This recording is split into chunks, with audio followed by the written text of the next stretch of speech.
Alrighty. Welcome, ladies, gentlemen, phantoms of all kind. My name is Phantasma Knight, warrior poet of the Order of the Loot Rat, and today we are hopefully going to finish the reading for this Arknights story event. First of 1,000 Autumns. I have not done any stages off stream, so we still have at least one more stage, probably a couple more stages for the main story itself. We have all the EX stages completely untouched. We haven't even gotten there yet. And then, of course, we have the S stages afterwards, which we might not even get through we're almost certainly not going to get through the EX stages all on stream today. And I have less than 2 days left to do everything on my own. So, well, wish me luck, I suppose. Anyway, let's get started, shall we? Also, hey there, Nico. Good to see you. I hope you're doing good today.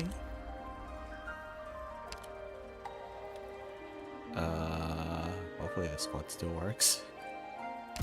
I don't know what any of the new operators do. I know I say this like every time some new update gets released, but it's the truth.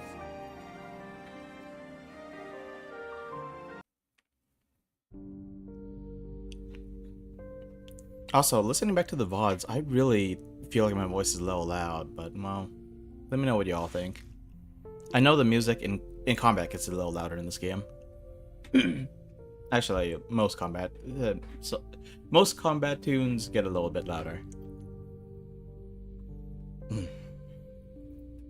Your uniform suits you. Supervisor. Jolet reporting. At ease. No need to be too uptight in your first day on the job. Bear that you maintain your youthful energy. Boss isn't too bad. You just unga-bungaed it. That's promising. Hopefully it won't take me too long to do it. I feel like I'm not as invested in this game as I used to be. But also, I just don't have the attention span to keep playing one game over and over and over for 6 years. Understood, Supervisor. You know where we are, Jolet. Upon the peaks was the beast cornered and killed. This was the battlefield where we killed Ephemera during the Great Hunt. But Jolet pauses, unsure if he can continue, till he sees the patient gaze of the Supervisor. This was also where countless soldiers and civilians lost their lives, where living, breathing people fade into a graveyard of lines of cold numbers between the pages.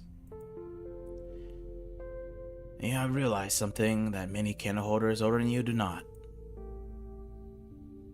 Carry the fire that drives out the shadows of the Fernmund, and travel amongst the people to learn their troubles.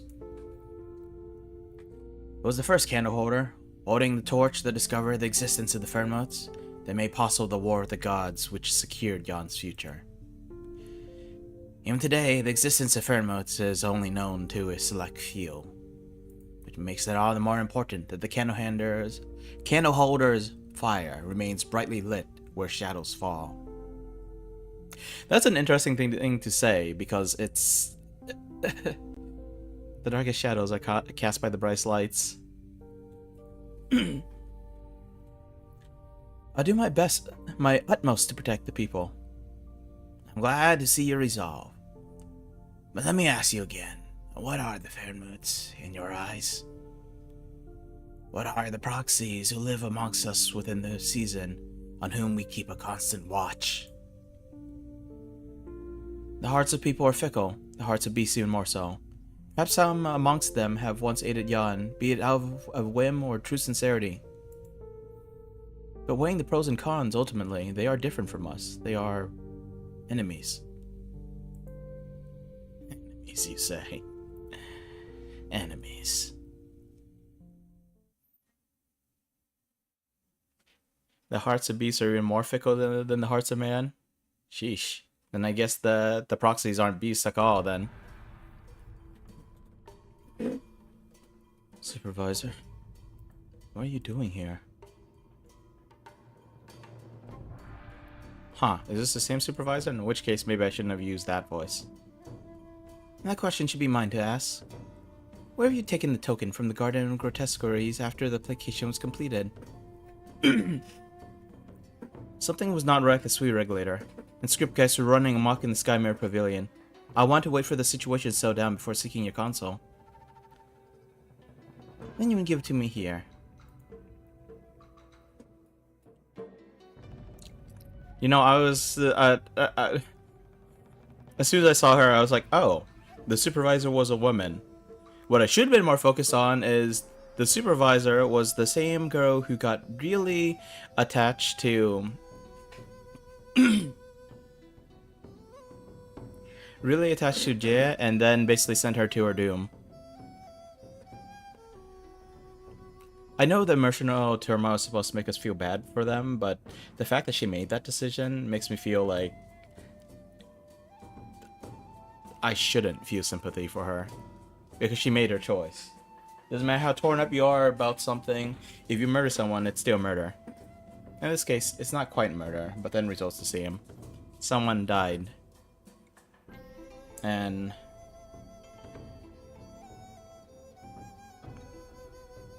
I guess I can't call it a needless death. Well.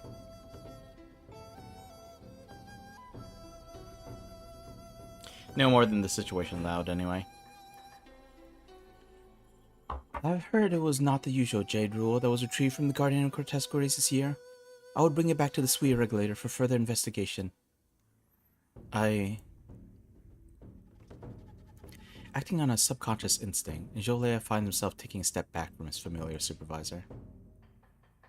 My, I did not think there would come a day when Ken Elder Zhou defied his orders. Cut the crap. You're Chun, head of the SWE regulator? A Shanghai Zong member in the Sky Mirror Pavilion. Highly ranked one too, judging from your attire. Under normal circumstances, the patrol battalion would have faced severe penalties. This is Lady Chen. You're Jolea's boss? Though I am unworthy of this position, it is my duty. What are you doing here? Waiting for us to walk into a trap? Unfortunately, it's not you that I am waiting for. Hand over the token, Jolea, and you may leave with your friends. We can discuss your association with undesirable elements later. I thought you would tell him to take me in on the spot to make up for his transgressions. We are in the courts of Yan, not some bandit camp. Fine enough for you to say. Who was it that encouraged Jia to enter the tomb of SWE so that the more dangerous proxy for Yan would die in Wang's place, catapulting her own career in the process? Yan would have been ashamed to have a descendant like you. Mu Yi, the supervisor is not like that. Really? Then why did she become the supervisor so soon after Jia's death? Only a thief sees thieves everywhere. I don't know. I gotta look into your mindset, and it really did seem like you really did just take out the more dangerous one. Not because her personality was bad, or because she was showing signs of evil, because she just had power. I don't know. I'm torn. I sympathize with this little girl, but at the same time, I really dislike her. Oh, no, I don't dislike her. I resent her decision. It's all well and good to feel bad about something, but you do it, you're still guilty.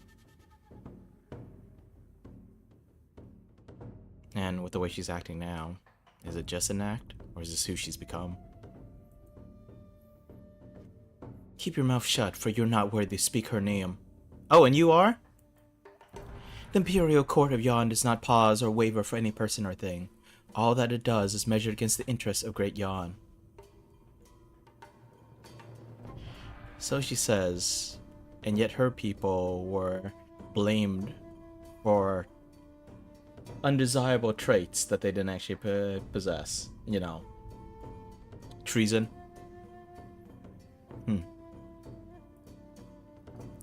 The interests of the Great Yan. It seems Lady Chen has something to say. Very well. I'll give you 3 minutes in consideration of the risk that Jolea ran to retrieve this object from the Garden of Grotesque Race. There is someone I'm waiting for anyway. Ask your questions, then leave the token and leave this place. Waiting for someone? Yes, waiting for someone. Is it the proxy who holds the key? Why do you say that?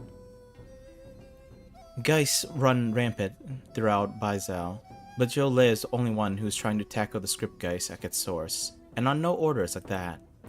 The LGD was never so negligent, even when Wei Yenwu's oversight was at its laxest. The first thing you asked about when you saw Jolei was not the script Geist, but the token from the Garden Code categories. You seem to care nothing for your responsibilities. The Sui Regulator is not the police. Who in Baizhou is more qualified than the Sui Regulator to deal with the script Geist? Your goals are aligned with the Grand Commandant's. You want the writing knife. And Mu Yi is telling the truth, no one in Baizhou is closer to the writing knife than Jun. You do the LGD proud, Superintendent. Why are you assisting the Grand Commandant's plot? What do you plan to do with Wei Yenwu? Or have you already joined forces with him? Plot? You may have been an excellent officer of the law, Lady Qian, but it is your place, not your place, to intervene in matters of national interest. I've been to places and seen things. There's no need for grandiose words. If your plot is indeed in the interest of the nation, you should feel no shame in saying out loud. Only those involved in political squabbles will keep bringing up national interest when questioned, beating around the bush and deflecting the question. You should be careful with your words, Lady Qian. The matters of state are complex and interconnected. It's not unusual for officials to have differing views. Your words insult all who serve the state. Oh. I mean, sure, but you know, even if it's an insult, it's true, isn't it? Maybe there's a such thing as an honest politician out there, but especially what I've seen of Yan. All liars and schemers here.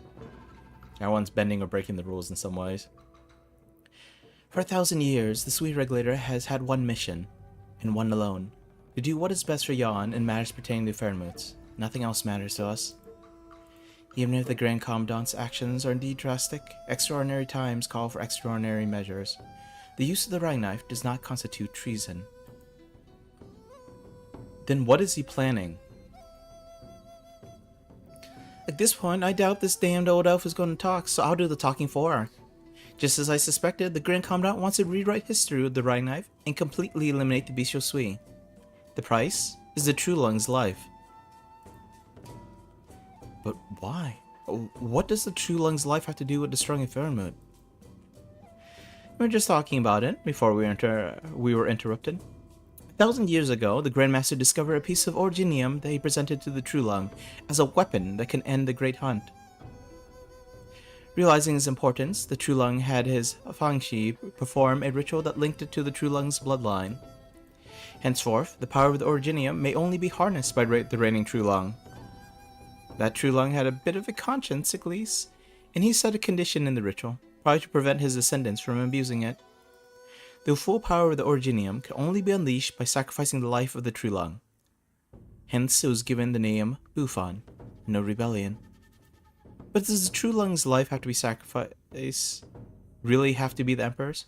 Why did the Commandant go to such painstaking lengths to obtain this writing knife if his goal was merely a coup? You mean the Grand Commandant wants to use the writing knife to change the record of who the current True Lung is? The Grand Preceptor incited the Prince to regicide. What is the truth of what happened that night? Who sent the Yulin Guard away? Who actually entered the Emperor's chambers? These things are not specified in the records. Therefore, the records of what happened that night can still be rewritten using the writing knife. If the history books and Bufan recognize that Lord Wei is the reigning True Lung, then the life of the True Lung obviously refers to Lord Wei's life. I had thought that you were young, and that though you have strayed from the righteous path, you should be given the chance to right your wrongs. Regrettably, it seems I cannot allow you to live. Not putting on a show of honesty and uprightness anymore, are we? Supervisor! Hand over the token, Jolia. Whatever happens after that is none of your concern. If what Mo Yi says is true, then I voice my dissent to your methods, Supervisor. I cannot comply. I don't want to damage the Skymere Pavilion. Don't make me do this. You're talking to the wrong person. I have the token. Jin's vision is obscured by several maple leaves. The lamplight sways slightly. Jian steps back and prepares to engage, only for Mo Yi to step forward and block Chen's attack. So the supervisor of the Swede regulator is not above sneak attacks, like a thief. One can be subtle and reserved with words, but action must be decisive and without hesitation. It is as true in Wei Qi as it is in all things in life.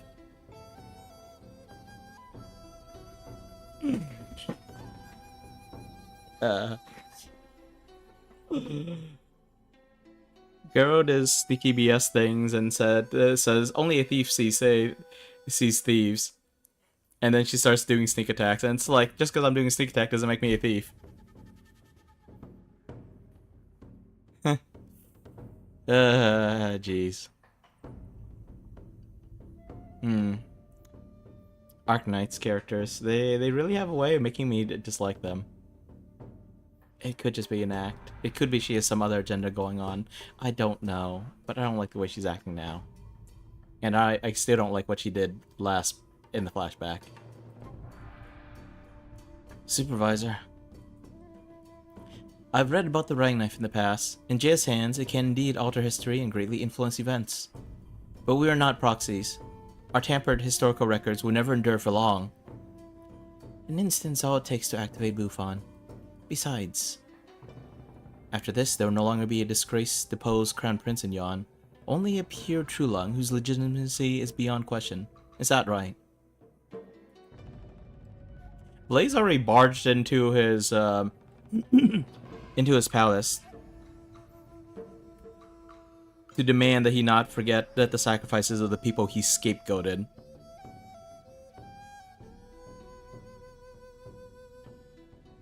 Maybe there was no better way, but I still don't understand what they were doing there. Why would taking out your Grand Preceptor, someone who's done great reforms for your country, why would killing someone like that, scapegoating them for a crime and then executing them and their entire family, make your country look stronger? It doesn't make any sense to me. And then when Blaze confronted him, even though he didn't say out loud, he was just making excuses in his head. I don't like this country at all.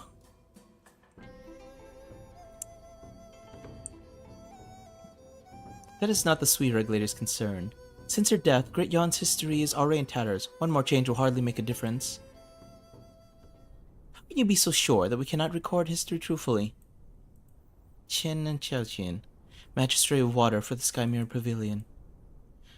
I want to ask you as well, Supervisor. For many years, you assisted Jaya in compiling history in her office. Why is it that you have now turned to tampering with history? The records of Yan are classified into 4 parts: classics, history, philosophy, and literature. The divisions of history and philosophy may seem distinct, but even the masterwork of the one venerated as the saint of history was merely the personal treatise within philosophy. Those who follow, modeling their brushes after his style, produce what is ultimately but the statement of a single house, and the House of Yan. Those writings are no more than comments after the fact. The truth has long faded into the cracks of time. How can you say that? You must have read the Saint of History's notes. Despite imprisonment and torture, he always wrote the facts as they were and exposed injustice. You must have read the history tomes of the Sky Mirror Pavilion, written by thousands of sages who poured their hearts and souls into them, striving to set the record straight, to weigh every word and judgment right and wrong.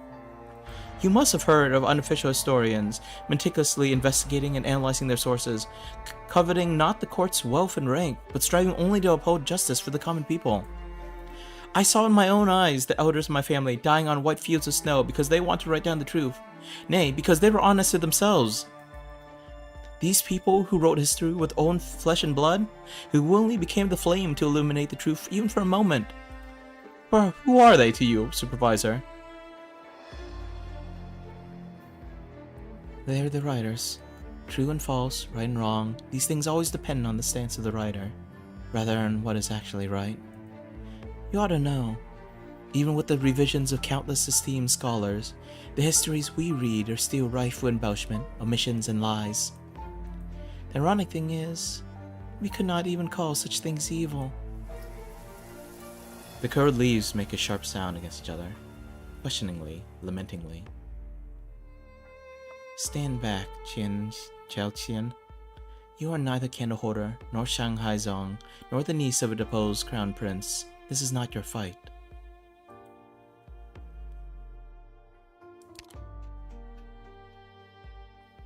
Niece of a deposed crown prince. Also the niece of the true Long.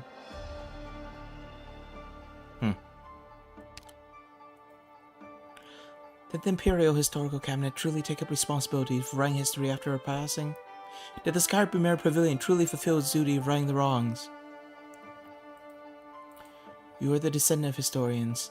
If you take up their mantle, can you truly guarantee that every word will be true for all eternity? Oh, you know, it might have been if you hadn't killed the one who was faithful to keeping the truth.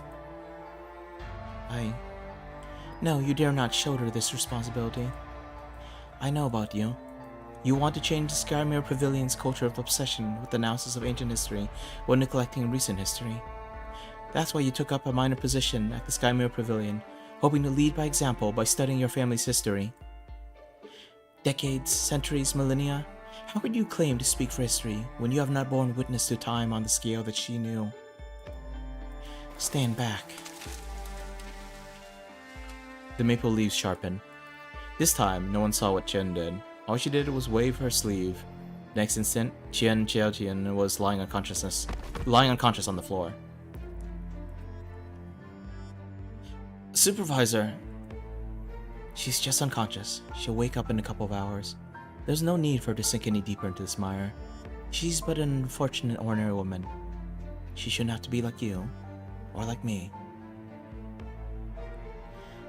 I hear elves live a long time. We do.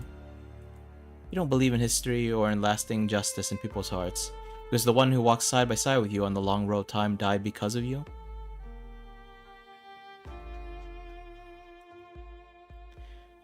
This question is not yours to ask, Qian Huitia.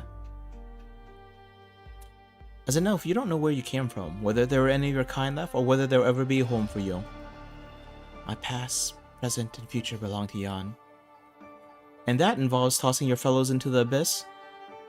Having her die in Wang's place was the appropriate decision under the circumstances. This is all beyond doubt. Compiling history, recording the passage of time. Have you any idea of the power of these years, the power of time? The beast walks with the generous earth. She had gone one step further. Her power was rooted in words and lived in history. As long as the records of Yan continued, her power would continue to grow without end.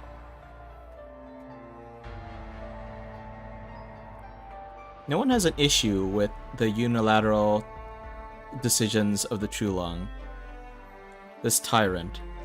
They don't mind giving him as much power as he wants, because apparently he has all earned it by being born. It's pathetic. Maybe they feel differently if he lived forever, but it really does feel like they're being very one-sided. They have an autocrat in power, and yet they think that anyone else who has power must be evil.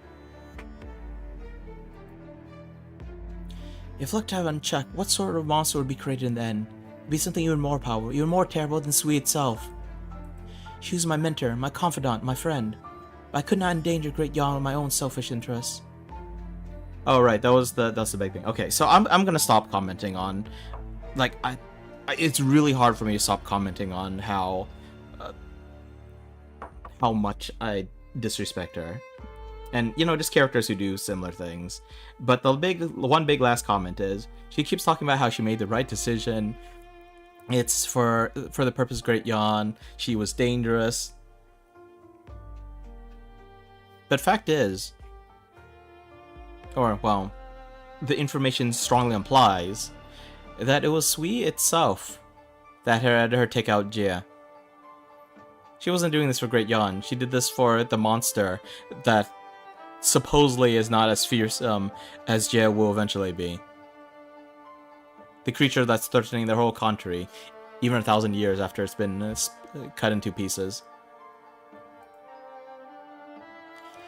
I've seen people like you. People who abandon their friends but long to see them again in dreams in order to beg for forgiveness. Head of the Sweet Regulator, what would you do if there was a way to see her again? I warn you, do not play games with the lives of millions for the fancies of a madman. Wang did not go into the tomb of Sui for the sole purpose of eliminating Sui. The object that he had you retrieve from the Garden of Grotesqueries surely has something to do with his deranged plans to bring the dead back to life. I'm surprised. I thought you got along well with her when you were her candle holder. Isn't there a part of you somewhere that wants his plan to succeed? He already failed 120 years ago. He will fail again. Allowing him to continue on his reckless path will only lead to more disaster. How can I trust a madman who treats heaven and earth as his Ouija board, and all lives and souls as his pieces? How can I trust a sinner who caused the death of his sister? How can I trust the obsession of a Fernwood? Because, like you, he has walked this land, lived in the seasons, and vowed to become human, to become part of this land and those who live upon it. Human? Humans are humans because they live and die. That is why they shine, as the candles feed and glow. She has lived, and she has died. Wang seeks to disturb the slumber of the dead, in defiance of the laws of heaven. Yet his delusion somehow came true. How can you be sure that it's the departed herself who has returned, not a geist, a hollow puppet that only carries her image? You just don't want to believe. Things seldom go the way people want them to. The outcome may not be exactly what we want, but to be shackled by regret and not even have the courage to take a single step? That is nothing but cowardice. You have a way with words, Chin Huicha. I don't see how you intend to carry out the justice that you speak of. The token, the key. I'm only here for them. Continue to play games with words, and I will crush you before dealing with them. Let's see who's crushing who. What about you, Jolea? I apologize, but I may cause offense. So be it. Those who stay near ink get stained. You have made some good friends, candle holder Joe. To your worst.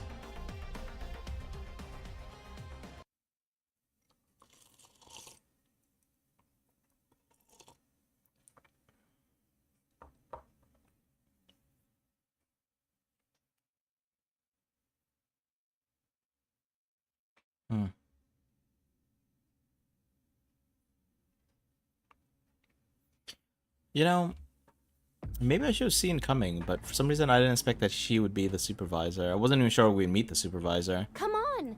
Let's go see the wonderful sights waiting for us out there. She could have been another background character. I'm here to help! And honestly, like, given how she acted in the past, I thought that she would make a...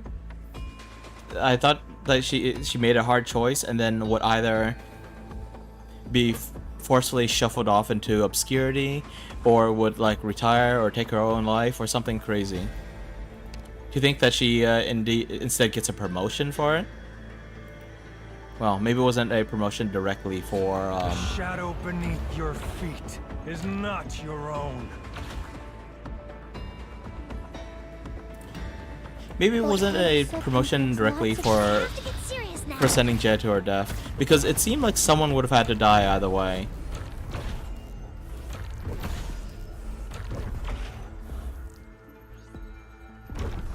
But what is certain is that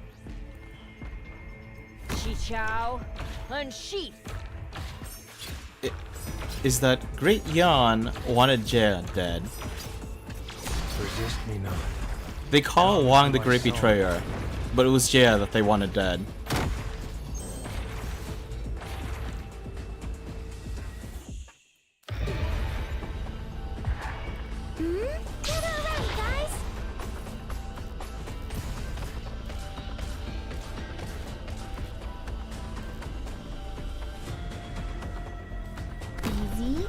Does it?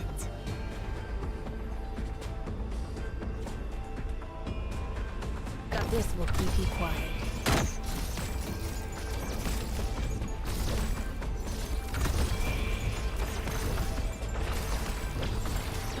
Oh, glowing magma. Please, slow your steps.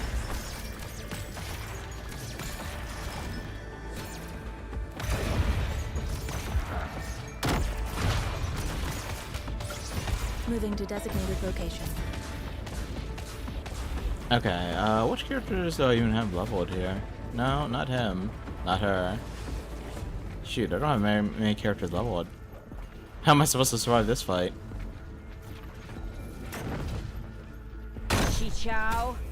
Oh, everyone got shuffled. That's alarming.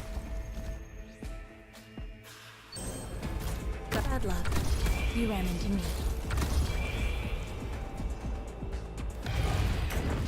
Need speed to succeed.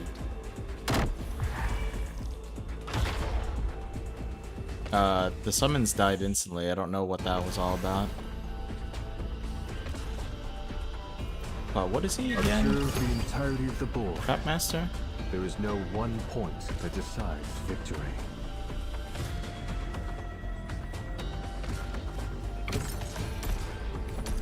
Whew, almost gather around me, guys. Wait, why are they not triggering the ball?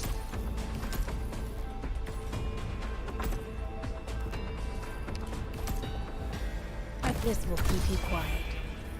Wait, if I put the ball here, does it stop the summons from going?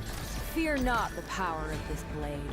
As moves unsheathing blade, cleave now as cleft. Wait, did she die already? Why must you I didn't see. insist on struggling? Splendida giornata quest'oggi. At least make me lose the coat.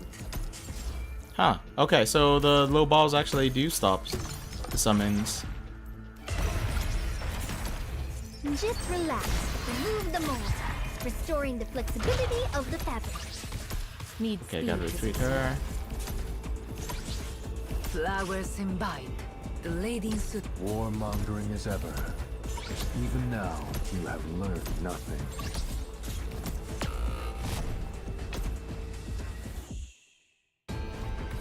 Ready to move.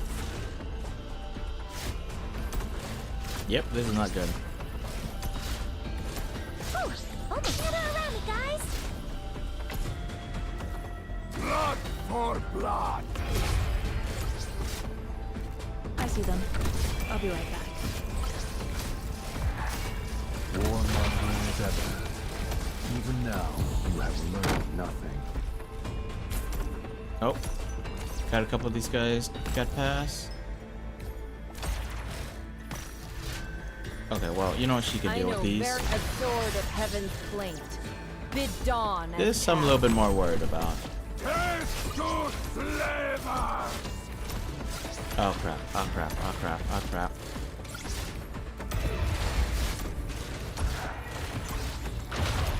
I have to get serious now.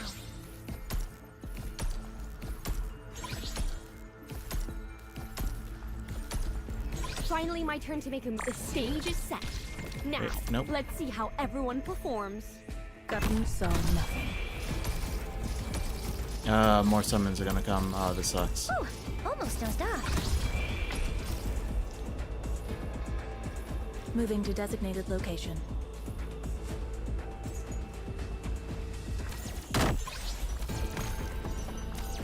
I know very well why I draw this sword.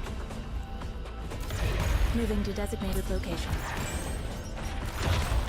Okay, can we survive this? Maybe, maybe not. We shall see. Comes remove the mold, restoring the flexibility of the fabric. As moves unsheathing blade, cleave now as cleft. Okay, that was a little scarier than I thought, but it looks like we got it. Frame rate also started dropping. Seems like all my tech is falling behind these days.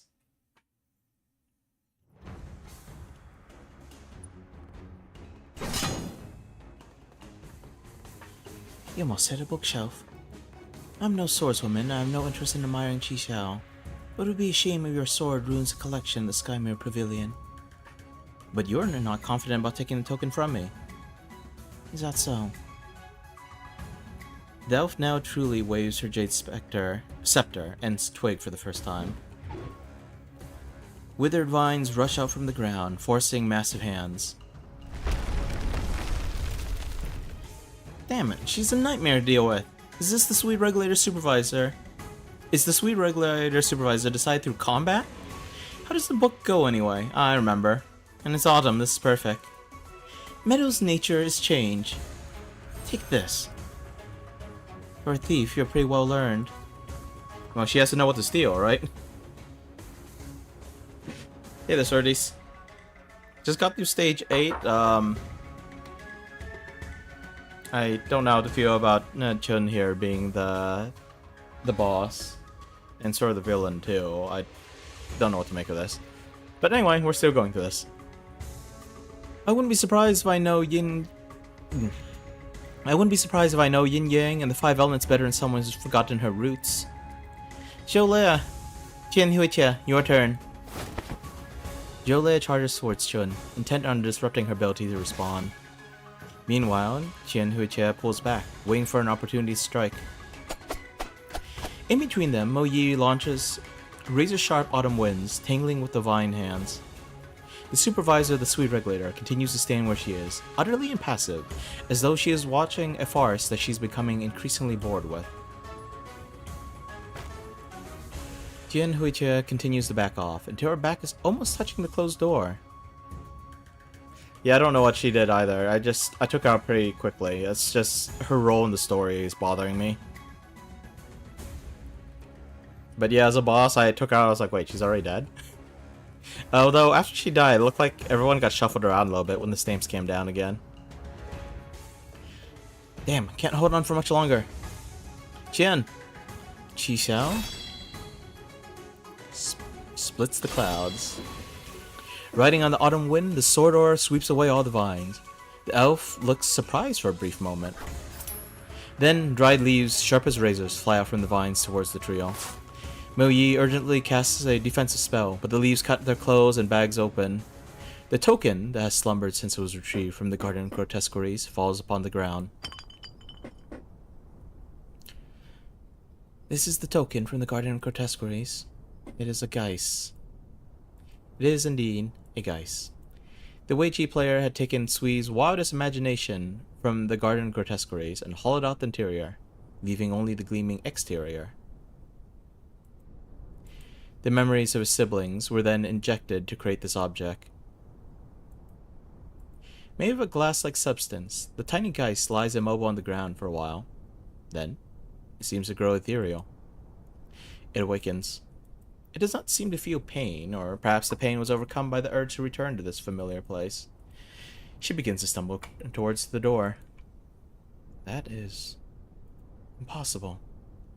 All it takes is a single thought from the elf, and the churning vines could shatter the object to smithereens. But Chun cannot bring herself to do it, because she truly does see a familiar figure in it.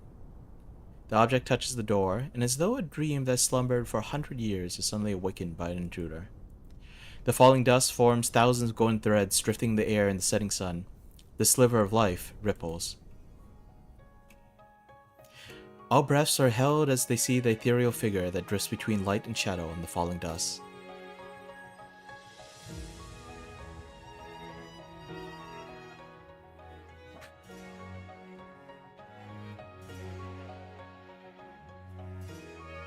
Okay, that was a weird choice. They had like the borders blocked off, like the top and bottom, and it looked like the camera was panning slightly, without showing her entire figure, as if it was like focusing on this like this brilliant figure. It's the same character model they've been using. She has one pose.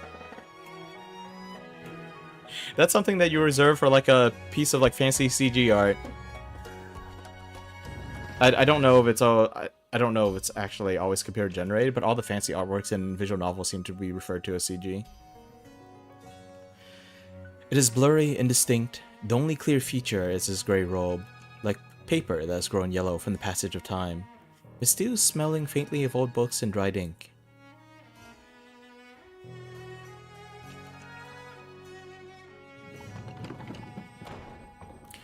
The door opens slowly.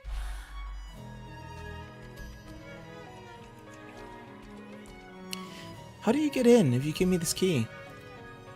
Why should the master of the house need a key? The shadow bends slightly, as though trying to pick up the cracked scroll on the desk. Or perhaps is walking towards the window to open the sash closed for so long. You see the osmanthus that was young back then has bloomed this year. Where movement ultimately freezes between the done and the undone. A faint wisp of melancholy suspended in the sunset.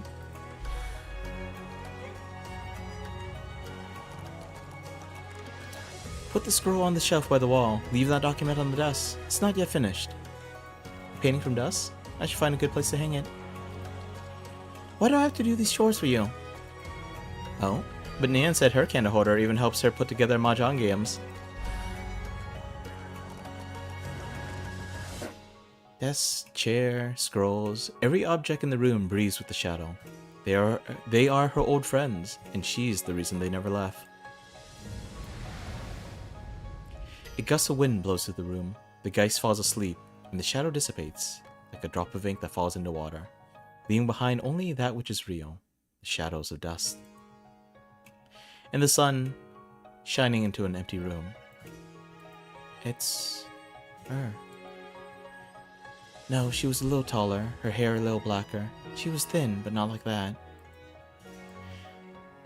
She would not accept, yet there's a single question that she could never answer. Who else could it be?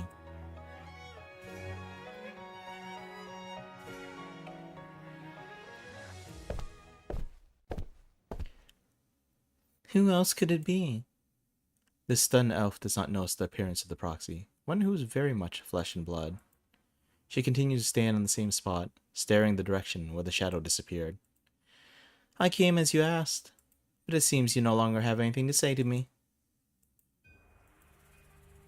It's her. It's really her. I never thought. I didn't think there was any trace of her existence left. There's no doubt about it. It's a sliver of her life force, which those young people retrieve from the Sui's remnant consciousness. As for traces of her existence, they are in the books of the Skymere Pavilion and countless scholars across the land of Yan. Now, do you still believe that everything we siblings have done since Jaya's disappearance is futile, Candleholder Chun? If you can still find a trace of her somewhere, tell her. The long-lived Candleholder chokes on her own words. She gazes wordlessly at the study, the interior of which has not changed for a century.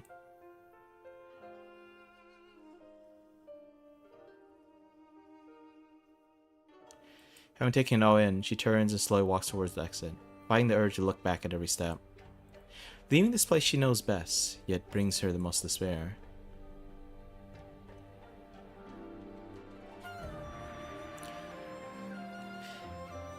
I did not know that Wang's obsession was this paranoid, yet so deep. I saw you at the city gates. And we meet again. You are June? Thank you for protecting her token. Lady June. No, Master June. I heard you were a close friend of the Grandmaster's, and I've long heard your name spoken of with reference?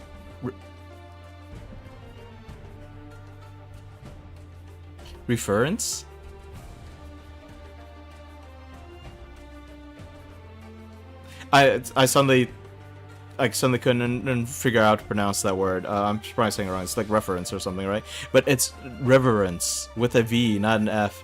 Reference. Oh my goodness, I could not remember to pronounce reference. But I'm pretty sure this is reverence, not reference. It's an honor to meet you. Don't try to curry favor me. I'm not even sure if I'd been born at the time of the old carpenter's death. I'm glad to see that someone still remembers his views after 1,000 years have passed. But did you do what you did at Bangshan Town out of a desire for peace or out of your own bitter cynicism? You really need me to tell you. The old Tanshi gave you an opportunity to make up for your transgressions. Have you done so? The proxy does not raise her voice, and there's no anger in it, but her voice naturally begets respect. I've long heard of the second Sweet Sister's unapproachable nature. Today I got to witness it. There's always hope for those who learn from their mistakes. Jolet? Academy in June. Words cannot express my gratitude for you bringing back the sliver of Jez's life force from the Garden of Grotesqueries. Our family will remember the favor, and repay it when the time is right. I'm simply doing my duty as a candle holder. The supervisor lost her composure, but the candle of the sweet regulator remains lit. She was trapped between the greater good and personal desire, and was eventually crushed by her own obsessions. You must not repeat her mistakes when the time comes for you to take on great responsibility. Me? Now, though, it is more useful for you to go outside than to stay here and look at relics of the past. Take this girl, too, and put her somewhere safe downstairs. It is late autumn, and the floor is cold. I trust you will handle the matter of the riding knife properly, Academian. How do you pronounce that word? Academician? Academician? Is that it? I don't know why I'm struggling with words today. I think maybe I'm just struggling with words over time, you know? I'm doing that thing that kids are doing these days. They spend all their time on the computers and then they can't spell a single word without spell check.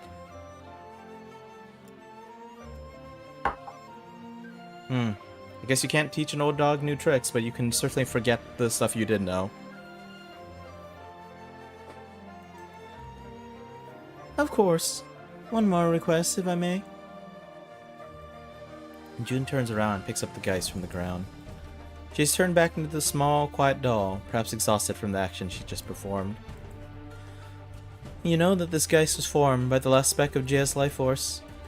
Wang drew you into the game and had you retrieve this object so that you could deliver it here and allow it to recuperate in preparation for her return. But consider it a burst of sentimentality from reunion with someone long thought lost. Please deliver it to the tomb of Sui. The future is yet unsettled. Our family will gather outside the tomb. I do not know the day will come when Jia returns, but if Wang sees it as Jia's foundation, she should be there for this meeting. Wang's in the tomb, and I must help him. There will be a battle. Carrying this object would be unsafe, and perhaps cause a delay. Leave it to me. The Shanhaizong snatches the token from the woman's hands before the candle holder can react. I will see it done in the name of Zushi. The dignified woman bows deeply to the two youngsters. Thank you. Lady June, you blocked the attack against me at the gate and protected Jia's legacy. Has chivalry become a habit of yours? I do what I do for the sake of justice. What is justice? Justice is making sure that Wei Yinwu does not die an unjust death and giving the old case a proper trial. Justice is bringing a closure to all that has happened between mother and father, between the imperial family and the House of Qian. Justice is making sure that the proxy who did so much for Great Yan did not die in vain, and giving Great Yan a chance at peace. What about justice for you as an infected? I have seen so much suffering in my journeys. This land has been too kind to me. I wield my justice for the sake of others. This land has been kind to you? Dang, okay. I haven't seen this land be very kind to anyone else. Very well. I can't help you with the justice you seek, but perhaps her relic can. You mean the riding knife? Take it. The justice you seek is closely linked to the incident 40 years ago. You are the only one to whom I can entrust this knife. You can right the wrongs for your family, for your country. There should be closure to the matters of the Qian family, Lord Wei's decision, and 1,000 years of record for the land on which she once lived and breathed. These were the hopes that she placed upon the riding knife. The history of Great Yan should be written by the Yanese people. Come with me.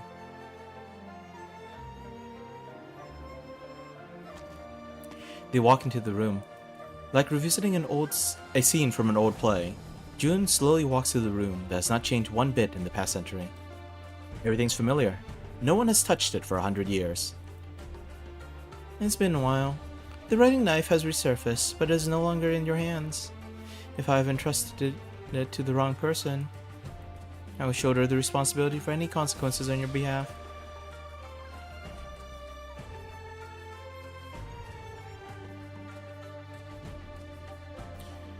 Qian's palm closes around the knife. Her fingertips tremble, as if the weight of 1,000 books is upon her heart. Wait, so that's Qian's hand with all the golden markings on it?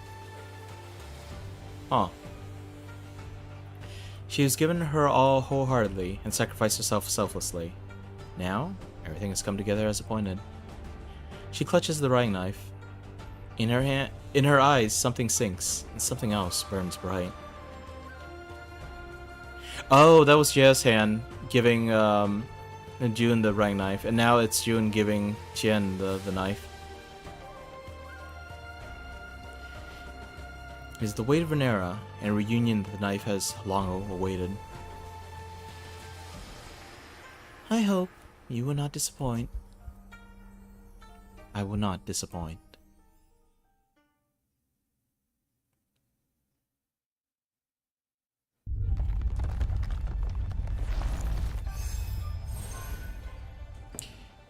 What's going on?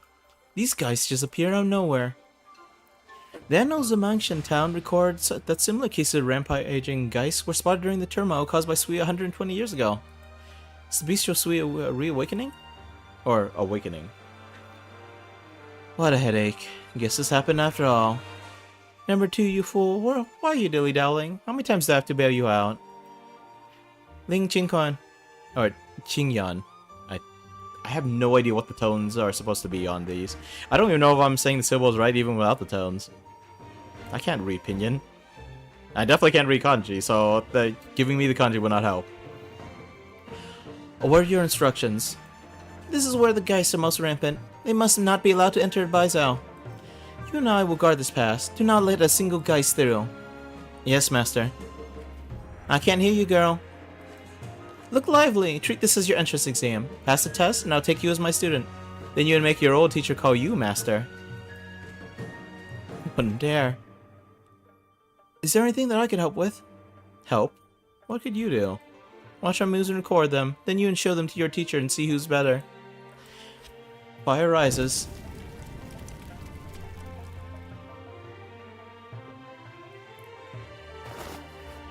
Good to see you, Hanada-san. I will sip water, I will stretch, and I will sit up straight.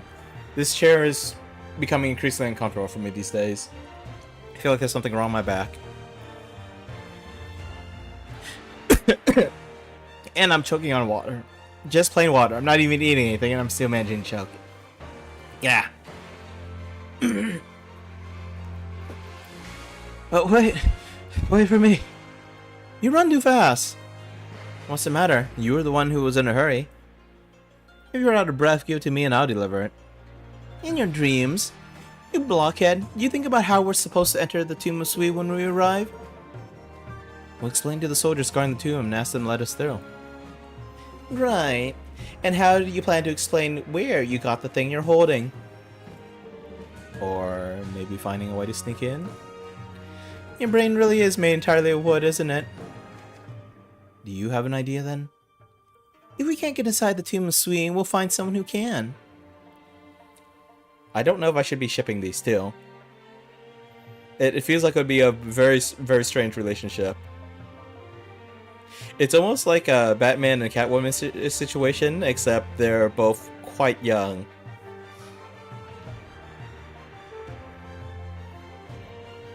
Okay,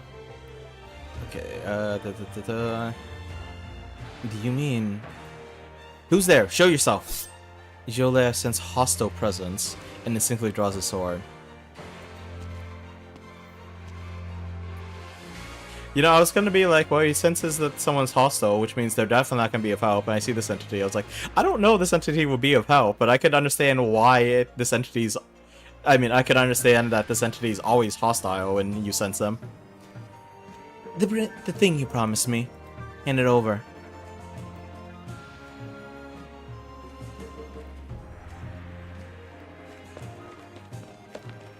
Oh, that's a cool effect. If you look in the background... Excuse me.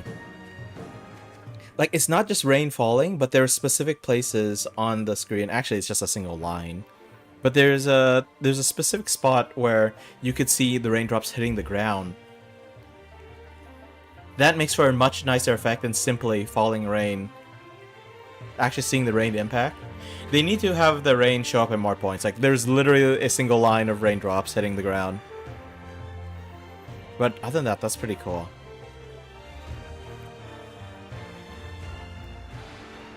Yeah, maybe a couple spots, like, just like scattered all around. The Forbidden City is just ahead. Should be heavily guarded if the Grand Commandant really intends to sacrifice Wei Yenwu's life. There are guards stationed at all the important intersections in the city. Should not be hard to detect unusual movements by a large force. Wait, is that? Chen stops in her tracks. She sees a figure, a very familiar one. I don't know. Even they used the Rang knife to rewrite who the True Lung is, and only the True Lung could activate the device. Doesn't that mean that Wei Yenwu is willingly going to his death? Because he's the one who's got to activate it, right? It would be really dumb if anyone could activate so long as the true long is sacrificed. Like, even if it's not likely to kill the true long, every assassination becomes that much more dangerous. Or every assassination attempt, rather. Uiche, you shouldn't have come. What a perfect prescription.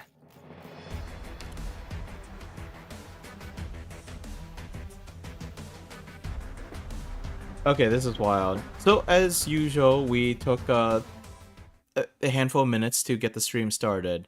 I'd have done one stage. I read the before and after of one stage. And it took a solid hour. And there's more to go! Oh well. I guess for now, we'll have to, no, we don't have to. But I'm gonna go on an ad break now. Before I do, though, I just realized... So, this chapter, you don't get the writing knife. The writing knife would have made it a lot easier. Every chapter before... Well, okay, maybe not every chapter. Most chapters, you get the writing knife. But not this one, where you have so many glyphs on the ground to deal with. If this wasn't a gacha game, if this was a game that had a more linear, more sensible progression, then the writing knife would not have shown up until now. And then we could use it as part of the gameplay. But instead it's a gacha game, so they just keep doing things all out of order. You get operators long before they show up in any kind of story. You have the writing knife from the beginning of the story, even though we only get it at this point. Anyway. Let's go on a short break, shall we?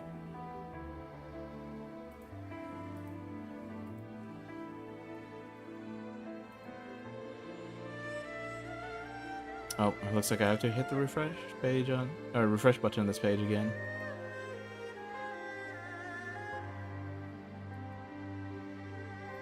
I'll continue doing more stretching, even though my back is kind of bothering me right now. I'm not sure what exactly it is about the back. I don't think it's the spine exactly, but I mean the spine does give me trouble sometimes.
it's time to be back already. Alright, okay. I'm back, but, you know, just looking at my avatar is making me feel hot right now. Actually, no, I'd be hot regardless whether I was looking at my avatar. But my avatar is wearing at least 2 layers, and it's almost all black. Jeez. Can't even wear a single shirt right now. I can, I just be uncomfortably hot. As I have been. All week long. I was gonna say all month long, but the month's just started. All last month long. Anyway, let's continue onwards. Wonder if I should be more worried about my loadout. Actually, I think I could swap out one of these people. Let's see. Okay, her trust is maxed out. His trust is maxed out. Great, that's 2 more people I can throw in. Let me just confirm. Okay, yeah, max trust on everyone else. So, who can I toss in here? Regular Blaze, because I don't have Blaze Altar. And also because Blaze Altar can't actually block enemies. And you know, she might be good for generating some deployment points. Order Maybe. confirmed. Crystal clear. Actually, before we do that, let me just go ahead and do just a few pulls. It might not be the best idea to pull on this banner, but they do let you pick 3 6 stars to rate up and 3 5 stars to rate up.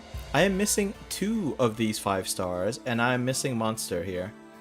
Actually, I'm missing 2 of these 6 stars, so Monster as well as Entelekia. I don't think it says on the screen whether or not I have them, but when I was choosing which ones to rate up. Yeah. Okay, yeah, let's go ahead and pull. Although, I really was hoping for Blaze Altar. I did try to pull for Blaze Altar in the past, and it didn't work. I tried pulling for her on 2 separate banners. Mildly offended. Anyway, let's just do just a few pulls, shall we? This is not good for my resources, not one bit.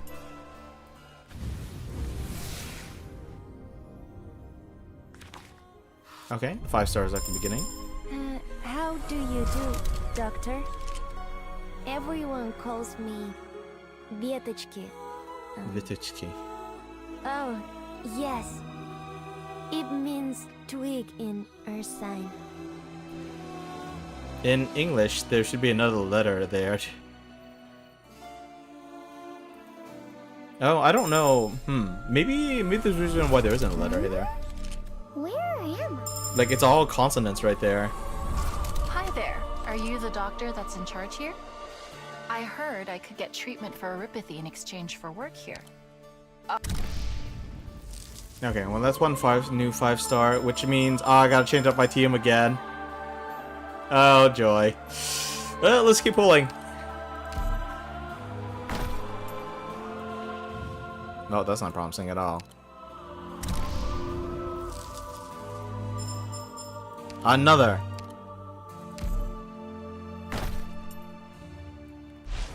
Okay, 6 star.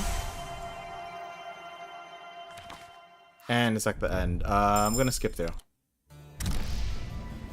Entelekia and Corcus. Okay, you know, maybe I should stop here. I do want Monster, but I got 2 new operators already.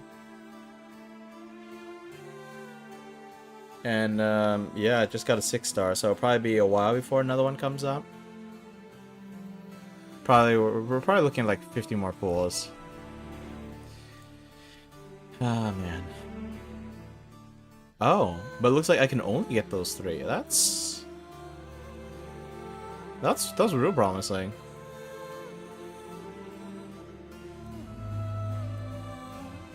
Oh, I don't know if I want to try it though. Because I only have a 1/3. Well, I have a 1/3 chance of getting them, but usually you don't even have that much, right? Usually. So this is like, you roughly have a roughly 0.66% chance. 0.67. Normally it would just be 0.5%, because normally it's 2% to get a 6 star, 1% to get one of the rate up operators, and then there's always 2 rate up 6 stars. So the odds are higher, but not by a whole lot. Maybe I should be satisfied with what I got.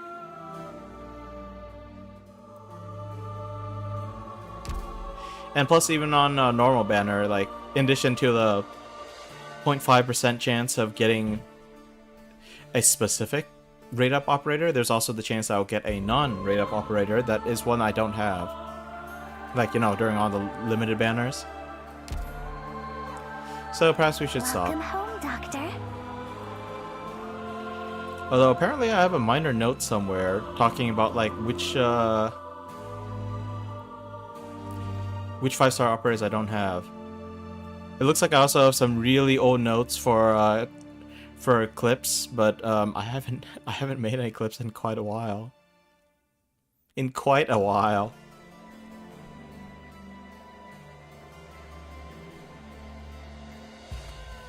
Anyway, that Mitem guy, if that is indeed a guy, is the last 5-star operator I'm missing, apparently. Okay, but now I need to mess this up further. Yeah. Okay, so I could take a bagpipe. Is TD still... Oh, well, she's max trust. I guess I can change her out if I want.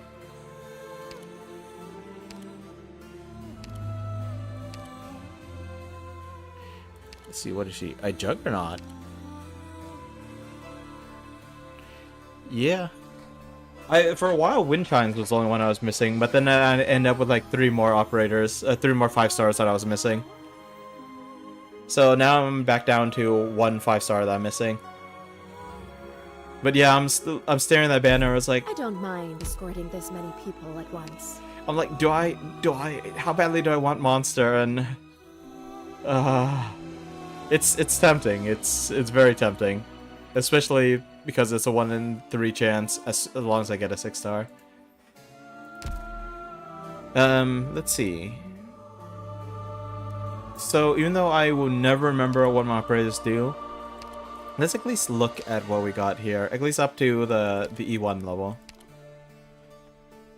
Oh, that's nice. I guess Juggernauts do all need some way, shape, or form to heal. Even if it's just healing a shield.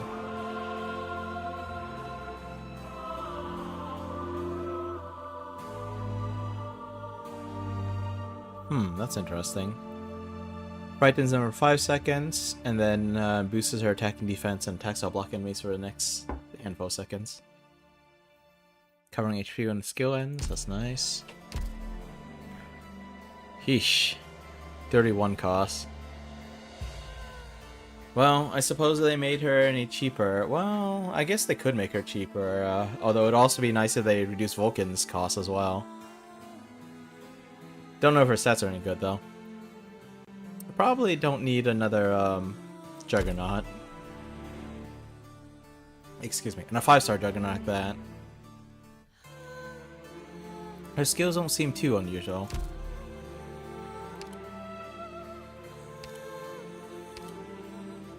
Let's see, I'm trying to remember how intimidating she was. Use max HP, huh? Use some arts damage.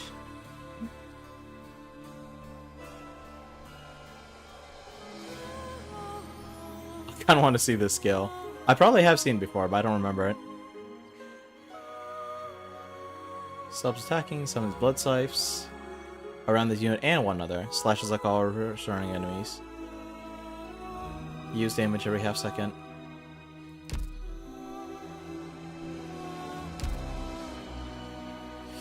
Do I want to spend resources on yet another guard, though?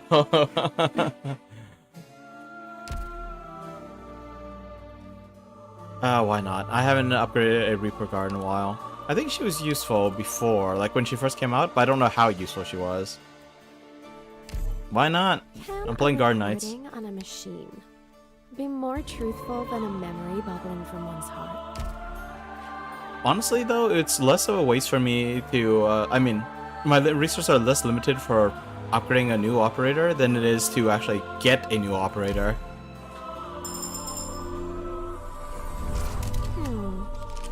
I should promote you too, shouldn't I? As a token of appreciation. Why don't I purify the blood in your body, see if you can become a pure vampire? Relax. You're not a mixed-blood sarcasm unworthy of a torture you could not endure. I'm unworthy? I don't know. Is that supposed to be a good thing or a bad thing? Like yeah, you shouldn't undergo torture at all, and it would make no sense to undergo torture that you can't endure, especially if it's from an ally. But what do you mean unworthy? I'm unworthy of torture. Like, I feel like there's some odd implications there. Can a recording on a machine be more truthful than a memory bubbling from one's heart?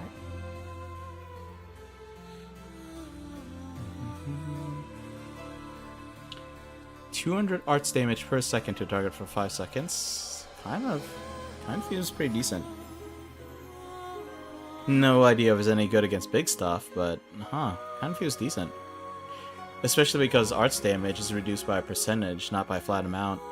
So even 200 might do something. Oh right, I forgot about this. She had the ability to like recover HP when she drops low the first time. Oh, and reduces physical damage taken by 10% from that point onwards. That's pretty cool. Attack speed plus 100, attack power by 50%, ranges increase. Summons some things.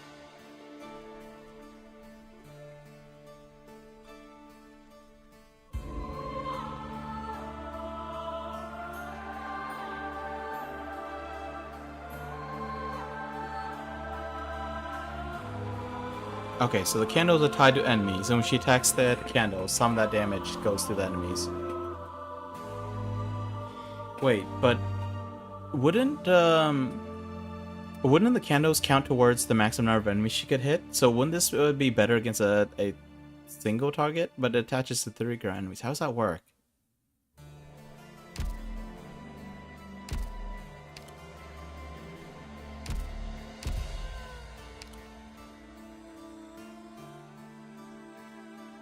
Oh, it's just AoE damage. Okay, so maybe maybe I was wrong. Maybe unlike a Centurion, there's actually no limit to how many they could hit. In which case, are they better than Splash Casters for dealing with hordes of low enemies?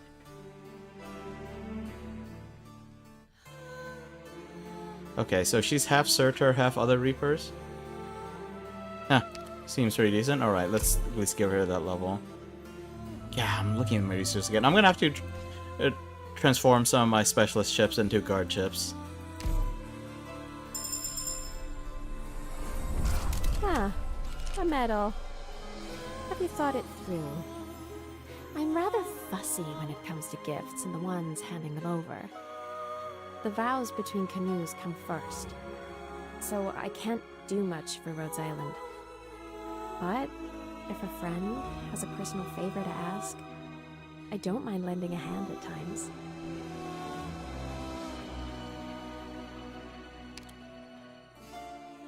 Candles like an alternate health coalition attack.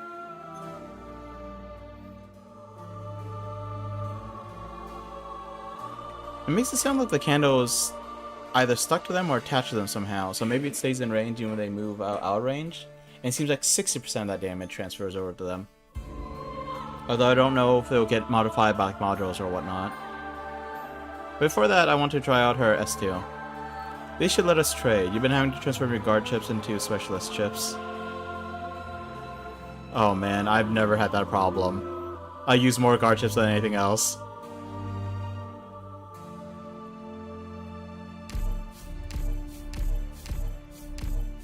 Honestly, we could trade. I'd be giving out so many of my other resources.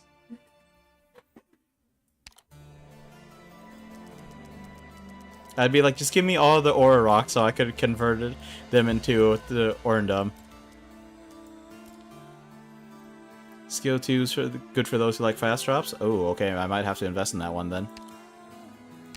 Can a recording on a machine be more truthful than a memory bubbling from one's heart? At your worst, you're like 30 guard, 4 specialists, because the chip stage would just not give you I need to keep away specialists. from the electronics. Dang. That's unfortunate. Okay, I should get back to reading. I don't even know if I'll finish the reading now. Just like looking at how long that one stage A familiar took. sight. As I suspected back then, no one can alter this landship's mechanical. This place is so warm. I'm glad you think so. I'd like to make this place a little cozy.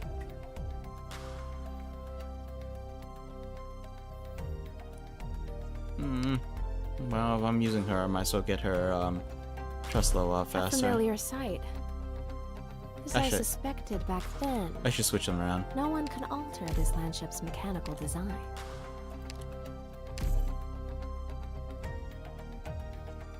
Actually, no, he's making good progress. Switch to her. This place is so warm.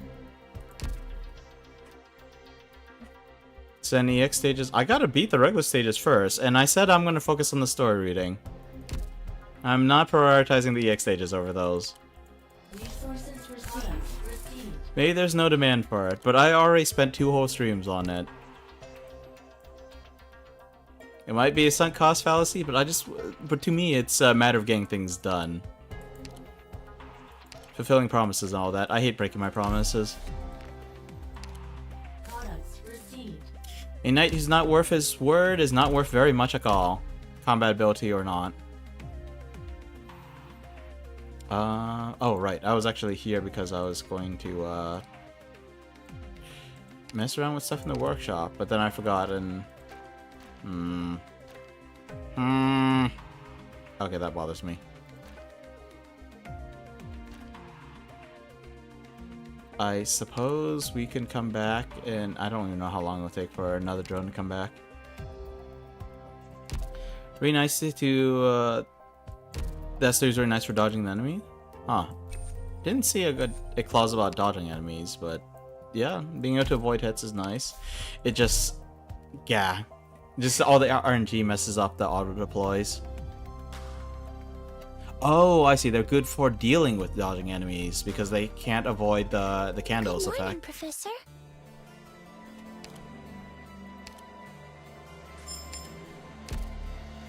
Okay. Let's try to do some more reading. I have taken off my shirt and it's still quite warm. Both my windows are open. I can see the wind blowing and leaves outside.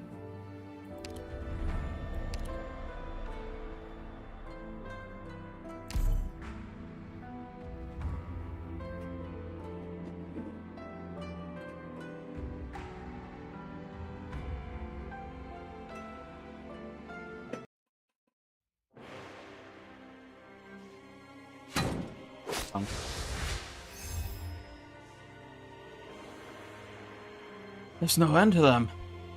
Look out! Where are these monsters even come from? Just how many of them are there? They don't even seem to be decreasing. In fact, there's more of them now. I heard last night the 3rd Battalion in the North lost half the numbers. Wait, what the F? Okay. I thought people were just getting it. I thought it was just an attack and it just took a lot of effort to push back the enemy, but these entities are actually killing people. Half a battalion? Or maybe just wounding them. Still. Have you noticed? I don't know when it started, but these mysterious monsters are looking even more realistic than they did, and more aggressive to boot. I have no idea what those words are. Where's the backup? We're in dire straits if this keeps up. Oh.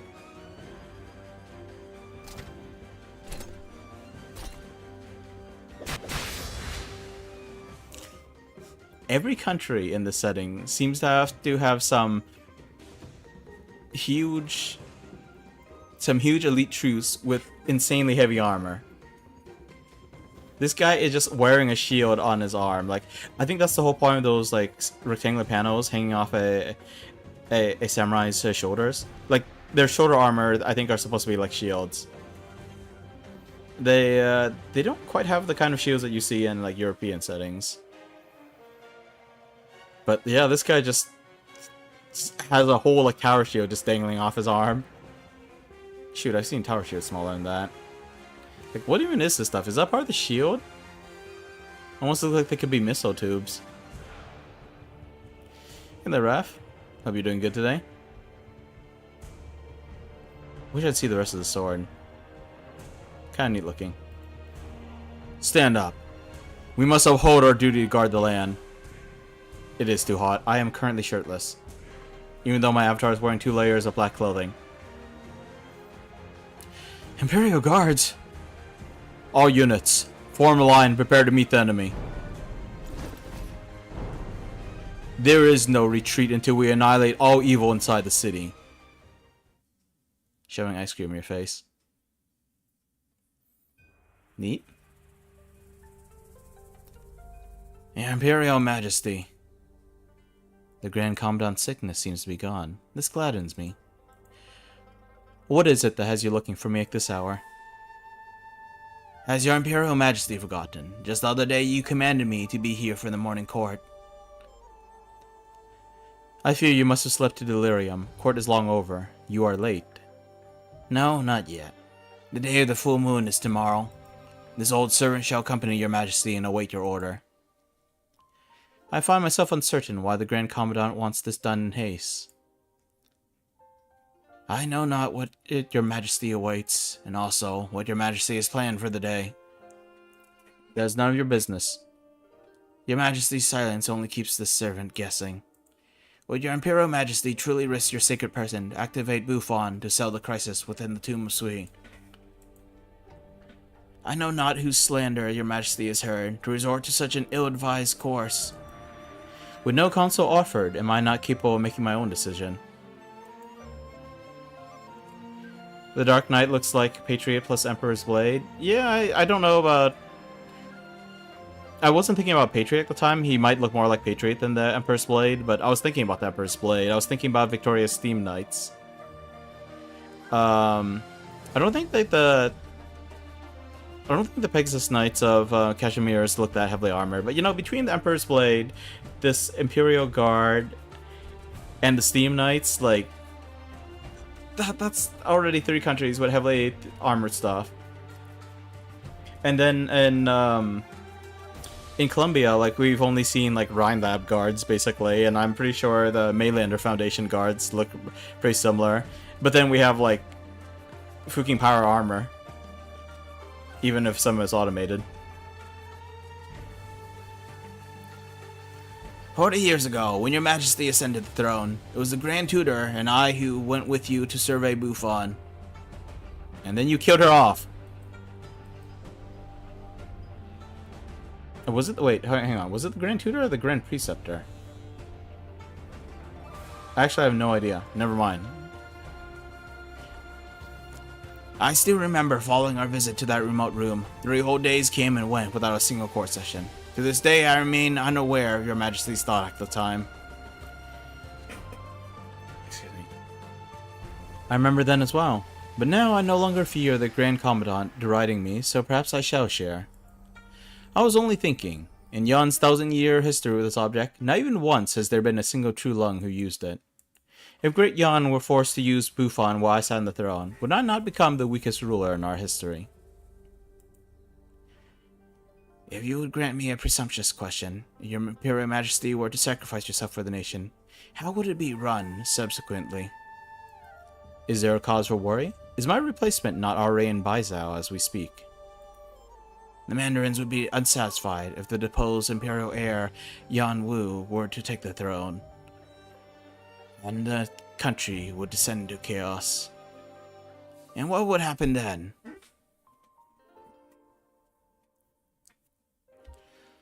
The fault would lie on the Mandarin's shoulders.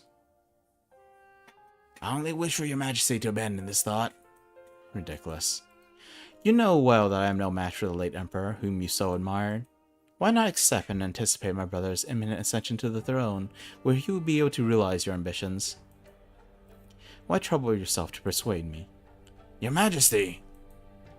The old man suddenly tenses up, his trembling voice nearly hoarse. The man on the throne seems to have forgotten when he last saw the old man this agitated. For the past 40 years, I have witnessed your Majesty toil tirelessly to grow our country. Not even once did you slacken from your imperial duties. In those years, Great Yuan has enjoyed stability. Our population swelled, and the treasury remains full. Has there been an era in our history, even more prosperous than this one, or an emperor more capable and benevolent than the one we have now? If you don't have an emperor more capable or benevolent than the one you have now, your entire country's history sucks. I know what happened 40 years ago. And I don't buy your BS reasoning on why you had to do that. And yet, Your Majesty, do you intend to idly watch as our nation's golden age vanishes into night during this turbulent time?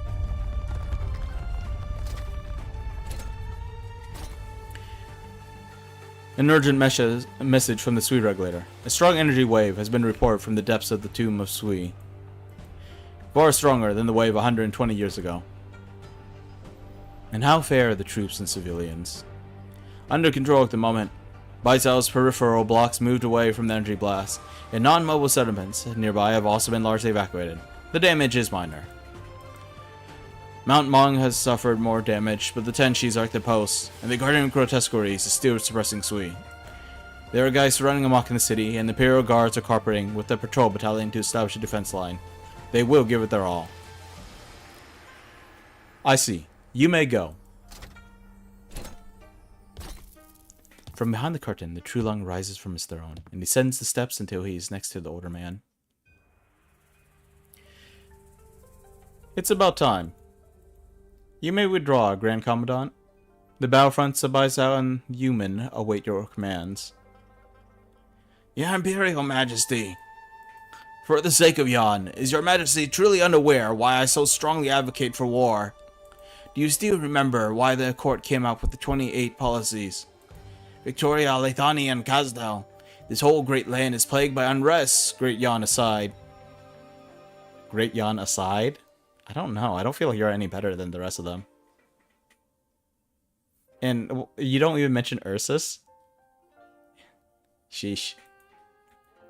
We are now in terrible peril, and the nation cannot afford to be passive. We must proactively seek change.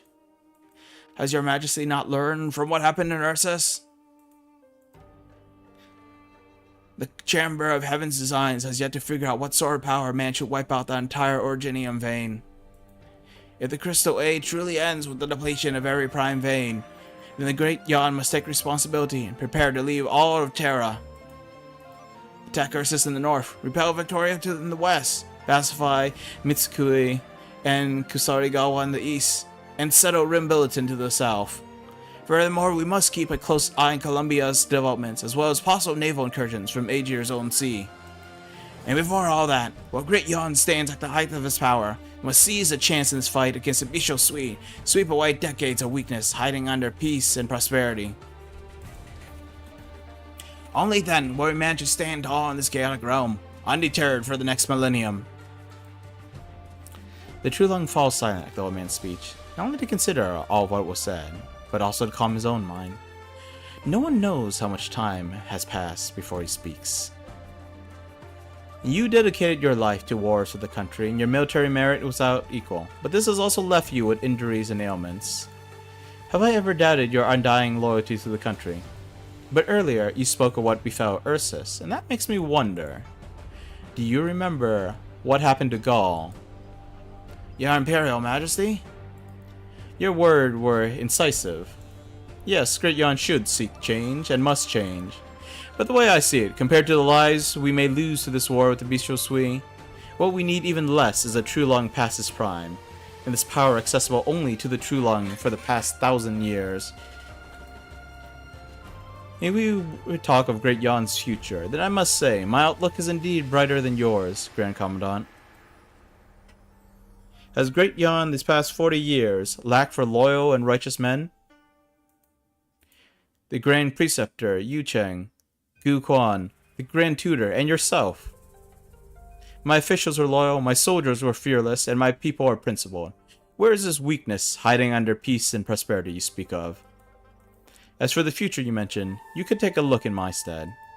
Your Majesty, you still insist. That hunt of my ancestors' days, the remnants of the Bisho Sui plaguing Yan for 1,000 years, should end with me. If we must inevitably spill some blood, then the Trulung should be the first one to spill it. No, I got greater respect for him here than when he was mentally making excuses in front of Blaze.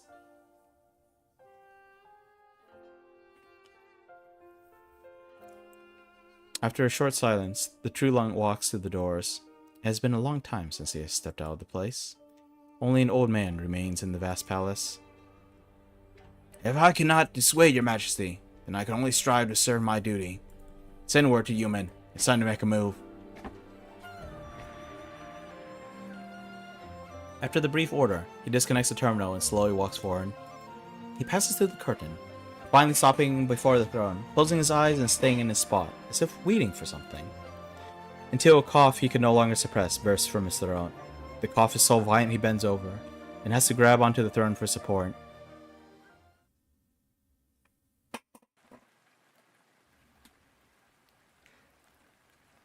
One day before the full moon, hour of high. You came in the end. So you were here.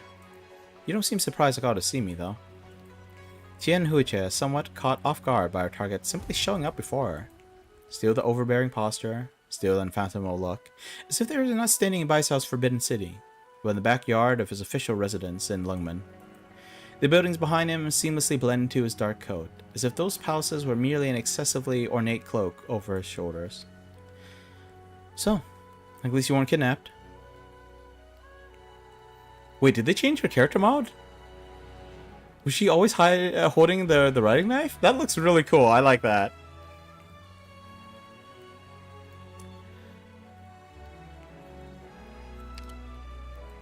I still don't know just who on this land could manage that. Everything I've done has been of my own volition. I'll never stop hating that attitude of yours. Why are you here? Is this that backup plan that the Grand Tutor kept telling you to make? His words should not be followed entirely. The situation should never have developed as he suggested in the first place. I have another plan in mind. Either way, you're safe, so what comes next won't be much of a problem. And what are you preparing to do? Ensure you're safe. Get Yao Baisao, then... Chen casually waves the riding knife in her right hand. Its simple form leaving a light yellow scroll-like afterimage in the air. Correct some mistakes made by you and your brother. I see. So the artifact is with you. I'm not too surprised. Huh. And who are you supposing would deliver this riding knife to you? That's no longer important. Since you have it, then you ought to know how to use it, and everything else about it. I was pretty surprised. Every secret I learned about you since coming to the city has opened my eyes. You know, I almost admire your ability to hide so many secrets. If you truly wish to rectify the mistake I made, then you should follow me. Follow you. Where? Beneath the Forbidden City, to the first Originium. The riding knife you hold will be of use and will solve Great Yon's crisis. All will be made right. Of course, I prefer that you hand the knife to me instead. It'll be quicker, and you'll have less trouble to contend with. But you won't trust me. I'm sure you'll want to see it all yourself before you give up.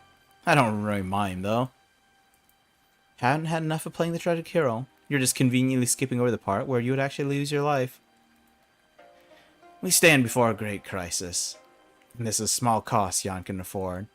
There are no victims in this case. Your work ends here, Superintendent Qian. Don't tell me you forgot. I resigned right in front of you 5 years ago.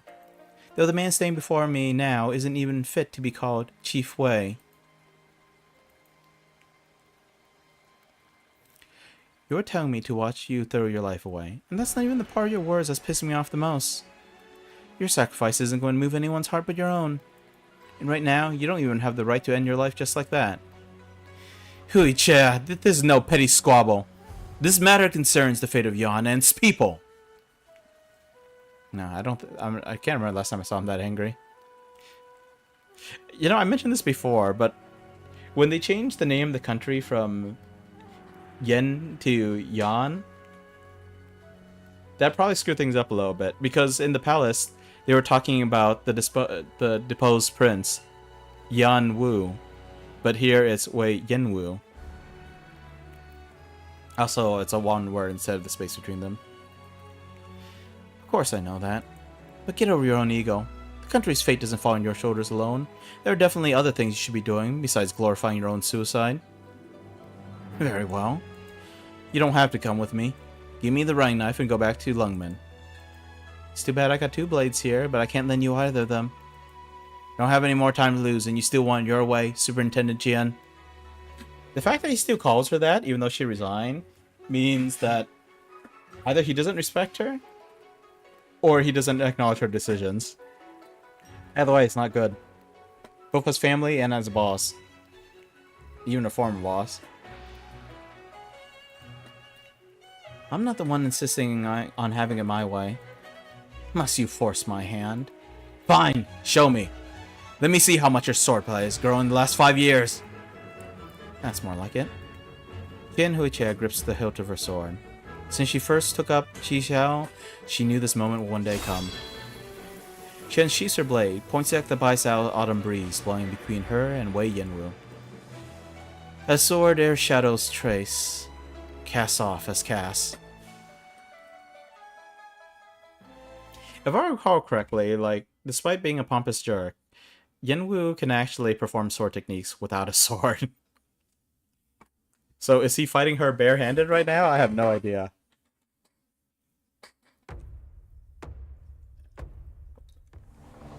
Maybe he has a sword, just not the sword. Gear. Also, remember to keep a safe distance from the lava and give regular Okay, looks status like reports. I'm uncertain. Is that a good symbol or... I think that's a bad symbol. Good scenery here, Doctor.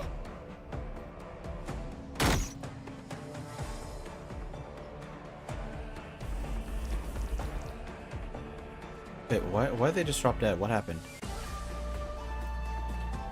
Don't leave bloodstains. They're hard to clean.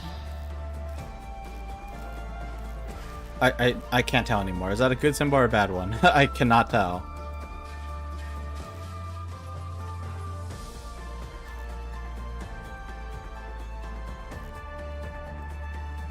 I'll stop all evil in its tracks. Such things are not for mortals like us to know. Gosh darn it. But I must! I seek forbidden knowledge!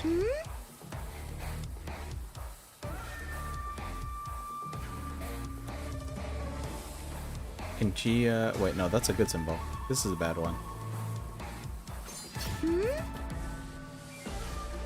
Oh. We're counting on you again today, little apple. Magma will dredge up Originian veins. Keep your distance. Oh crap. That didn't retrieve her in time. I know very So I'm not quite smooth. sure. Are they falling apart because they bump Once into known these to guys with the death. plates? But these guys are going fine, so I don't know what's happening there. The shadow beneath your feet is not your own.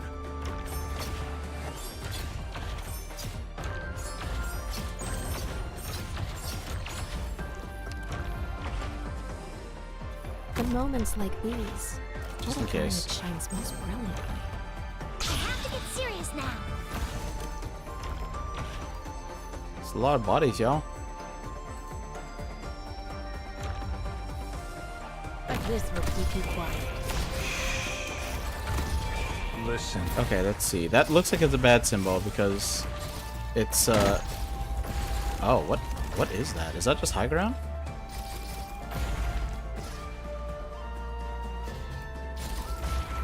Huh, that's interesting. All my eyes see are they who seek the unreachable, milling in confusion. Okay, well, let's get rid of some of these marks. Any opinions on what the annoying enemy for this event it is? I feel like I have not been putting enough effort into this event, so I can't say for sure. I think I had one, but I can't remember it right now. Although I gotta say, like, these stamps, the hostile stamps, can be a little annoying sometimes. Oh, I don't like the ones that like write bad marks.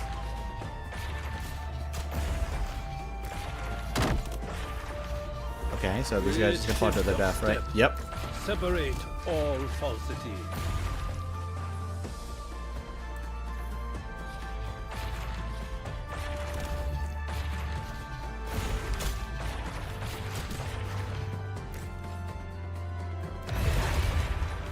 back into death. To insist upon violence is improper.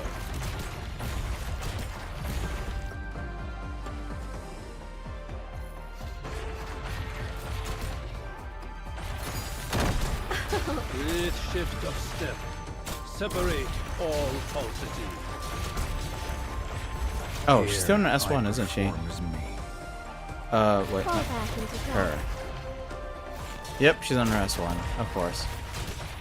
To insist upon violence is improper. Gush forth from your heart. Moving the marks to the left?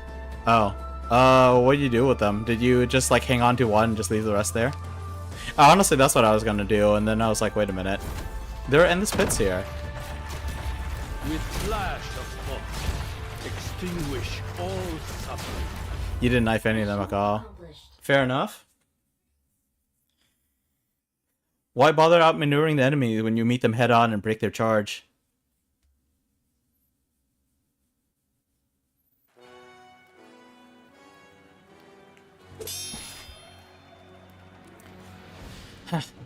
Huh. Do you intend to use Heaven's Eye? Scared. Skillful, but not yet at the peak of perfection. The Grand Master once said of your swordplay. Your skills improved much in 5 years, and you surpassed my expectations in comprehending Chi Xiao's techniques. But you are still one step away from Heaven's Eye. The Eye of Heaven sees all and nothing. Only when the clouds are parted is Heaven's wrathful eye revealed. Let your heart guide the sword, never looking back. Turn around, the sword loses sharpness, harming the user. I was only reminding you of its form, but I see you remembered it all. But you should be well aware a fog remains in your heart, so the technique is beyond your ability. Drop your sword. I especially don't want to go that far with you. Will you use it, though, or I don't give you the writing knife? Huh? Oh, she's talking about where he used the technique. I thought she was saying, will you use the writing knife if I don't give you the writing knife? I'm like, huh? Just like you did 35 years ago? Don't force my hand, Huiche. When you walked out of the Forbidden City 40 years ago, when you decided whether Tao and her father would live or die... Tallulah. Tao and her father would live or die, did you do it with the technique's ideals, never looking back? Huiche! If that's what Chi Xiao's final technique demands, then I shall never be able to unleash it. Trial, justice, good and evil, right and wrong, they aren't weights you can easily tell which is better when you place on two sides of a scale. Don't judge a life until its end was never a positive term to use. The same goes for people, and even more so. They shouldn't be used and then unceremoniously abandoned. Workers in the Victorian Siege, warriors of the Ursus Tundra, even the casino bosses in the Solus. All of them understand that. So you are right. I won't use Heaven's Eye. I can't learn it. It's not my blade work. What are you getting at? More than keeping a resolute will to abandon everything, I'd rather pick the path of knowing what I find impossible. Huiche, you still don't understand. You're right. I don't. I don't actually understand what happened that night. Whether your father actually died by Chi Xiao or something more sinister. I don't understand what you were thinking. I do know Edward and Tao both bore the curse of their bloodline, while I could only watch from the sidelines. I don't understand why mother resented you, father. Why mother resented you, father, and even me on her deathbed. I'm only clear on one thing, and Tao knows it too. Apologies from the dead are meaningless. If there are people you want to apologize to, then tell them you're sorry while you're still alive. Otherwise, you're just a coward consumed by guilt to the brim, putting on a heartless and stoic act for a ridiculous facade. I won't let you keep making the same mistakes. There's no real merit in winning a verbal fight. If you truly have a strike that surpasses Heaven's Eye, you shall become a legendary Yanese swordswoman. Show me! Prove with my blood that you are right. I'll show you. Jen silently switches Chi Xiao to her left hand and wields the writing knife with her right. I'll prove that the dilemma itself is fundamentally wrong. You never get the right answer, no matter which side you take. I'll prove that before we reach an inevitable dead end, we can take a step back and consider other options. A choice that requires no sacrifice or abandonment, but allows all things to thrive. You plan to use Chi Xiao's swordplay with the writing knife. You said the techniques of Chi Xiao were all about one state of mind, so it doesn't really matter which sword you use, right? Uncle. Still remember your last words to me when I left Lungmen? Wei Yanwu's fingers stretch and bend before finally settling into a sharp form. A gale swirls around him, blowing at his simple robes. Huichia, I'll respect your determination. I won't hold back. Heaven's eye, wrathful eye revealed, never looking back. Even without a physical blade, his fierce form remains like merciless sunlight, never to return once it has shone. Remorse does not linger on his fingers, nor on his sword's aura, yet it pervades the air like mountains of withered leaves in late autumn. Hesitation, regret, self-blame. She knows why the old man before her wields his blade. His pent-up emotions do not have to be expressed in speech for her to empathize with. Then, like a sigh, she thrusts the writing knife out. After the truth comes to light, a judge's long exclamation often feels heavier than the verdict itself. After the sigh, the sharp wind rolling around him dissipates like a fading dream, leaving nothing but a solitary palace, a desolate square, and the two standing in silence before it.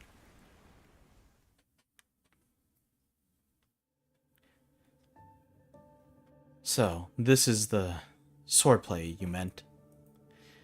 After I came to Baizhou, I heard some stories about my mother. When you left the city, she followed you to Lungmen. I never understood, but now, what other reason was there? She wanted to convince her brothers, her own two siblings, to make up. And now? I think she was probably even more naive than I am. You met someone from the House of Qian. I know your parents and them an apology. There are some things that should be resolved with blood, but this matter, this family matter that has entangled your entire life and my decades, doesn't have to be one of them. You felt regret in the end. You dared only hold the form of Heaven's Eye, but not its spirit. You know what comes after remorse. The Heaven's Eye you wielded decades ago was before regret reached your heart. You saw all and nothing, never looking back. And when you finally felt it, it gnawed at your heart non-stop. You win. Of course, you're right. But this way you stake everything on a war that cannot be controlled. Now countless Yanese soldiers and civilians have their lives on the line. Not just you and I. Those with power and privilege love hiding their selfishness with big numbers and scary consequences. But obviously, there are plenty of other choices besides your death. There are many who stand with us, proxies who have joined forces with Yan, your own brother, and even if there is no other choice but to take up responsibility, there's me. Let's finish the conversation from earlier. Path before you is long and hard, but I know you will master it. I thought for a long time what you meant by that will. When I found the answer, I was loath to believe the conclusion it led to. But now, seeing you in such a pathetic state, I can only believe it. From that moment on, when you placed your unfulfilled hopes on my shoulders, you are already old. You're old. You can't even harden your heart into stone as you did in your prime. You want to make amends, pay your debts. So you choose to die. Death won't let you make up for what you've done. Death won't preserve your last shred of dignity. Death will only leave a final knot in your relationship that can never be untangled. So don't do it. Don't do what Tal did. Is she?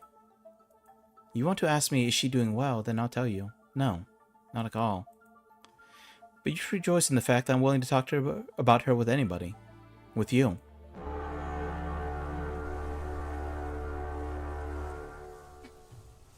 Wait, so is Tallulah dead? That's kind of what the implication is.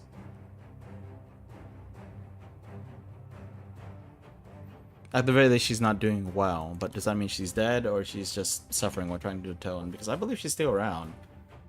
But now now that premise has been called into question.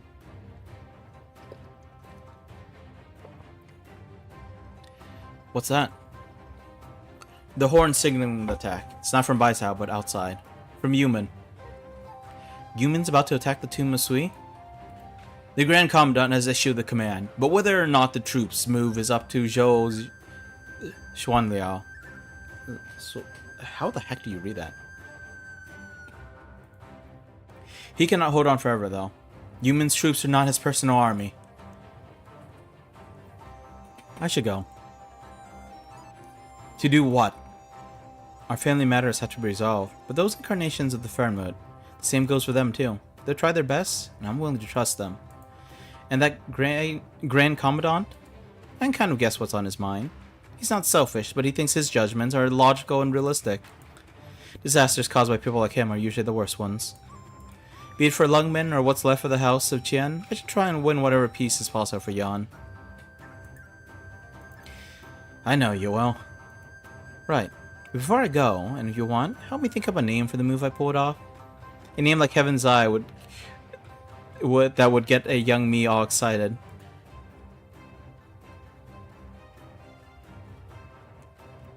I don't know how to read that word. I don't know that word. Heaven's Plant? It's like plain, but with a T. Plaint? Heaven's Plaint? What is that? Also, hey Cheesecake, good to see you.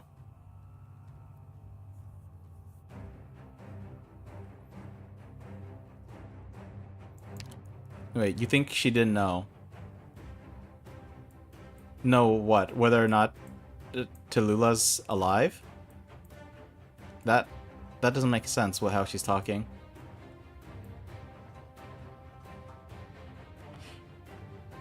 Nico, how far along are you with the story? Because after bagpipe stuff over in chapter, like, what was that, like 9, 10-ish? Reunion attacked. Reunion attacked and broke Tallulah out of there. I don't know if she went back. But even if she is at Rhodes Island, that doesn't mean she's doing well. She was basically just kind of waiting to die there. Being alive and being well is not the same. So I don't know, like, here, if it makes it, she makes it sound like Tallulah committed suicide, but maybe she was waiting to die, and maybe that's the same implication.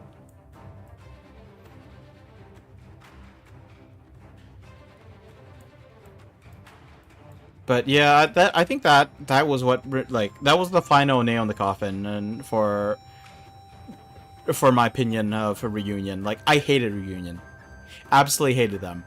But when the new Reunion, the reformed, the better, the kinder Reunion attacked Rhodes Island, I lost my remaining bit of respect for them. Any respect I had for them, gone. Out the window. I hate them. I mean, at least they didn't try to murder people, but, like, sheesh.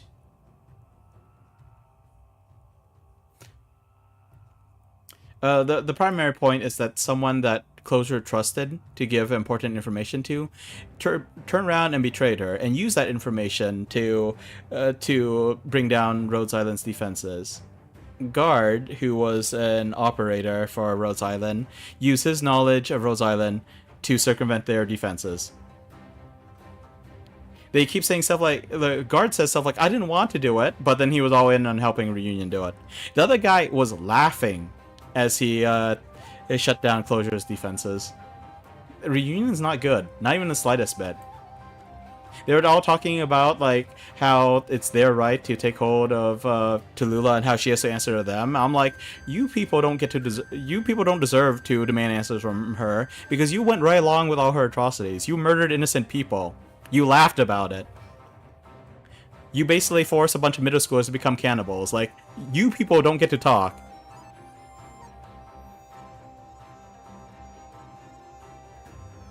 Well, maybe that's the old Reunion. Maybe that's the bad Reunion. But this new Reunion, they don't get to talk about how they have the right to question Tallulah.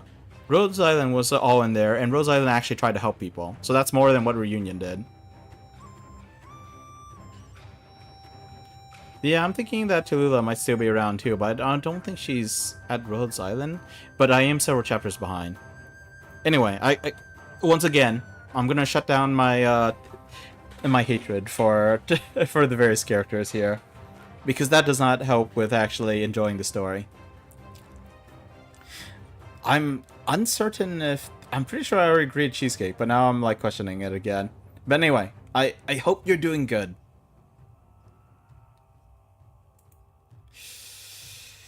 Alright. Well, if Nico says calm down after I already promised to calm down, I suppose I have to really calm down now. No thoughts, head empty and all that. Heaven's Plaint. Doesn't that sound a little old-timey? Surely you don't have to remind me of my age every 5 minutes. Even so, there are some things that I must do myself. Such as... This time I'll do something that won't leave me with regrets.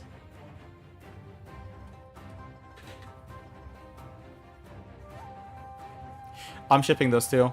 It might be a toxic relationship, but I'm still shipping those two. Jolais recognizes the person before him, the one steeped in malice. The mastermind who turned human upside down, and an actual Farenmut.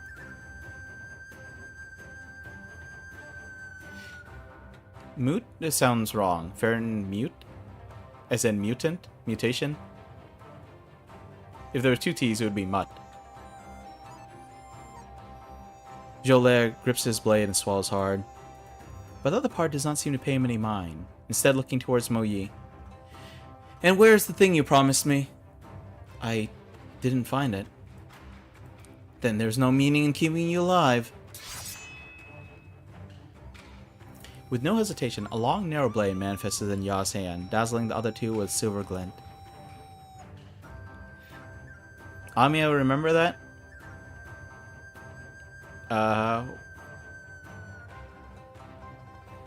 I don't think anime cares as long as it's not the doctor.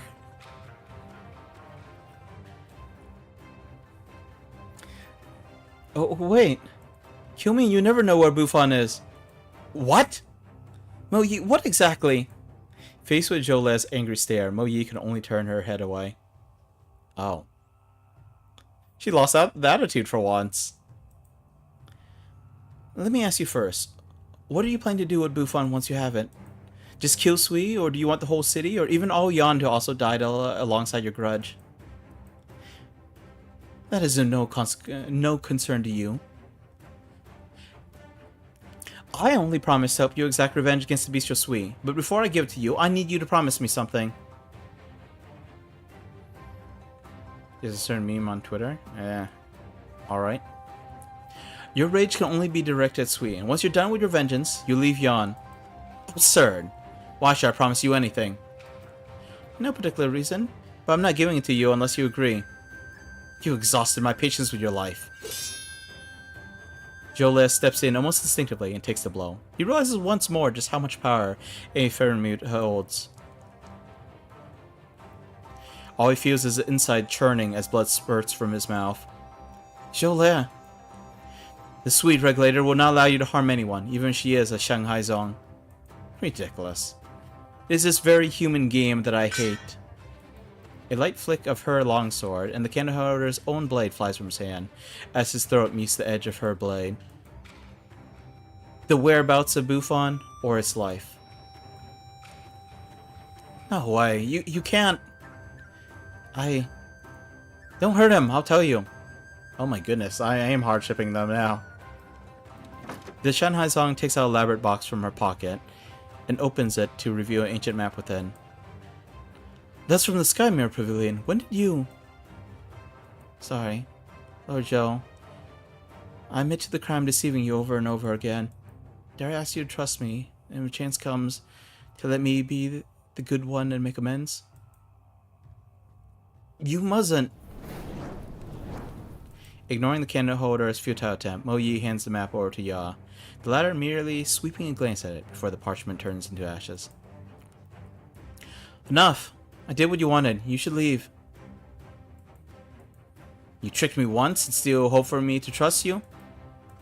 You shall come with me until I find Buffon. Ya raises a longsword, but does not point it at the two, instead slicing a rift into the air. Don't just stand there, run! Mo Yi is swallowed by the rift, leaving only withered autumn leaves all around Jolais. What did you do? Stop! Where are you going? I think it beneath me to make another move on someone I have no business with. If you cherish your life, then leave. Jolais silently picks up his blade from the floor and steps forward into a fighting stance. Countless times he has done this, against formidable foes he thought he could never defeat. So you have a death wish. As if merely following the proxy's murderous intent, a chilling autumnal breeze blows by, and sharp withered leaves cut tiny wounds on Jolais. Wait, this is a proxy? I thought this was a fair mute. But right after, he sees something he can hardly believe. The dead leaves turn to flowers and green, and the piercing autumn wind is gradually replaced by a gentle spring breeze. Who dares? Why do we always run into each other when a fight's about to start? This encounter is no different from the one 1,000 years ago. Our former foes are gone, as are our dear friends. Draw your blade for vengeance now. How's it not a futile grass like the past? You two. The proxy is loath to address her kin by the names humans gave them, yet she realizes, how else are they to call one another? Ya detests these names. Oh, Jew. So you were both alive all along. As you can see, we're no illusions of walking corpses, so yes. This is no place for chit-chat. Can your hidden realm welcome us as guests? Apparently, Ya has a pocket space to just, play host to visitors or throw in unruly terrorists. I thought it and I were the last of our kind on this land. How have you survived these last 1,000 years? Why have you come here today? Do you want to stop me as well? We don't intend to make things difficult for you, but are you aware just how much trouble you added to our place with your awakening and return to Yon? Since that day, I've been followed by hundreds of eyes, even when I'm just casually angling for some silverfin on the Dust River. Staring at your decrepit shell. Huh. Those ain't sure experts at wasting time. Ruined mountains and streams, bodies weak and sick. That's all we are now, and you're no exception. Weak and sick? Yet enough strength to leave another wound on it that will never heal. Is that the only thing you gained from your long journey? After this millennium-long journey, all that remains in your head is wanting to settle the score between you two. Seriously, your smarts are not up to par. Anger, humiliation, discontent, confusion. You come back on account of these, and you use them as excuses to level your blade against your own kind. Humanity gave a name to this obsession born of anger. They call it vengeance. You proudly claim to be a fair and mute and look upon human emotions with contempt. Yet you change when you become so obsessed with the boards and games humans play. And when did you, primordial beings, pick up the rhetoric used by those crass pests? Fooling humans, hunting your own kind? When have we ever suffered such humiliation? When have we suffered such a betrayal? Vengeance? Boards? Games? This is a war between it and me that has yet to end. Lands shorn of life, mountains split asunder, rivers choked with crimson. The war at the dawn of time is not worth my remembrance. Aeons ago, before you granted these insects your cunning, they had long embarked on the wrong path. Now look at you, taking on a form similar to theirs. Comical, ugly, broken, unbearable, you make me laugh. It says this, but Ya looks more human than Ju does. Even I can't tell. I feel like the shoulders are too big, but I can't tell if that's clothing or not. And then it said she, but that chest looks more masculine. And you, Ho, the ancient bestial Ho, thus nature of antiquity. You who once floated between heaven and earth, have too learned how to live like an ant. One can live as they wish in this realm, rafting, swimming, fowl watching, fin catching. You're not me, so how would you understand the joy I derive from this land? You find joy in dragging your tail through mud? Seasons change, life and death come and go. Joy is but a spark, and sorrow the same. To me, these joys and sorrows are but floating weeds in the Dust River. Where the wind blows, I go. If one day a fin beast devours me whole, I shall drift freely for 10,000 miles with the current. If a foul beast snatches me, I shall be lifted up into the highest heavens. Will you raise your weapon against the wind? A fin, a foul beast. To be used or cast aside is of the times. To hide or to act is of my own will. That is what you and I have come here to tell you. Continue your reckless act, and you shall only meet your end. A Fernmoot's end, which is show no more, only ash and dust. Simply put, we pity you, our kin. Pity for your kin. The two of you only leave me with shame. Kin, you say? The two of you as primordial manifestation of nature and rules are groveling at my feet to surrender the ages. Puny, weak, filthy, low, what grants you two rotting corpses the right to call yourselves my kin? I'll lose my body and end only as ash and dust? The destruction in your eyes is to me simply a return. A return to the sleepless chaos, the indistinguishable dawn. So what if I'm reduced to nothing? So what if I'm consigned to eternal nothingness? This realm is but a coffin with no borders in sight. 8,000 years I've waited. The only thing missing is a dark red pattern. Soaked, painted, lined, and carved. A breathtaking pattern made from its flesh and cries. You take this realm as a coffin. Is it then not a waste, preserving this vast realm when only death awaits you? I have no idea what Ho's trying to say here. Is Ho trying to say that you think this place is a coffin, you might as well destroy the land as well? Destroy the entire country? Huh? I dwell within a leaf, but see an entire realm within. All things arise from the mind, and should stay free and unfeathered. Is it this realm that confines you? The land trembles from its master's rage. The chill, the cold, jade mountains grow even sharper from her raging fury.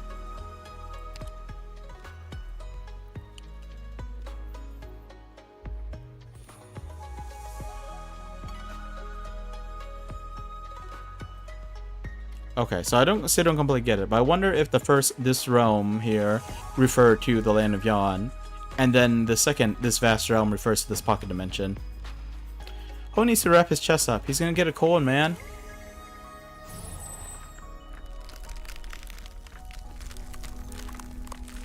You know, speaking of which, so yeah, like they use the word her with a capital H sometimes, but that chest looks very flat.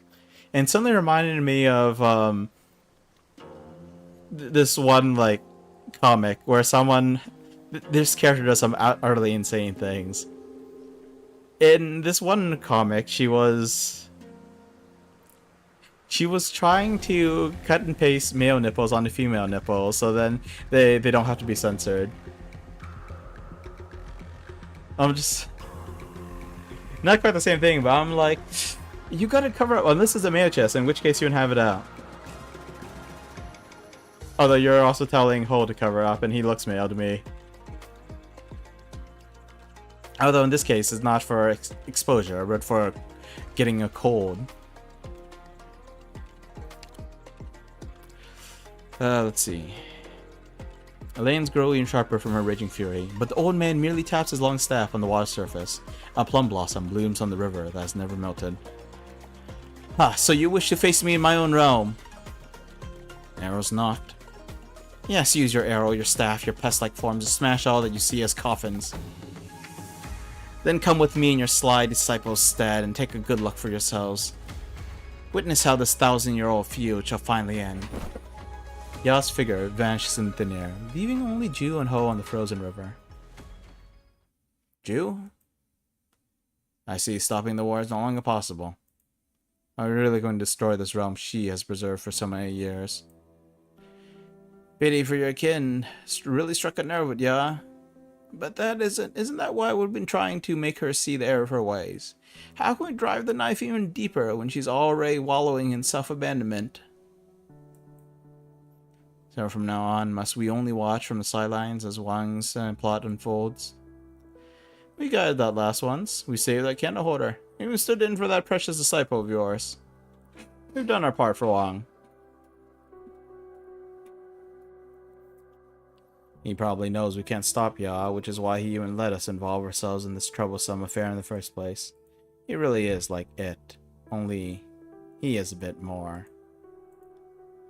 What's done is done. Let's just rest on this river and partake in the scenery from a millennium ago. Time's running out for it as well.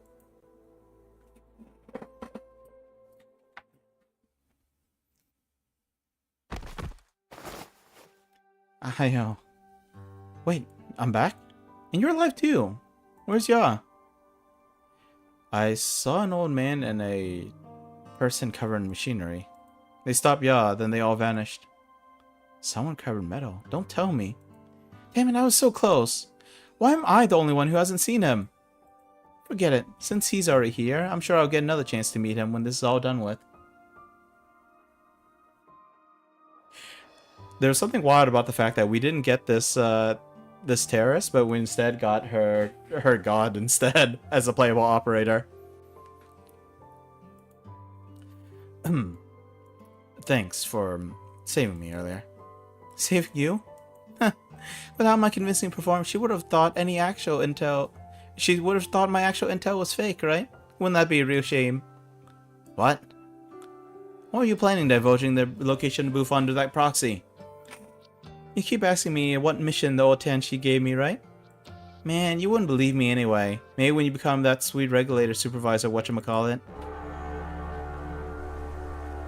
What was that? From far away, a bugle horn sounds, sending Mo Yi in a frantic search for its source. But to Zhou it could not be more familiar. That's Yuman's call to march. Yuman is preparing for an assault on the tomb of Sui. So soon? The Beast of Sui hasn't woken up, right?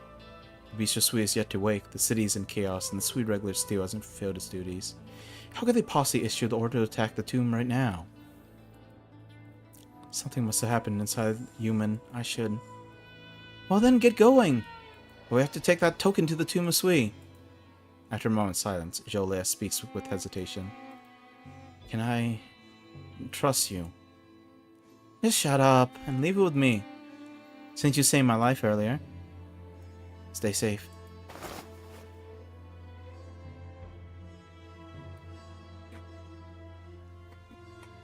The day of the full moon. By its outskirts, near the tomb of Sui, an old man stands alone amidst dry grass and withered poplars, silently staring at where the barrens end, in the direction of Baizao's urban core. Gah! It's been so cold this autumn.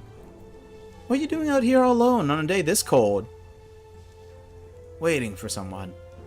Oh, have you eaten? Here, have a bag of buns with me. Fill your belly a little? We can eat once everyone's here. If we're gonna wait for more, then I better prepare a proper meal. Buns won't do. Do you think they'll come back? What do you think? Of course I think they will. I know we rarely come together. We always argue whenever we do meet. We don't share the same hobbies and have conflicting personalities. But at times like these, I believe our hearts are always one. Though, even when everyone comes back, can we even... I'll wait with you then.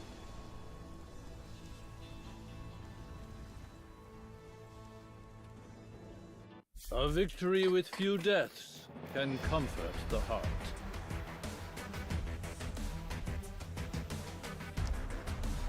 Something amusing me about how Ju showed up there on that screen.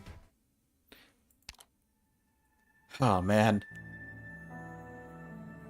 It's taken over an hour per stage. This kind of wild.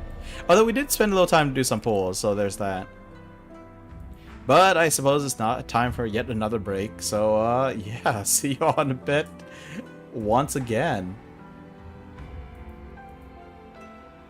Once I refresh the page again, because for some reason the button isn't available. Sigh. And of course everything takes so long to load these days. Wonder what that's up with that. Is it really just my computer? Is it the internet? Who knows? Is it the boss? The boss is fun. Is there a different boss? Because I already fought Chun and she barely did anything. I don't even know what she's about. I took her out pretty fast. squishiest boss I've seen in years.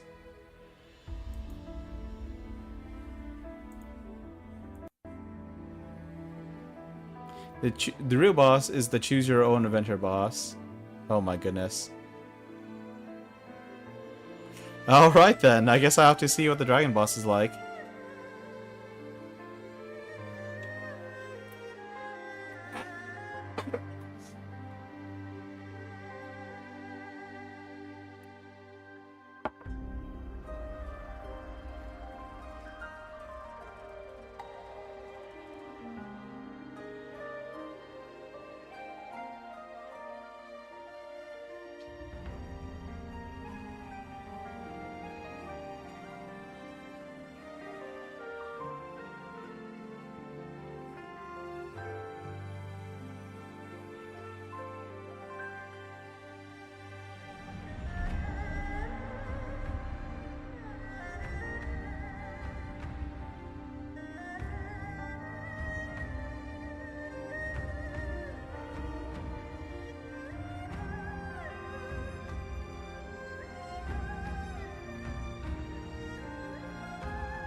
You know, I was just thinking about the someone said something along the lines of the Near Light event being as long as a Harry Potter novel.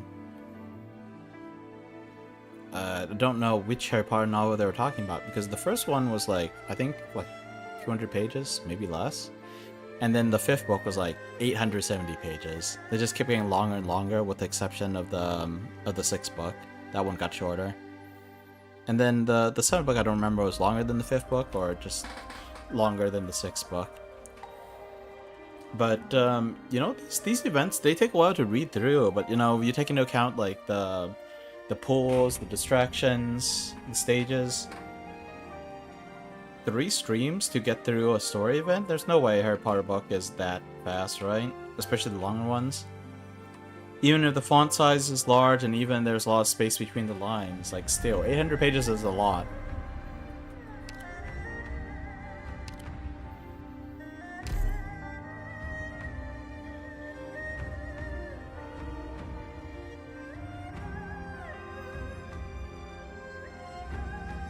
And of course the game's just showing me a black screen. Why? Ah. The day of the full moon. The Saiyan blots out the sun. Jolaire crouches within human shadow, looking out the wind aegis. The Saiyan sluices the distinct silhouette of the cannons. The entire city slowly rumbles towards the tomb of Sui. You know, I totally forgot. The fact that the nomadic cities are, well, nomadic, that they're moving, means that you could make literally a city-sized fort and send it at the enemy. I thought they were just using, like, when they said human was marching, I thought they meant, like, the troops that were stationed there. Like, the army that they had stationed there was on the move. But no, they're moving the whole darn city. We may have passed the black screen, huzzah. Human did receive marching orders, but why would His Majesty order attack on Swede before it has awakened? After this moment of hesitation, Human is almost right on top of the crouching candle holder. Soon there will be no more room for him to move forward. There are only the city walls jutting up perpendicularly from the ground. You wish to leave via the sand sluices. Have you perfected your Qigong yet? Qigong? I don't know how to pronounce that. Not to mention, once you head out... Never mind. You will see for yourself. Do not think that your fall will excuse you from punishment. It would be one thing you causes trouble on your own, but you drag Qingping into it. In general, it was just because Zhou Le. Do not make excuses for him. He should have thought of how to come back up before he jumped down. All that bravery, but all he knows is how to fight, and how to make others nearly die of worry. Back to your place, and once your wounds have healed somewhat, come and receive your punishment. The city wall is only 10-some meters from Zhou Le, and so he takes a great leap forward. The Qigong others praise him so much for is now the only thing he can rely on. Though the sand sluices have not started up, the wind Aegis has been fully erected. Its smooth wall is nearly impossible to find purchase on. A single slip would mean a horrible death. Halfway up, and there's steel battlements that he can use to support himself. But to go further would be strapping thousands of caddies to himself. Faster. As he passes through the yellow sand, the young man sees the figures of soldiers manning the walls. Many of them seem to have already forgotten just how long they have stood atop those ramparts. However, with the sudden blast of horn, they have now been tasked with spending the rest of their lives on this new hunt. Faster! The higher he climbs, the clearer his thinking becomes, the steadier his steps. Even so, the final stretch of the walls is no stroll down a garden path.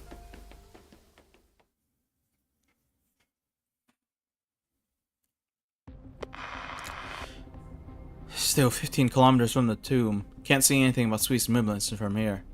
Still no news from the Swede regulator? The higher-ups really just give the order to open fire. No. I would never. Yes, understood. Who? Thunk.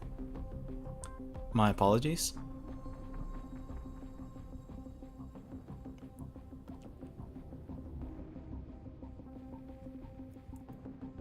Don't move. Help, there's a spot. This area is long evacuated. Shout all you like. How would you know? What are you up to? I'm an Imperial envoy. I've come to investigate why Human is taking action without permission.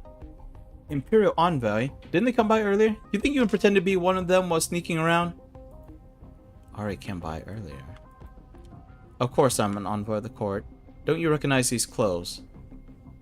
Be shit you are. Those are nothing like the clothes they wore. They had proper court mandarin uniforms on.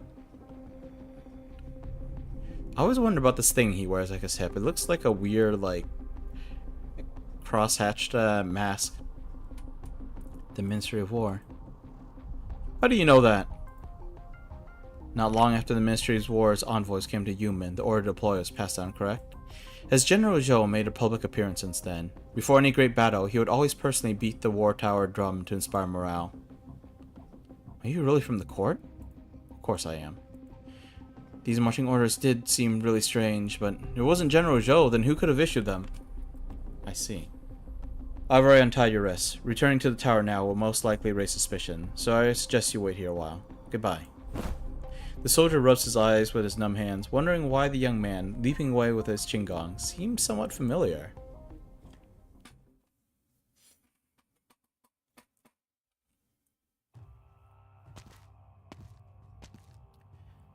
Father?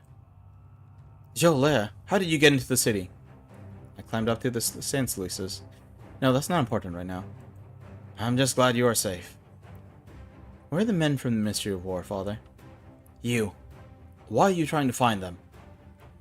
The orders to march upon the tomb of Sui and fire at it, if they were not your orders, then they must be theirs, correct? Otherwise, why'd you be here alone, like you were under house arrest? Silence! Do not presume to comment on military affairs! Father, the Grand Commandant is doing all this because he's decided to overstep his majesty. He is vainly trying to fire in the tomb to start a war. The Grand Commandant has formed a cabal, and will sit and watch as Baisao is overrun by script guys, in collusion with the supervisor of the Sui regulator. Not only that, but he tried to seize the proxy's artifact within the Skymere Pavilion, and also forced Chief Executive Wei of Lungmen to attack Sui using some secret technique. None of these plans worked, which is why he commanded Yumen to fire upon the tomb. His Majesty never gave such an order. The ones given to Yumen to Moonfire are false. Do not be deceived, Father. He did all these things to wage war upon Sui. Surely you believe me, Father? Yes. How could I not? But know this, the tomb lies in front of Yumen, and Baisao behind it. No matter what orders are given, the city must not fall into disarray. Those above want to advance, those below want to observe. When these two forces clash, they will cause great panic in the city. If Sui truly were to awaken, the soldiers of Yumen will be decimated. But these soldiers, do they know that they fight for the Grand Commandant's false orders and not the will of Yan? Before a march, the general usually pounds the drum atop the walls to inspire morale. Have you done so, General Zhou? Without this encouragement from the commander, the men's spirits have not been lifted. On the contrary, they are confused. Are they truly braving Sui's claws to protect Baisao? Or are they the inevitable first sacrifice at the altar for the belligerent Yan the Grand Commandant envisions? Zhou. Father, you are not only General Zhou of Yumen, you are also the Lord Exorcist of Yan. We just received reports of a suspicious individual infiltrating Yumen. It appears he stole into your residence. What crime should your son be charged for his trespassing into military fortifications, General Zhou? Just as Zhou... I'm trying to think of the closest I got to figure out how to pronounce this name.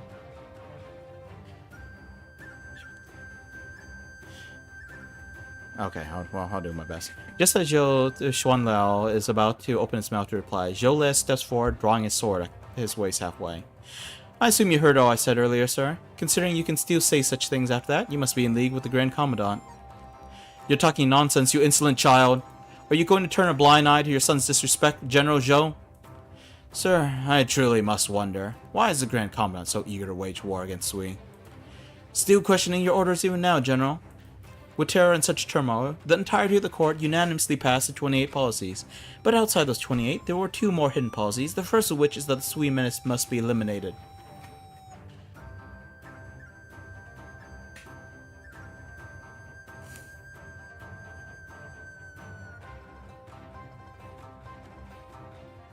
You know, while I still do want to do story readings, I might call it quits on Arknights story reading after this event. Between Yan and Colombia, I'm just kind of disgusted with the countries now. Like, I always knew that Terra was a worse version of Earth, but like, this is just pathetic. Everyone's just making up excuses, sidestepping their own rulers, and setting up false flag attacks. Because everyone is so darn eager to go to war, it's pretty dumb.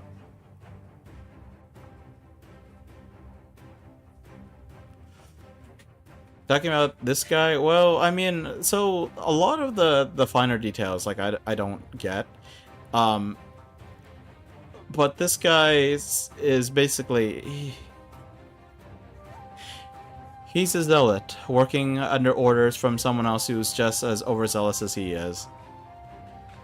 They want to wage war for the good of the country.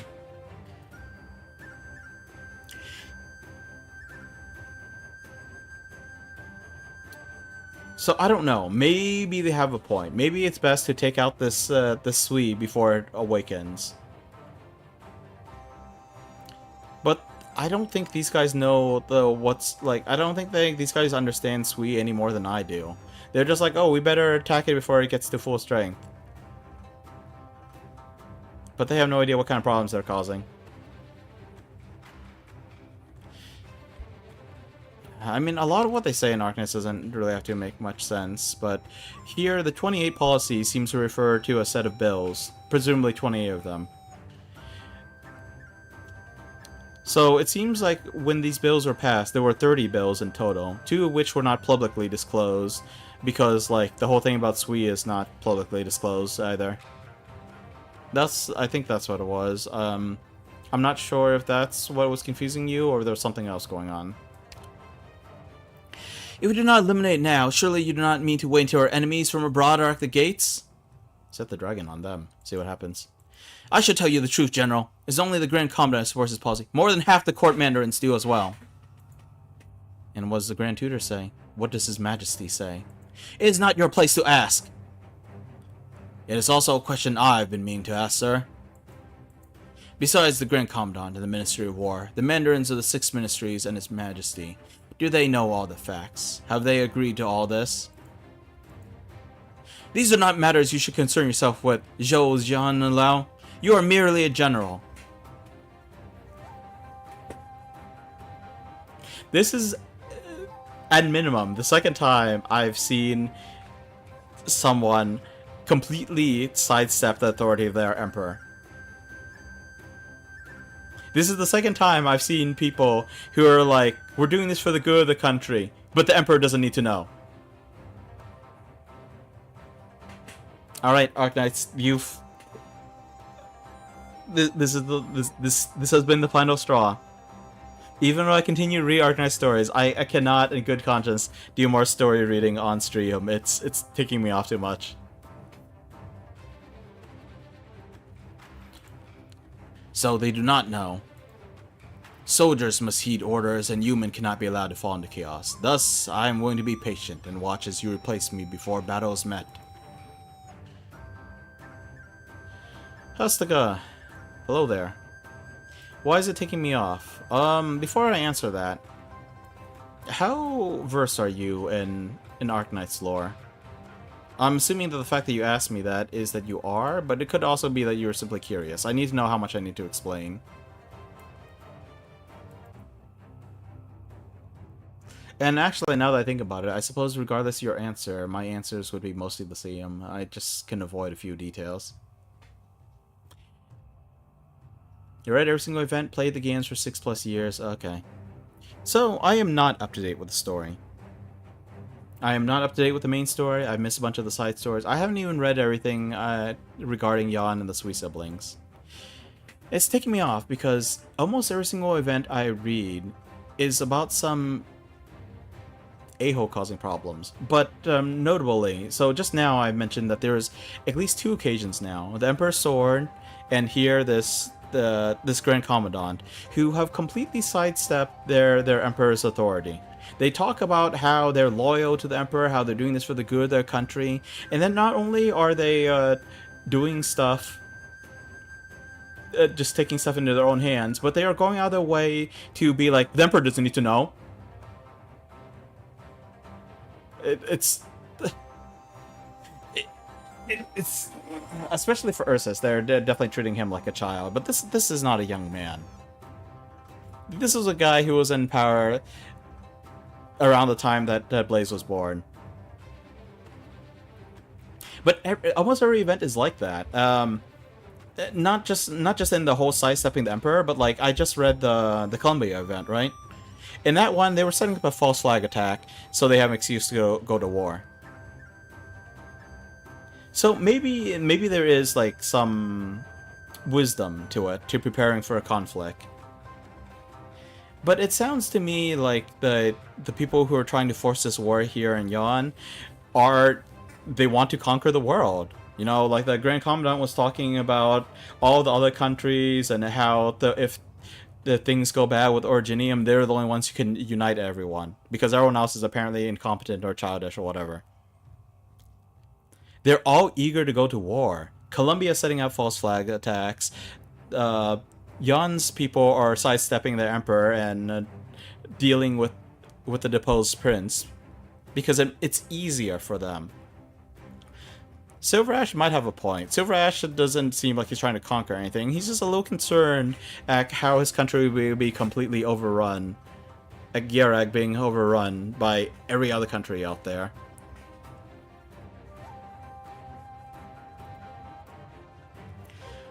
It's kind of in line with real life or history. People wage war for interest.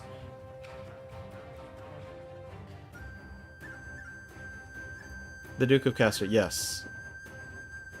I do know that saying, but like, why? Like, how is that a defense for the story?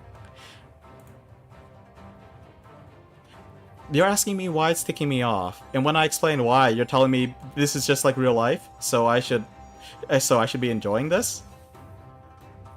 I go to fiction for heroes, for good moments.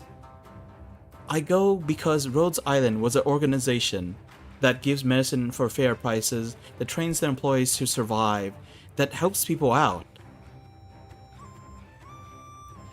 I don't come here to... I don't go to video games for all the worst parts of real life. Even if we were gonna play a game about realistic fiction, I want to see, like, let's say like a rom-com, you know? Like, it might not be realistic. But romance, comedy, just the slice of life.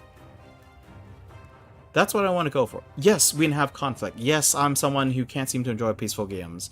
I don't play Stardew, I don't play Harvest Moon. Those similar kind of games I've tried and I can't stick with them. But even though I keep calling them back to games for violence, at the end of the day, I want the stories to be about good people. I want to follow their perspective. I want to see them actually be able to do stuff. Every Arknight story seems be about good people delaying the inevitable. They kick up a fuss, and someone in a position of power feels like, oh, I guess I won't try to murder them all today. You know, the vice president of Colombia was like, yeah, I'll spin this in a good way because I felt like it. The emperor of Yon sees Blaze barging in and is like, yeah, I guess I'll let her go, even though I scapegoated and executed her entire family. So the things that ticks me off are twofold. One, I have to look at the worst parts of humanity over and over and over again when I don't even like looking at politics in real life. The second part is that the good guys never win. There were like small victories, I suppose, and I suppose technically saying that they never win is not completely accurate. But the fact is that there's so many events and then basically a stalemate and a delay. And life goes on, but the people in charge are still causing problems. So I'm a little sick of seeing that, but also I'm a little worried about like continuing to do more story reading streams, specifically in a game that keeps throwing these kind of stories. So in addition to my personal feelings on it, it's the fact that my personal feelings bleed through. It doesn't make it for a good story reading if I spend every event ticked off at it. I also only have a few months left to go on this whole streaming thing. I don't want to waste all my time on stories that I can't even enjoy. You thought I'd be used to it, but you see, that's the thing. It's because I'm used to it that I'm not enjoying it. Because I see this in real life. I am quite ignorant about real life politics. Quite ignorant. But the fact of the matter is, no matter who becomes president, no matter who starts a war, things aren't great for me. It's worse if they attack my home, obviously. But things aren't good for me. Just because I'm used to it doesn't mean I like it. Just because it's realistic doesn't mean that I should be like, yay, I get to see the higher-ups that start BS and murder people for the sake of their profit. I hear bad things about people making money and the kind of shortcuts they take and the kind of people who have to suffer for it. I hear numbers occasionally about how many people die in the name of profit. Is it realistic? Yeah. Does it happen all the time? Yeah. Do I like seeing it in stories? Definitely not if it's every single event. But yeah, it's starting to feel a little unoriginal now. What I liked was back during the... one of my favorite events, if not my absolute favorite event, was the first one with Gavio. What was the biggest problem there? Tomimi shot the aircraft with a rocket launcher. That was the biggest problem in that event.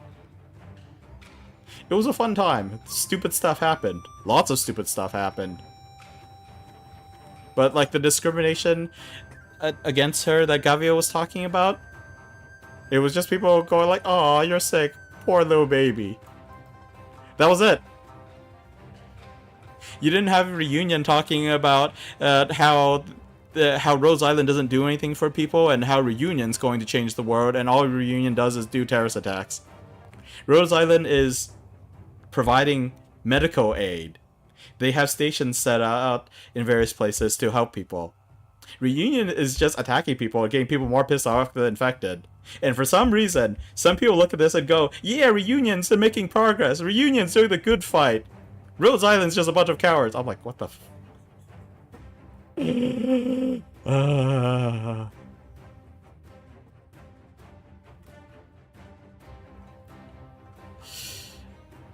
For me, bad people are... So killing is bad. I should not condone it. But when you meet a bandit in a video game, their role is to die at your hand.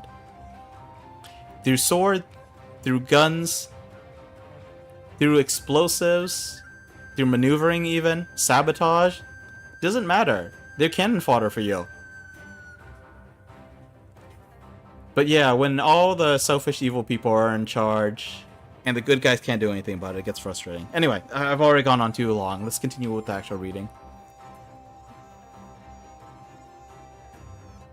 But what if what comes next is an age of strife, where your actions not be drawing Yon into panic, creating new conflict within? I may be a military man, but I'm also the Lord Exorcist of Yon. Forgive me, but I cannot receive such arbitrary orders. You put your own head on the chopping block. Guards, arrest this man! It seems you really are all preparing to revolt. Who goes there? I am Tahi, Monitor Censor of the Department of Discipline Supervision. I happen to be here for rest and recuperation. I must say, I did not expect to find the Ministry of War acting without authorization, causing unrest within human. You need not mind me. I will not interfere in your affairs. But so long as I leave this room alive, do not believe the events that have taken place today can be treated like they never happened. The Ministry of War's envoy and his men freeze in place. Enough! Here and now, I am still the Warden of Human. If the Grand Commandant wishes to court-martial me after the matter, then whether I am to be sacked, exiled, or otherwise, I will submit. But as for now, out of my way. I must see my men. Jolea fully draws his sword, shielding his father as the two of them walk out the room.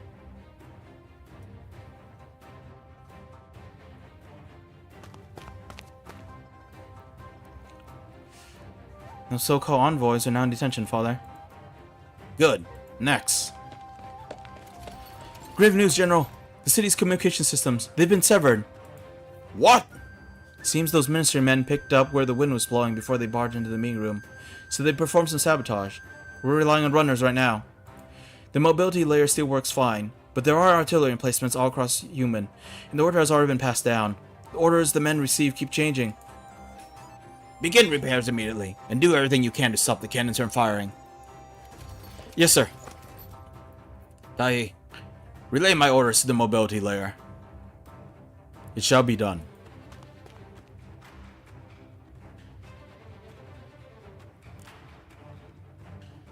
Just saw a steam pop up that caught my attention. Anyway, Jolea, I shall entrust the emplacements within the deepest regions of the city to you. Yes, sir. One more thing. You've done well today. You got to the city through a method that would have been fatal if he had made even a single mistake. I would say he's done well. Also, you know, possibly stopped a war. Damn these monsters! There's no end to them! We can't hold out much longer. Another 24 hours pass, and the fighting continues like the defensive line against the Geist in Baizhou. The strange Geists are like an endless tide, wave after wave crashing against their defenses. Though they may be cut down, they always reappear, stronger than before. There's no doubt. The force the defenders face now are the god hunters of days long past. Keep your chins up. The battle is not yet over. This is no time to admit defeat. The sword in her hand is bent, her armor slowly but steadily getting covered in massive scars. His Majesty decrees, all soldiers, whether patrol battalion, Yulin Guard otherwise, are to gradually withdraw from Baizhou's core plate, join with the troops stationed outside the city, and pull back defenses to a 10-kilometer perimeter around Baizhou. Pull back our defenses? That's ridiculous. The Forbidden City is right behind us. Don't tell me His Majesty's prepared to abandon even the core plate? I double-checked. Those really are His Majesty's orders. Your Majesty, where are you right now?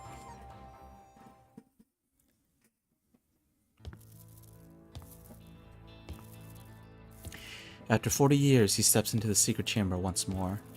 He still remembers the emotions he felt the first time he set foot in here.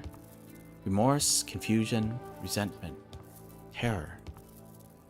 40 years has been long enough to soothe them away, long enough to grind away at all feeling, aside from the one known as helplessness.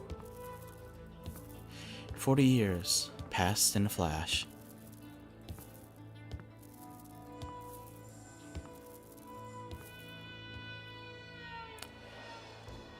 If you are still unwilling to bow your head to Yon, then I alone shall bear your 1,000 years of rage. The sin of disloyalty I shall also stamp out alone. This millennium of grudges and grievances shall end here. From now on, Yon will begin a new chapter in its history. Why wait for heaven to bless this nation? There is only the triumph of man over nature.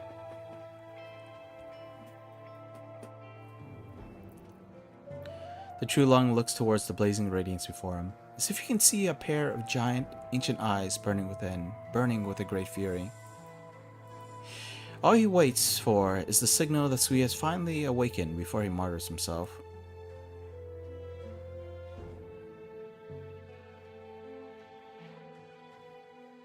Oh, I'm going to continue reading, but I was suddenly curious. Hastaka, so you've read everything about Arknights. You've been playing this game since it released. 6.5 years. Is that actually more than since it released? That might have been the Chinese version. Huh. Anyway, I was just wondering if you played other gacha games. These days I'm really struggling with getting to any gacha games. I ended up dropping all of them except Arknights. But at least for a little while, I noticed a lot of them have good stories, but they also like pick me off in the same way. You always have these unreasonable people like stirring trouble. Sometimes it's an unavoidable accident, sometimes it's a legit misunderstanding, sometimes people with different priorities. But there's a bunch of these unreasonable people.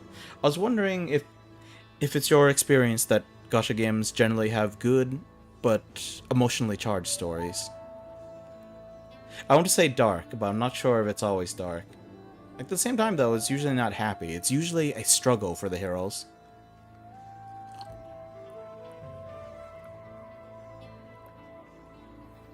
I'm not really fond of Uma Musume, but I guess what I want from Arknights was more victories.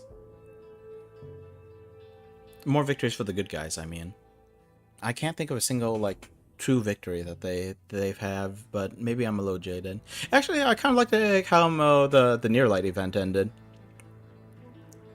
Like, that was another one where life goes on and, you know, good does not fully triumph over evil, but the fact of the matter is that the Armorless Union got shut down, the General Chamber of Commerce didn't get their way, everyone important survived, and even the military, you know, the Pegasus Knights stepped in to help protect Nero and the Blood Knights trek to the Hall of Fame.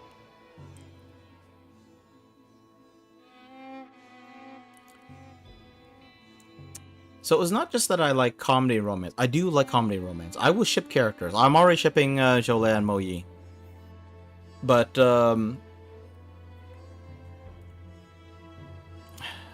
like, even... Okay, so Warhammer is pretty grimdark. Or good things do not happen much in Warhammer. But sometimes those short-lived victories are still... They still make me, They still make me cheer. Like the ending of Space Marine 2, for example. Obviously not an end to all evil, but it felt like a win. I just need some victories for the good guys, that's all. Like, the Golden Clothes story? What did she get from that? She's put her whole life savings into running a store. I mean, into buying a store, and then the store got burnt down.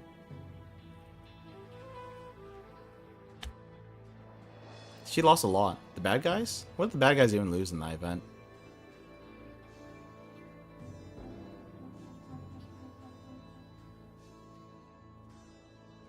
I'm sorry, I don't know what this Warhawk that you're talking about is, but like, I want more victories. Like it, other than like those few, it feels like the bad guys keep winning, or at least it's a draw. But it's not. It's not even like a true draw. It feels like they're just delaying. The good guys are just delaying their own defeat. So, I mean, clearly we don't seem to see eye to eye on this, but I just want to make that clear. It's not just comedy and romance I go for, even though I do tend to go for a lot of those. It's just that when things do get serious, I need a silver lining. If everything's all grim dark, I can't take it. There's no point in me investing in that universe, because if I want grim and dark, I would have stayed in the military. I would pay more attention to real life.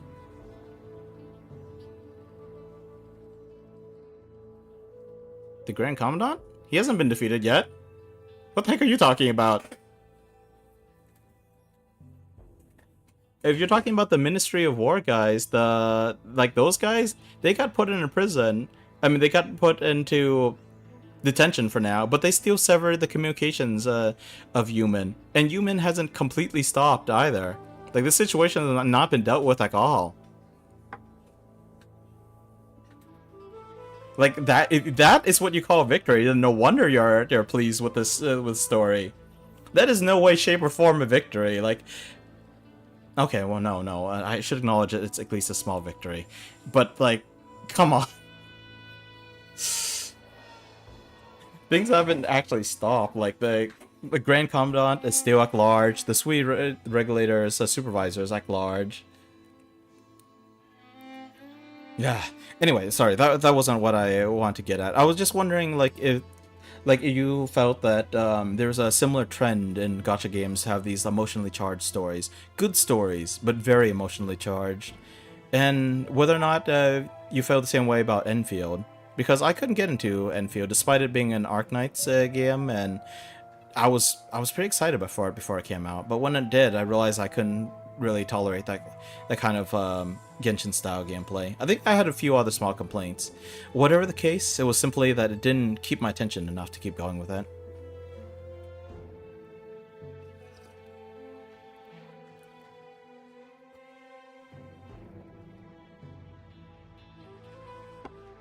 I think you're looking at it the wrong way. Their faction could be dominant. It just wasn't dominant within Human.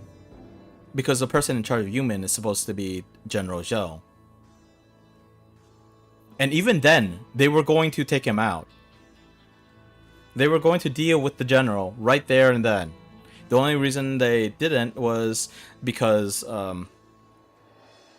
can't remember Taihei's his title, but that guy showed up.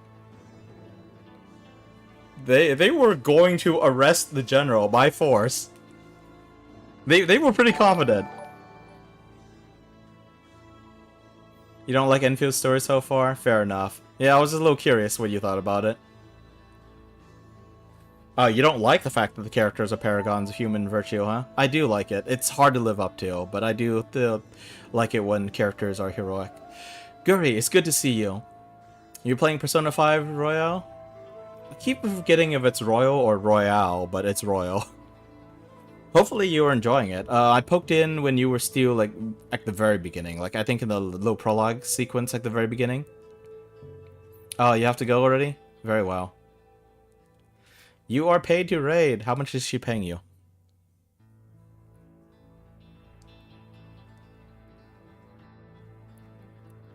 But yeah, I hope you guys are doing good. Welcome, readers. For those of you who don't know me, my name is Phantasma Knight, warrior poet, variety streamer, chivalrous loot rat. I'm trying to read through the story reading. I told myself I was going to read through this whole story, but there are certain aspects of the story that I'm not enjoying. So I was kind of like discussing some of those different perspectives on how we view these kind of stories, as well as how we view the situation. There was one situation where a couple of the bad guys did get put in their place. But I wasn't feeling as optimistic about the situation, even if those particular bad guys were put away. You were paid 110 pool? That's not bad. Incauto was paid 0? Yeah, that's about what I expected, honestly. You paid 60. Alberto, you paid 60 for her to play Persona 5. Dang. Well, she's playing it. I hope she's enjoying it. I know she said that she had to bail right away, but yeah, I hope she's been enjoying it so far. 10 cents a person? Dang. I know we should be grateful for what we get, but sometimes when you get too small of an amount, it feels kind of bad. I was watching an anime where this Baron was like, "Oh, I know how hard it is to do this job, so I won't let you any soldiers because I'm busy all the time sitting on my butt. Still, I know it takes a lot of funding, so let me give you some money." Hands over a small chest, and then, oh well, it's one of his soldiers who hands over a small chest. The knight takes the chest, opens the lid, and sees a single coin in it. I'm just like, oh my goodness. The main character's line of thinking was like, good, with this coin we can pay that guy's salary for another month. So, you know, the main character, he wasn't expecting any help from this Baron. He's like, this is more than I expected. We'll make use of it. Let's move on. The other guy was like, what the F? How insolent can you get?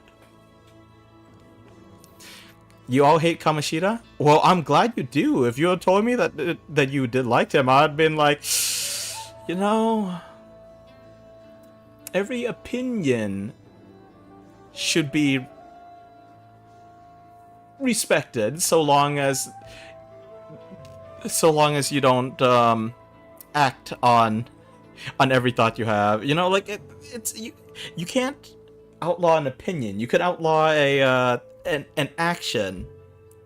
You can condemn actions, but you shouldn't condemn opinions. But I gotta admit, it would be a little hard for me to be impartial if you had told me that anyone in chat actually liked Kamoshida. The worst palace was the robot one. I'm trying to remember what was actually bad about that one. I mean, they were all bad. Oh, in terms of gameplay, I can't remember too well, actually. It's been a while since I played Persona 5. I've actually never finished it, although I've seen the ending twice on the same PS4. Two different people in my room have finished Persona 5, and yet I have not. I got close to the end, though. The maze. Memory's not ringing a bell, but memory is pretty darn fuzzy. I'm sure if I got into that maze again, I'd be like, oh, what the F? I'd be like, I can't remember who told me this place was bad, but this place is really bad. With the tubes, not the tubes. Alright, forgive me, but let me try and get back to this. The heart-pounding golden light has nearly faded away. All that remains is an afterglow that falls into Wang's palm. Within that very instant, a flood of jumbled, shattered memories flows past his eye. With all his might, he reaches in to grab hold of a fragment, a splinter, anything with a trace of her. For 120 years, she has never appeared in his dreams. Finally, he grasps onto something that survived. Let's look here. Asuka says, as any traditional soldier, doesn't question orders from higher up, even if he's suspicious. Let's see. Arknights characters, Paragon and the Virtues. Ame's kindness, yes. The Rhine Lab people, scientific minds, adventurous spirits. Well, some of the Rhine Lab people were pretty crappy, but the Rhine Lab operators have all been pretty good, I think. Still don't completely understand what the heck Dorothy was up to, but it seems like she's a nice person at heart. Common operators who are so ready to lay down their lives because of their trust in Rose Island and its mission. Yes, absolutely. Yeah. Oh, you gotta go? Alright. Have a good one, Alberto. For anyone else who came in with the raid who needs to go, I wish you well. Yep. You don't want to spoil yourself on Arknights? Fair enough. This event is ending in like 2 days. This isn't the main story, but there is a lot of events and a lot of stuff you can't spoil yourself on. So yeah, have a good one. Oh, this is also not Arknights Enfield. I feel like a lot of people don't realize that there was an OG Arknights before Enfield. Although, I'm sure you could tell by the fact that it's in visual novel form. But yeah, Hestaka, you're right. Rhodes Island is inspiring. If I had to live in a fantasy world, working for Rhodes Island would not be the worst. Working for Rhodes Island would actually be ideal. Right now, I am not employed, have not been employed for a while, and honestly, I wish I could work for Rhodes Island. It would probably suck to get put in some of those situations. I've never been the best fighter. Never. Not even close to a good fighter. Heck, I don't even know you could truly say that I know how to fight. But you know, fighting for a good cause, for an organization that pays you well, that cares for you, that's the gosh darn dream right there. But especially for me, like my last job, one of my issues was like not feeling that my work gave me a sense of purpose. So being able to fight to help people, I would love that. So you're right, Rhodes Island's great, but most of these stories don't have anything to do with Rhodes Island. And it's people being put in crap situations. I actually tolerate bagpipe situation more than these recent stories. And I mean, what happened at County Hillock was not great. Everyone wished their boss was Calcet. I don't know about that. Well, I mean, she's not bad. She's really not. I mean, most of the hostility from her was specifically for the Doctor, and we know why. Even though I haven't finished playing the Bayboy event, we know why. And actually, the start of the Bayboy event, she was so... What's the word? She was so trusting, you know? She wants so badly to put her faith in the Doctor. It makes me kind of sad thinking about that. I should at least finish reading Babel, even if not on stream. Yeah, you can definitely think of it as their stories. But Chen here is... She's one of the POV characters, but it almost feels more like a sweet sibling story than it feels like it's her story. Jolie has been more prominent than Chen. But yeah, I do like Rhodes Island. It's just... It kind of feels like everyone's out to stop them from doing good. They're like, oh, you want to help people? No. We don't do that here. Go back from where you came, Sarkaz. It's like, she's a medic. Come on, let her help people. Gosh. I'm talking about Leithanian, by the way. And Hibiscus. Purified Hibiscus. A record of a game. Not some legendary game handed down the ages, but rather a casual game between brother and sister as they chatted. He flips the record over, wanting to see what was written in that message she left behind that's missing from his memory. Finally reads it. You are a pessimistic one, brother, always thinking that the heart of humanity is unknowable, an unending flow of evil. Only through careful calculation and reasoning can it be understood. I beg to differ. I believe humanity to be fundamentally good, evil deeds merely covering the heart. Thus, I believe there is no need to attempt to decipher it. Simply read the history books and learn the ways of the world, and you shall understand through analogy. You knew I was lazing about, brother, which is why you came to give me a board written on top of your board. Even before you placed your first stone with that blatant scowl on your face, I knew you had come to poke fun at me. Both interpretation and analogy are fine. These split paths shall meet again, like a summary of the human heart. Of our family, only you and I walk the self-defeating road, always wanting to know the hearts of men. Perhaps when we both obtain the same answer. The letter stops here. The Weichi player stares at the exquisite handwriting for a long, long time, seemingly forgetting the life and death struggle he is currently locked in. Split paths shall meet again. Split paths. She is long gone. To meet again? The game nears its end.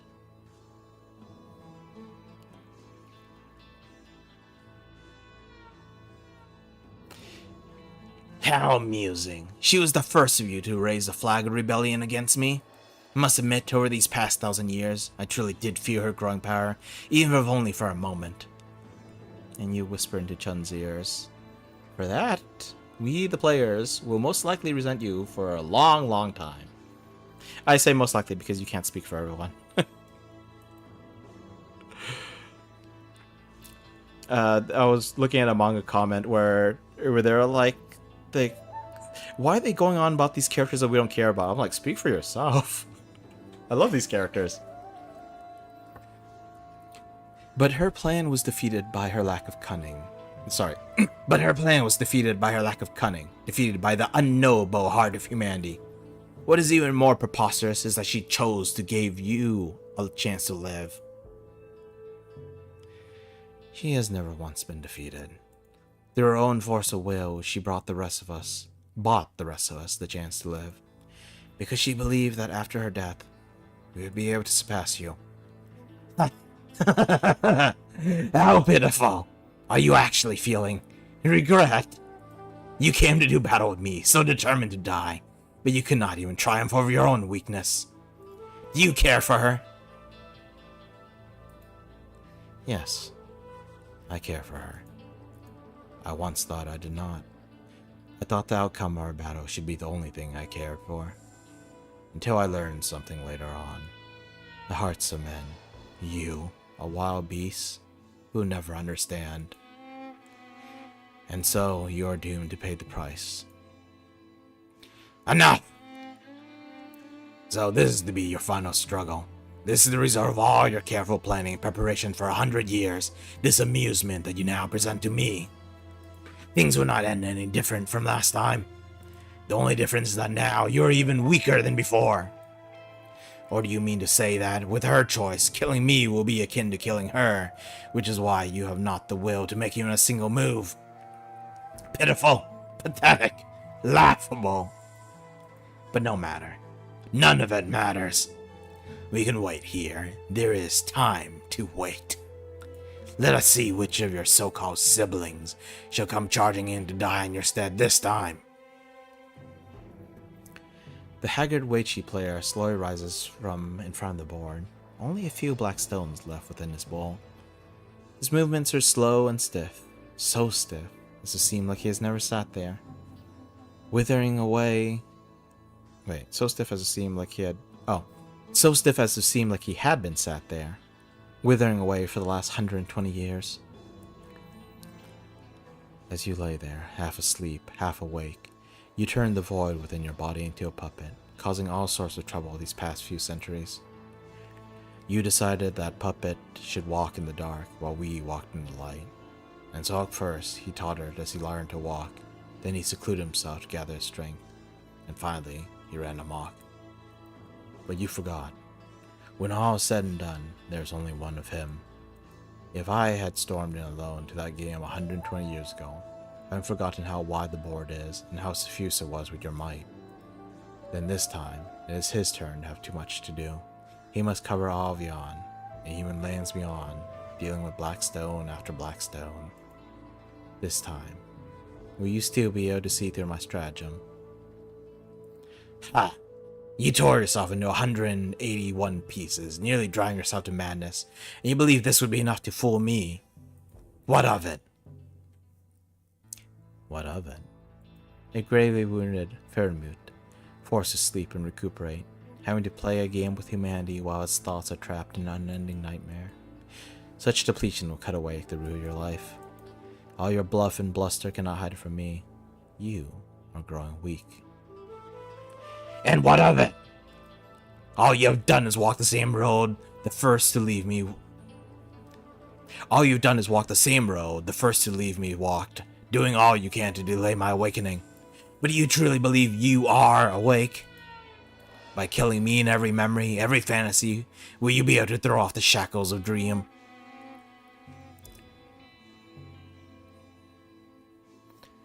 How could the clash between he and it be limited to these confrontations? Countless possibilities, countless imaginings, countless conclusions. Even more things that have transcended cause and effect gently fall through the tomb of Sui like snow. The proxy looks through each and every snowflake, seeing a game that leads to his death in all of them. Enough. Finally. You finally wish to put down that ridiculous game and bear steel against me.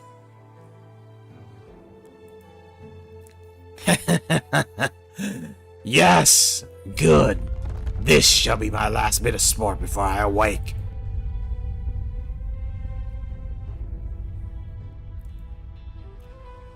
Finally. The one who chose white, my reflection in the mirror. It's Nightmare. How difficult it is to meet with you.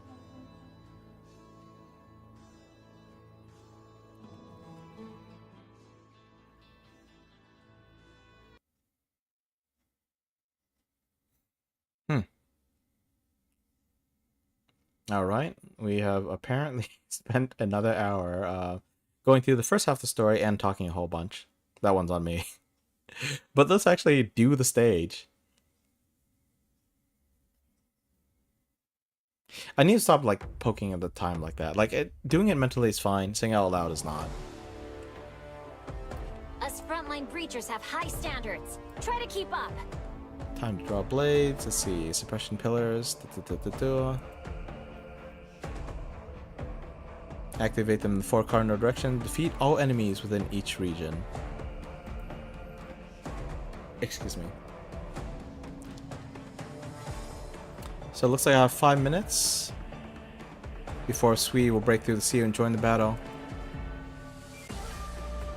If you're prepared, you can activate the central suppression pillar, removing the seal so you can fight Sui. When the seal is broken, all deployed operators will be forced to retreat and their redeployment time reset. Wow. Okay.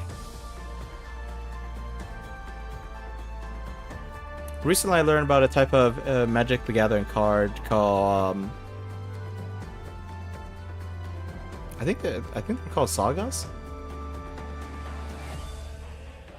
Yeah, it's multi-stage effects, and then suddenly I'm remembering that. This almost feels like 2 stages melded into one. But the reason it's not 2 stages is because the first half affects the second.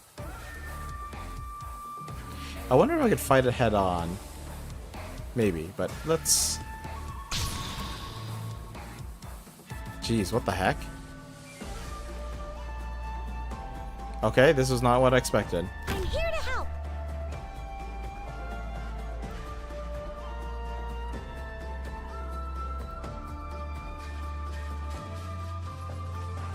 Oh, didn't put down scapegoat in time.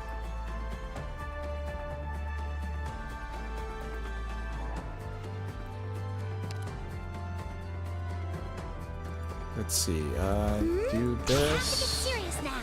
Wait, what happened there? Did they strengthen the fish? Oh no. Definitely don't need more symbols.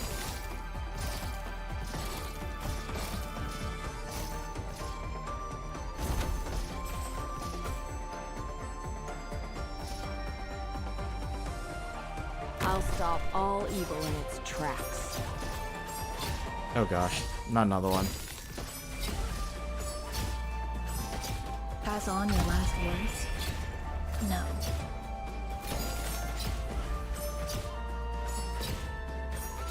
We're counting on you again today. A sword of heaven's plaint. Bid dawn as cast. The design is quite unique. Yeah, they definitely change it up.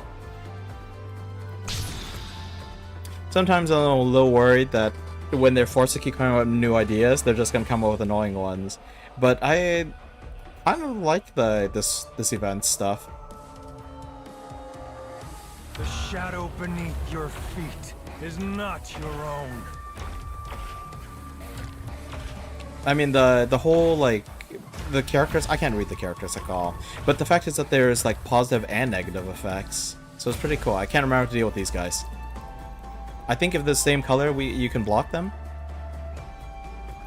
In moments like these, little Garnet shines most brilliantly. The killing urge doth seize your flesh. Gush forth from your heart.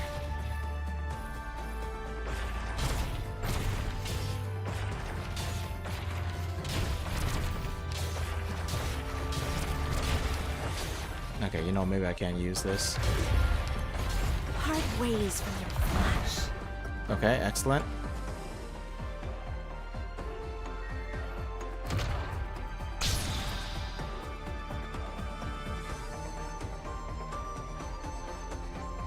Oh, not good.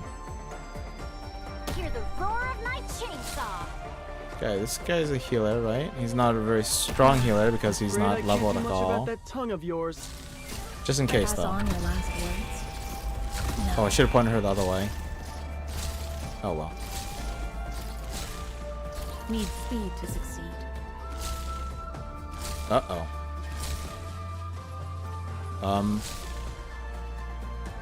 I've almost finished this piece. Just a sec.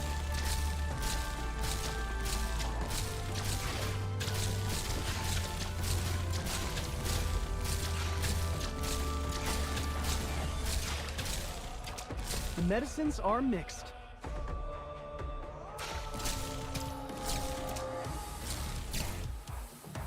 You have been drawn into my plans.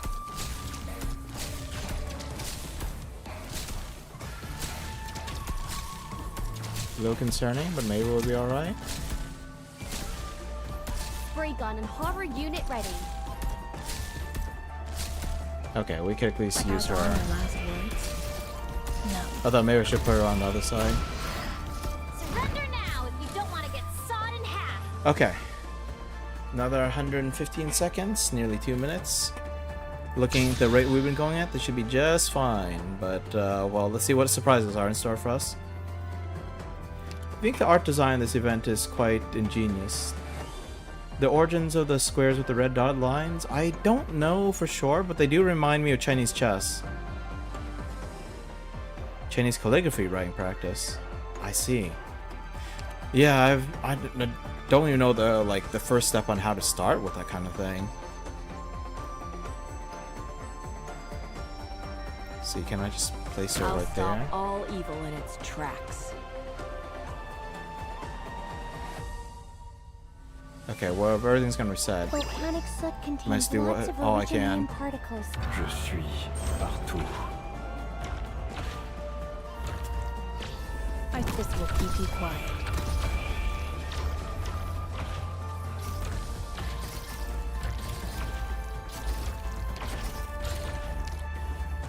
Well, this is gonna be Need interesting. speed to succeed. I know very a sword of Stratus Rent. Once stood, stand fast. Huh, more than a minute left.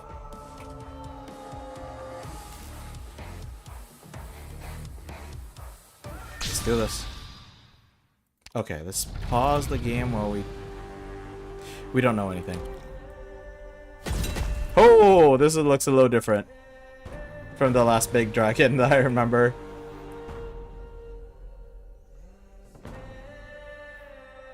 Didn't have his claws on the field before, and is that a giant riding knife? Or is it just a giant sword? Okay, I don't know what to make of this.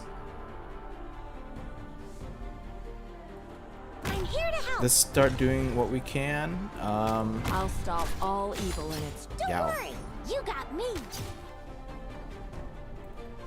Okay.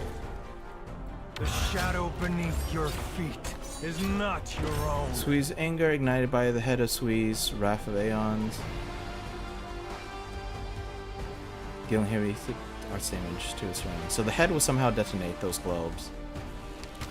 Not important. Right now we need Counting on to you again today, little apple. bring out a healer before everything goes to crap. Volcanic soot contains lots a sword of Stratus Rent. Once stood, stand fast. Bad luck. You ran into me. We fight his foot in IS6. Oh, I wasn't even thinking about that. I was talking about the Ling event. When he was on the left side of the screen and he just like blasts all the lasers. Or was that also his foot? But I do remember like it's some kind of head with lasers, so. If it was just the foot, I don't know if I would recognize it as a dragon. Oh, we're supposed to hit this thing? Seize your flesh.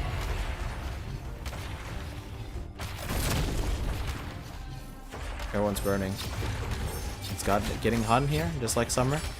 Just like real life. Get ready, guys.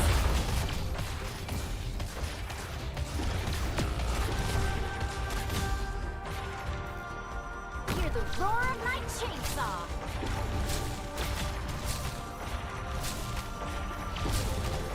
Stomp, stomp, slice the entire map. Man, I don't remember squat.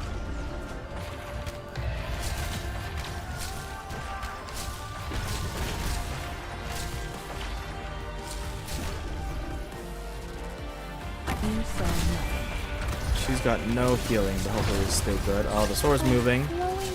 Didn't manage to kill it. Counting on you again today, little apple.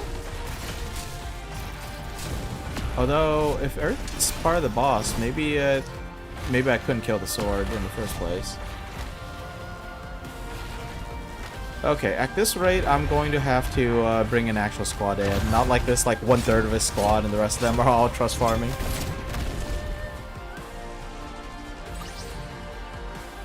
Don't get me wrong. I don't like That's a this lot of kind these battlefield. balls. Oi. Gush forth from your heart.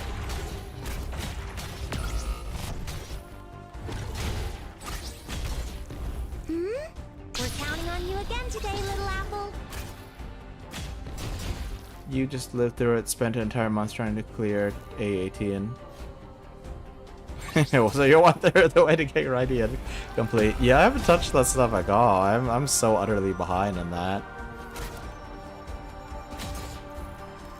Gush forth from your heart. Okay, I should retreat them instead of just letting them get forced retreat like I that. see them. I'll be right back.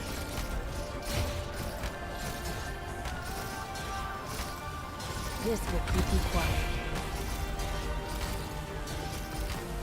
Looks like the head's going to do something crazy. Well, We're counting on you again today, little apple. I have no idea what I'm supposed to be attacking exactly, but well, I'll we can just keep stop doing stuff. all evil in its tracks.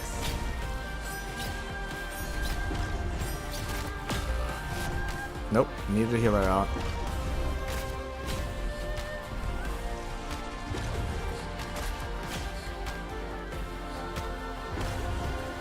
Oh, she's Almost fudge. caught up. I misclicked. I mean, I wouldn't have gotten much back anyway, but I definitely misclicked there.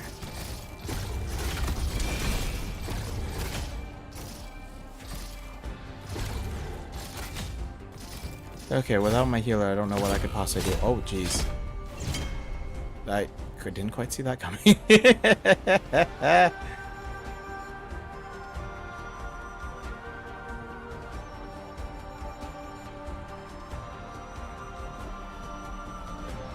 See, so I don't know what happens when I avoid the sword. Still alive, don't give up. Volcanic soot contains lots of originium particles. Let's not stay too long. It's okay. Life is overrated, and death is temporary. This will keep you quiet.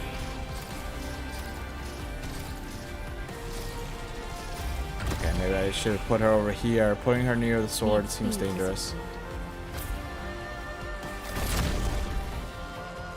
Huh, okay, so it hits the target, and then it starts shooting downwards from there. It's curious. The shadow beneath your feet is not your own.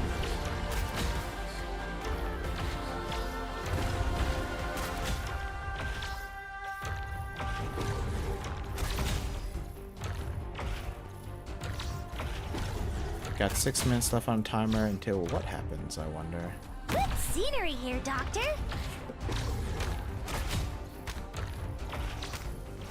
Wonder if this would be one of those bosses that I defeat without figuring out what they actually do. Ooh, hope you're not around me, guys. Sometimes you actually have to do some reading to beat bosses. Ashes from volcanoes. They consume Looks and like you got started a little bit. then nourish and propagate. By bad luck, you ran into me.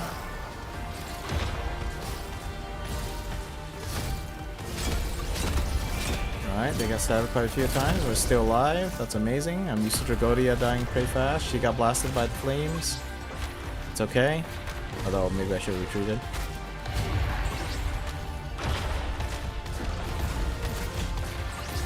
Exploding Cat's doing a lot of work there.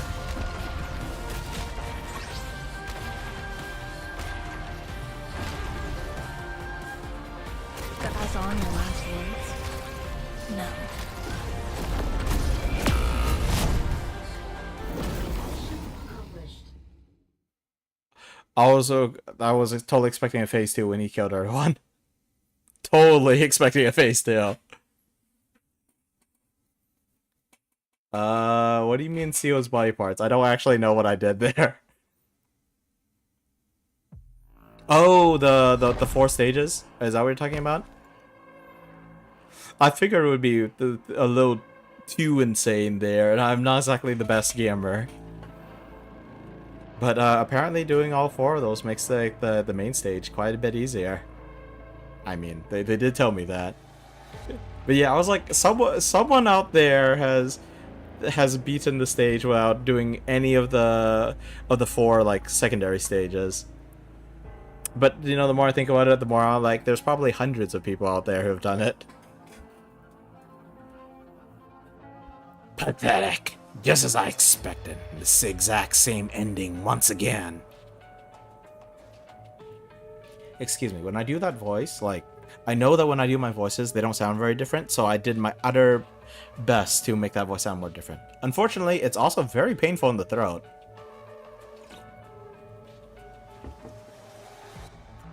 You are not bad entertainment by my standards.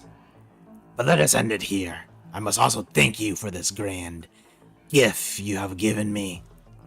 With your strength, I shall be able to fully awaken, devour the power of you 12 whole. The strength you have gathered over the past 1,000 years shall be my nutrients. I shall become strong, far stronger than I was 1,000 years ago. I shall become a true god.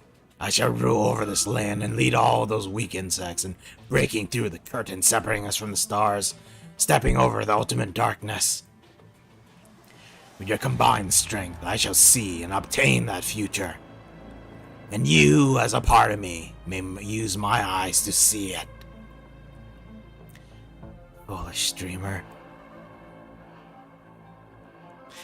Foul tarnish, lay these foolish ambitions to rest. I'm sorry. Wrong game. Why resist? You will be like that consciousness you call a younger sister, returning to where you should be, returning to the primal chaos you came from. The dream you 12 have been stubbornly chasing after shall be realized within that chaos. No need for hellish preparations, no need for wasteful schemes, no need for fragile freedom. You will be me, you will be us. A great illogical terror intrudes upon the proxy's mind.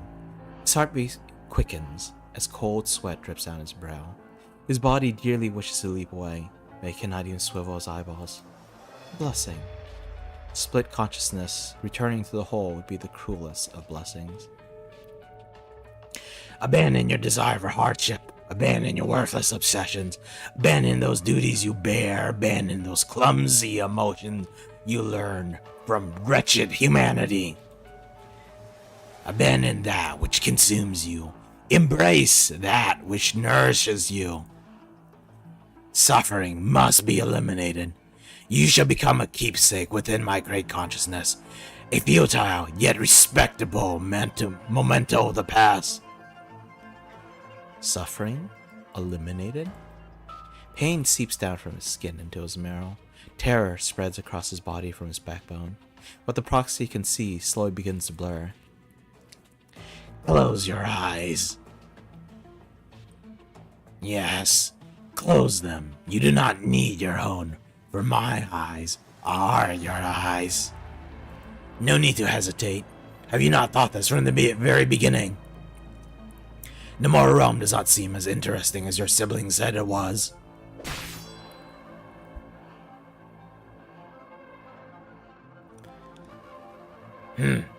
Why is this rebellious heart of yours so hard to tame? No matter. Simply yet another ting of consciousness to slowly digest. From this 1,000-year-old dream, I shall finally awaken. No. No! It thought it had crushed that shard of consciousness, but does not sense its scattered strength from 120 years ago flow back into his body. What does this mean? Why am I still in the dream?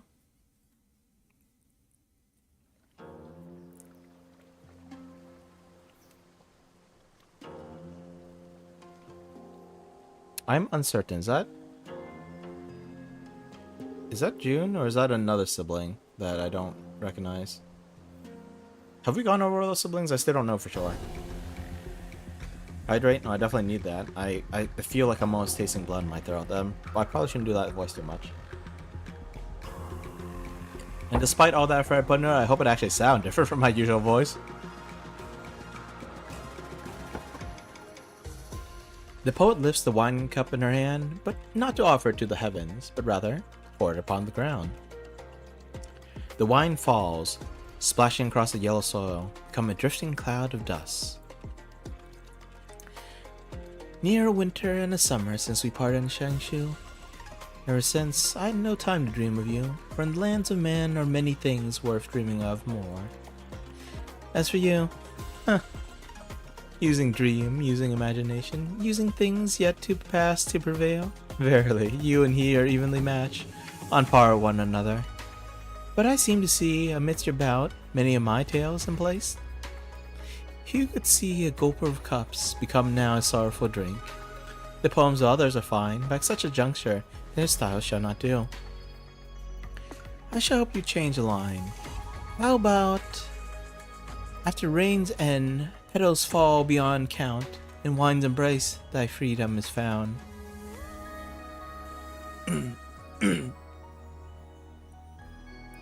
I forgot to check the YouTube side. It's a separate window for me, just a reminder for anyone who's new here.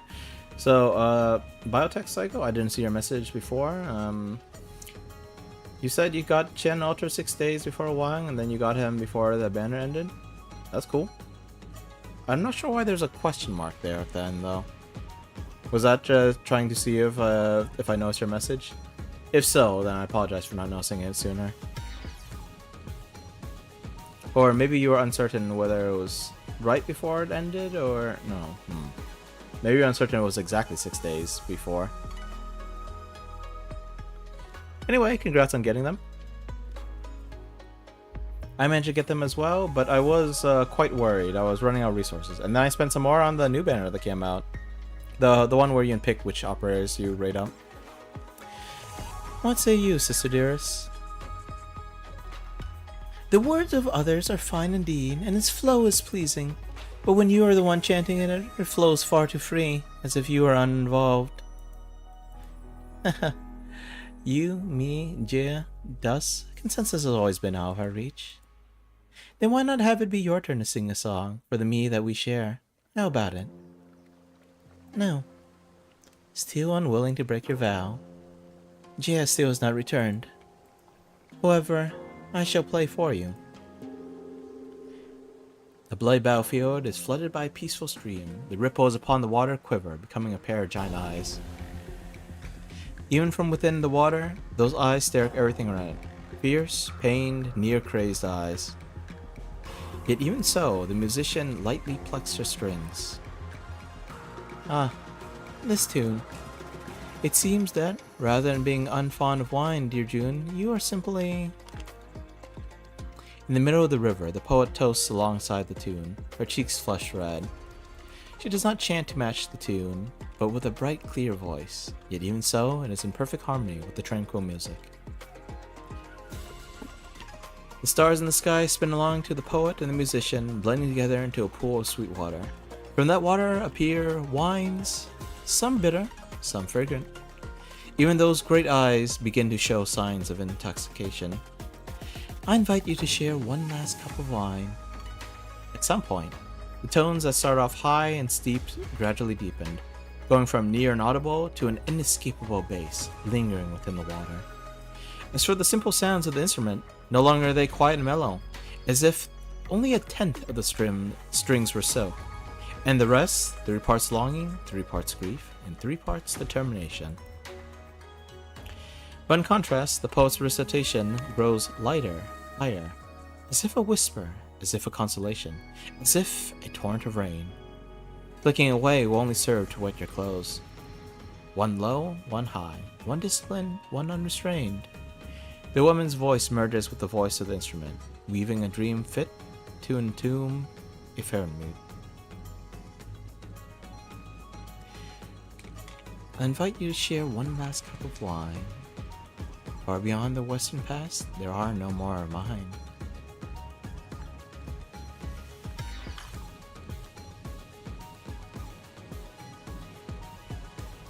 You! You! You dare use such tricks against me! The furious Farinmute lifts its head, attempting to discern the source of the sound, but to no avail. His giant bloodshot eyes first flick towards the proxy, still shackled to the ground. After a moment of quiet, it finally realizes that this dream would not be so easy to break free from. It does not care if this is the power of the proxy that's here, or interference from proxy far away. Proxies far away. Those great eyes staring at the outside world watch the dream that Ling and Jun weave as they watch back. Within that confrontation that never happened, its actions, its moves, its weak points, even its psyche, they've seen it all. He has seen it all. Such base deception! Such pointless struggles! Before I have my vengeance on Yan, I should kill you all first, one by one!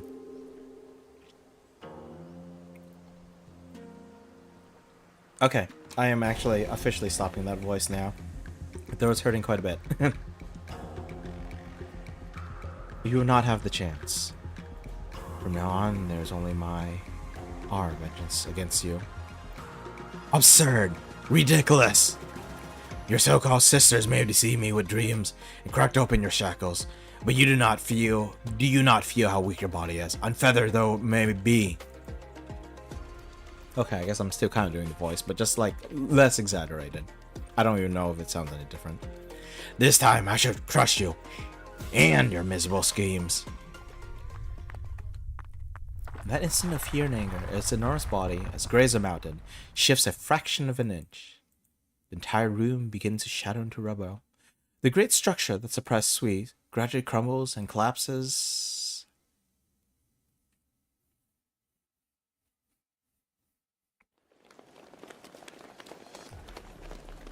No, I guess it wasn't there wasn't a follow-up statement. It was just crumbles and collapses. ... Save me! Save me! They're back! Those monsters from 100 years ago are back! No panic, no panic. Form an orderly line and walk cautiously. Why aren't you listening to me? Oh, what to do, what to do. Mr. Pooh, why are there still so many townsfolk who have not evacuated yet?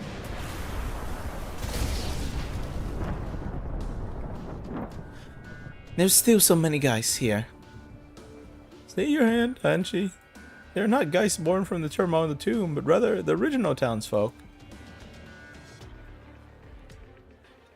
They are the students of the school. They are my students, yes. I cannot bear to see them lose their lives here, so I beg you to lend me your aid. No, Tianchi is still guarding the mountain pass. I'm afraid I cannot protect them all on my own. I should do my best to hold back the rebellious guys. You and Qingping, help Mr. Pugh in guiding everyone away. Surely you don't mean to do it alone, Deputy Minister Lin.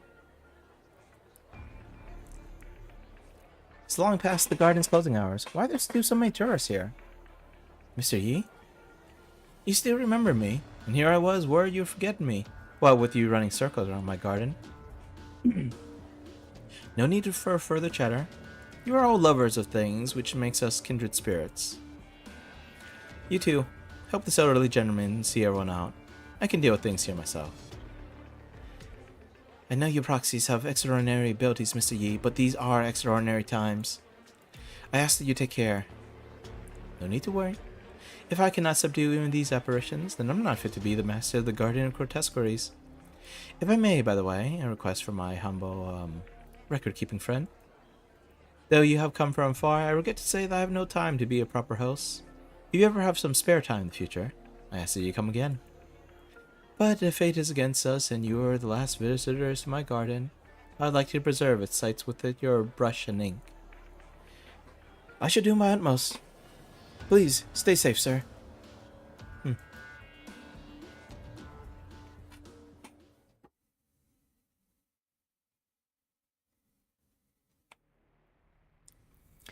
My, this shaking is far too strong, as well as this resentment. Even though only a fraction of this millennium of hatred and rage has spilled out here, it still has such strength. I dare not imagine what exactly Wang is confronting down there. But even having come to this point, it's still not yet awake, which means our designs with the garden are still in effect. It is a shame, though. I feel the structures within the tomb are almost completely destroyed. I suppose I shall have to put a bit more effort into suppressing it, then. You really know how to cause quite the stir, Wang. These guys are in the end formed from your fury. I have no desire to entertain such vulgar creations, nor am I interested in collecting them. All I can say is that they will be a little hard to handle. The proxy looks up at towards the once peaceful town before the mountain, now devastated and in ruins. Even a laybout has times when he's angered. I cannot forgive such destruction. Now, how much of this account should be considered yours, Wang? I shall make it whole for him. Reluctantly, I might add.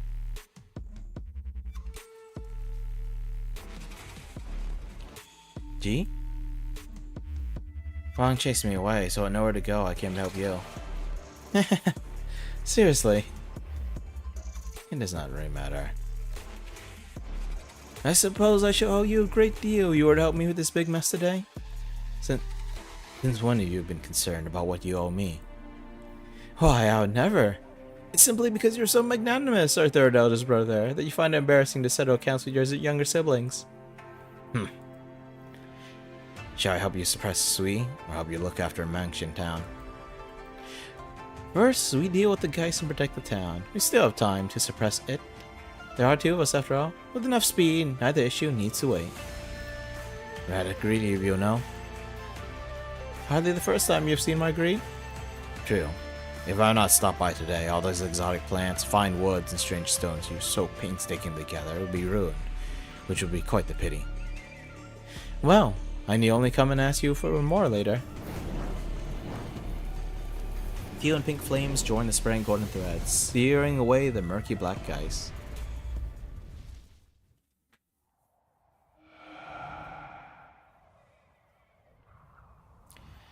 What a pain. We just got here and all these things popped out of nowhere. There's no end to them either. They just keep coming like Misua that's been soaking for too long. There's somewhere behind me, Grand Tutor. Not too good at fighting. Nearly whacked you a few times there. It's a half-baked plan, but all I can do is... Still talking about food, kid? Oh. It's Nian. I guess I should have expected her. I don't know why, but in the back of my head, I was like, I guess Nian and Dust just pretty much aren't showing up for this event, are they? I've added a little something to your pot of half-baked swollen Mitsuha, so no need to thank me. Let's see. Sisters number 1 and 2, the kiddo. Who else? No big deal. Ado doesn't show up. What about G? I got a little something for him, too. Forget it. Kimi, Dark Devastator, Quantum Firecracker, Quantum Launcher, Quantum Rumbler, Quantum Cannon, lock under 30 meters around the kid, and Fire Will! Fire everything! Fire! Fire!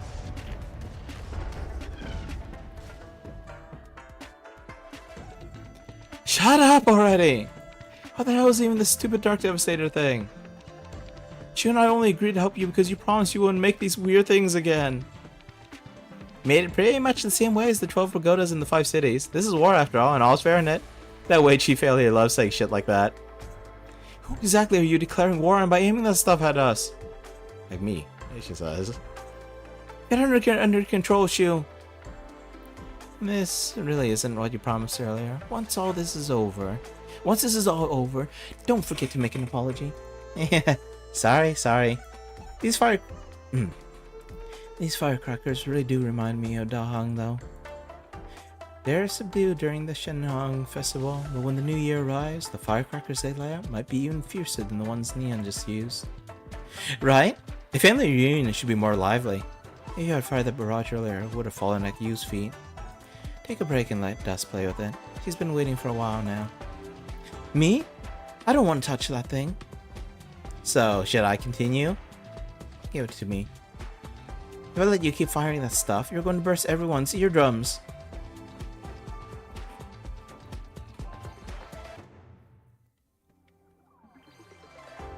Shu! And Nian and Dust, you're finally here! Long time no see, kiddo. Dinner ready yet? We aren't done with work yet, Neon. How could you only be thinking of Yu's cooking? One's not gonna affect the other. Oh, right. We never did give them the heads up that we'd be meeting here. Hey, Grand Tutor, should be fine, right? Extraordinary times call for extraordinary measures. You are able to resolve this Geist crisis altogether. Then that should be an act of great merit. I always knew you weren't the dried up stick in the mud that you look like. Say, Grand Tutor, do you think our business with Jan has been a good one? Perhaps it would not only be considered business in Jan's eyes. Making a friend is far more important than doing business. Ha! Those are some wise words. Next time those old fogies from the Ministry of Works come to pester me, I could throw them in their face. Everyone who should be here is here. Let's take a head count of the ones who aren't here yet.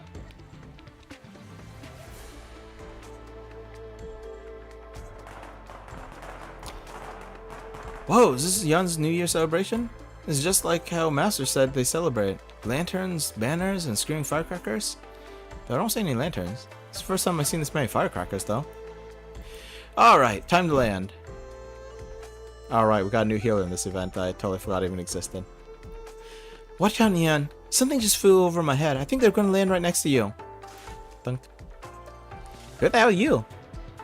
Based on your gear, I'm guessing you're... Ni hao. I'm Taraxacum. I'm from Sargon, and I'm an apprentice under my master. Though you should just drive the cart. Alright, my master is called Fong. Figured being number 10. Man, didn't expect a shy guy like him to have a cheery apprentice like you. I'm Nian, the 9th, which means I'm his older sister. Let's give you a quick rundown. The two chatting over there are Shu, the 6, our youngest brother, Yu. The one top, the Dark Devastator splashing ink everywhere, trying to melt away the Geist? That's our youngest sister, Dus. Ji and Yi, the 7th and 8th, are probably by that mountain over there, while our big sister Ling and second sister Jun went off to nap who knows where after some drinks. Then under her feet, there's number 2, Wang. Strictly speaking, today's party's on him. Wait a second, got to introducing the family. If you're here, where's the big 1-0? It's not that my master didn't return, he just, he asked me to give you this. It's 2-yard scale?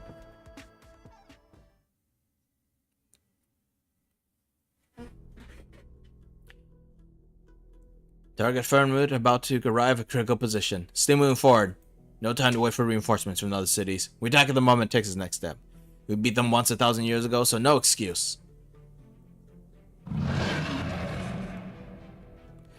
The ancient titan lurches forward, powered by the confusion and anger of arousing from age-old slumber. Suddenly notices by his hind claw a minuscule, near imperceptible existence. Don't go any further. Turn back. I know. The Weichi player summoned you. I don't want to speak ill of my older brother. He might not have been thinking of exploiting you for no reason or throwing your lives away. You're heavily wounded. I may have ways to heal you. If you insist on continuing forward, I also have ways to make you feel pain, 100-fold, 1,000-fold, though I would really rather not. Turn back. I can heal your wounds and help you find a new home. Just don't cause more death and destruction.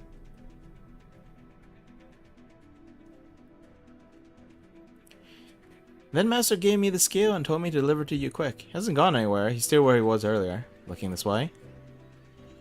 Got it, got it. He's still too scared to come. Scared this meeting would be the last. But he still wants to help us out a bit. And that Weichi failure. So in the end, he decided to be real awkward and send you over while he waits on some mountaintop somewhere. Man, our family can be such a pain in the ass. On the other hand, I don't think dried up old Tenor would learn some proper bedside manner. Did he pick up that silver tongue in your part of Sargon? Not really. Damn shame, then. I would also like to learn how to speak good better. Maybe then my next movie's funding and lead actor wouldn't jump ship halfway through. Who's the lead actor? What the? There's still people rushing over to start a war. Everyone turns their heads towards the nearby city. A city that's slowly but inexorably heading towards their gathering. Can't just stand by and watch as a bunch of jerks stir shit up. How about we go see how the Dark Devastator matches up against the human? No, bad idea. But getting in a fight like this seems a little impolite. Leave it to me. Oh. Chen. Oh, you're the and Chin Huiche. You know me? You were my supporting actress, the one I cast for that movie. Shame I wasn't able to find you afterwards. Or most of the rest of the cast, so I had to delay the shoot. Do you mean that movie Lava was talking about? Little Lava told you about it? Great! We got the money-guzzling Dark Devastator on scene, and now you're here too. You have that thing she left behind. That's why I'm here.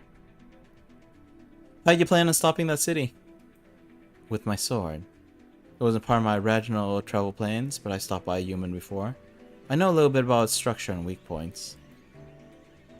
I heard that Master Swordsmen don't see things as things, but rather weak points and flaws. You one of those masters? You've been watching too many movies. There are things only you and your family can do. Likewise, I have things I can't shirk from. Believe in me, like how I believe in you all. Chin Huichia turns to face the nomadic city rumbling towards her.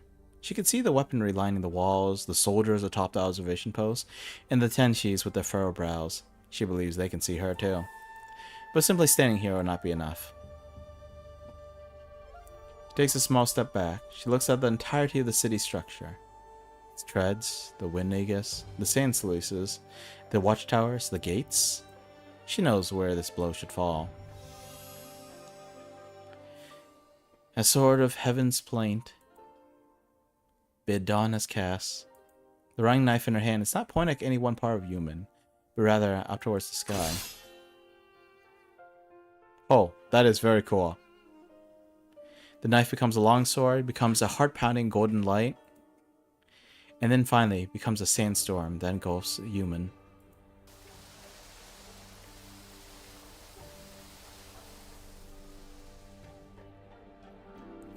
Sand? Has we already woken up? Look alive, everyone! No, wait, this is...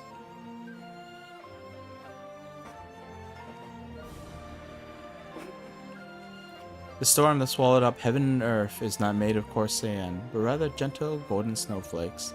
They fall into the soldiers' bodies, their hands, their faces. The snowflakes melt, and out of nowhere they hear the beating of a drum. Those memories, near buried away by the sand, suddenly become crystal clear. They remember a catastrophe and those who stood within it. A poet who drank wine and spouted poetry in its face, or maybe someone who made a lonely exit once everything was done. They remember the emotions that surged through their minds back then. They worked as one, they fought as one, and for a moment, they forget the confusion and puzzlement pressing down on them as one. They stop whatever they were doing, silently listening to the pounding of the drum. They count the number of beats, count all the calamities human has faced across the years, big and small. Until the 18th rousing farewell boom resounds, the entire weather-beaten city is like an old man overwhelmed by memory. One who slows to a crawl, then stops. I'm a little lost on what she did there. I thought this knife was for erasing things. Although, I guess it does like pick things up and can put them back down, right? At least in gameplay. I forgot if the story said it could do that. This point, I won't make it in time to the last few emplacements. The anime move of being you with memories. Well, Ami had tried that on Patreon, and it seemed like it only made him angrier. Well, I guess it wasn't really memories that she was using, but still. Why we stopped? Don't tell me the artillery already. Thunk. Power cut? The spent cannon holder realizes he has stumbled upon a stroke of luck. Even a near-instant cut in power will require many short but essential checks on the cannons before they can re-engage, despite the automatic switch to reserve energy stores. It has bought him precious time. Why would there be a power cut now? Surely it's not the proxies and human. A strong wave of emotion sweeps memories to the surface of Jole's mind, but what he recalls did not take place in human. It is possible that the fate of his siblings will lie in your hands, Lord Joe. To be able to chat with you on this festive day, even for but a moment, is destiny at work. I hope that in the future you can see me as a man you can discuss things with. The doubt and suspicions he felt at the time had now become some sort of illogical post-realization and incisiveness. What does incisiveness even mean? It's not decisiveness? Though he knows that there's still many things he is confused about, but he soon pushes down that sense of relief, that sense that makes him relax, even feel exhausted. It's not only about the failure family, there's also my family, Yumin, Baizhou, all of Yan. Why am I thinking about this now, of all things? His fateful decision's not over yet. He forcefully tamps down the wellspring of emotion flooding his heart. His hates-to-lose attitude pushes him onward, hastily winding his way to the last few emplacements.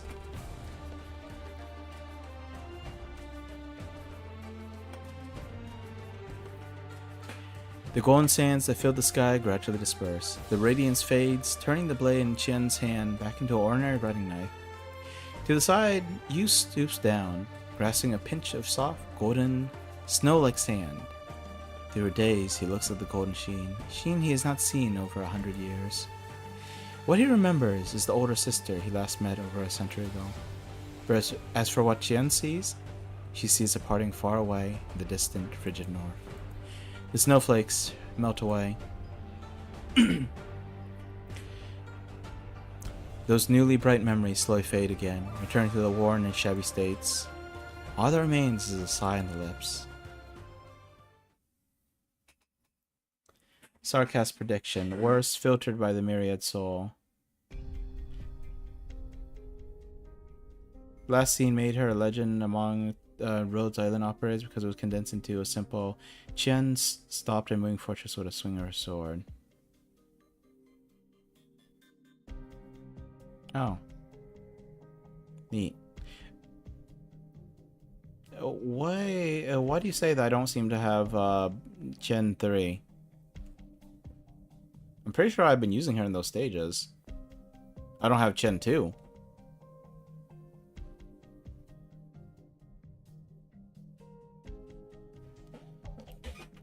Finally, here. This is the Tomb of Sui. She was one of my very few, ground operators in that squad, because like half that squad is like level 1, no promotion, just trust farming. Despite having some knowledge of it for a while now, actually seeing such an enormous destruction in person leaves her shocked. With Baizhou in turmoil, all soldiers have been recalled to fight the guy sliding in streets. Across from the door is an abyss that none dare look at. I was pretty eager to accept this mission, but how do I actually get in? Yeah, I accounted for my speed and intercepted me. I didn't familiarize myself with that map very well, so she probably beat me here. So now what? Do I just knock on the door? Allow me.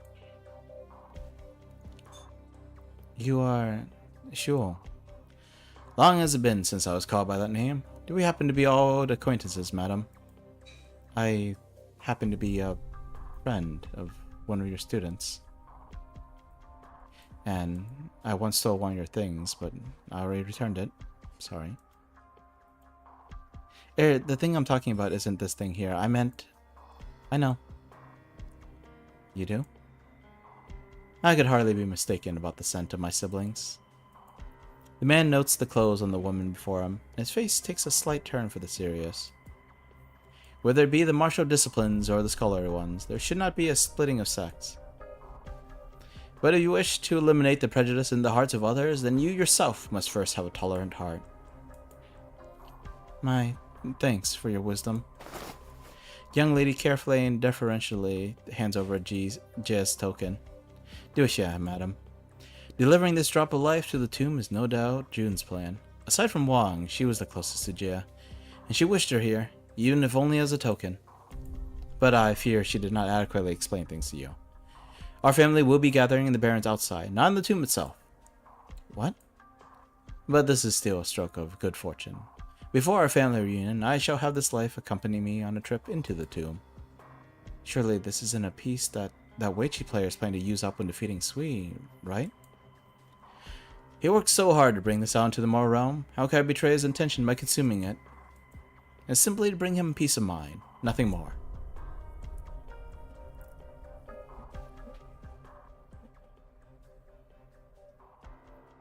A victory with few deaths can comfort the heart. Alright, so normally I end my streams around the 4-hour mark. But I really want to finish the story in this stream.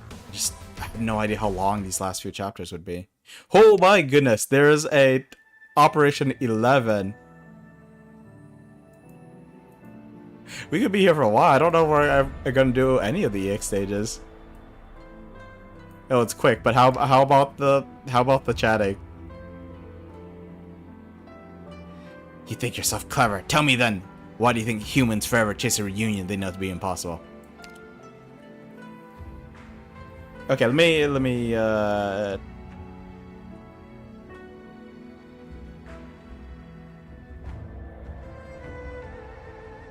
me just take a quick look. I think I'll probably go on one last ad break. I say one last ad break, depending on how long the story is. It might be more than one. I don't have time to do the epilogue later. Like it's a personal thing. No one else like has really. No one has demanded, or even like. I don't see like not even demand. There's just like. I don't know if anyone cares for me doing the story reading thing, but I was supposed to finish this in 3 streams. I was supposed to have done a stream last week, but then I ended up dropping multiple streams last week. So I want to do this all today, because if not today, tomorrow is the absolute last day I got, and I was planning to play Witch Spring R tomorrow instead. Anyway, let me just like skip through this real fast to just see how much we got left.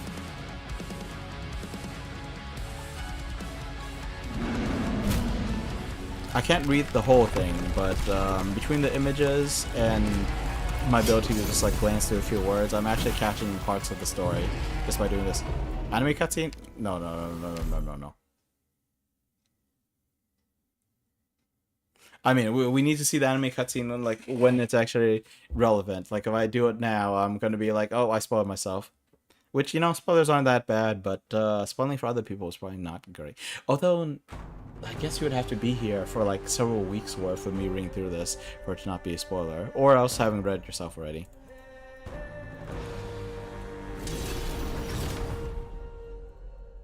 Okay, well, I can't make this go through quickly, so... A word I've not heard in a long time. Let's just get this nope, done with. let's just restart the game. That might be faster. And then we're going to also go on a little break, and I'll probably get some more water. Whew, it looks like there is quite a bit left to go. Anyway, see you all in a few. And I'll, you know, try to like properly set this up again.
Arknights.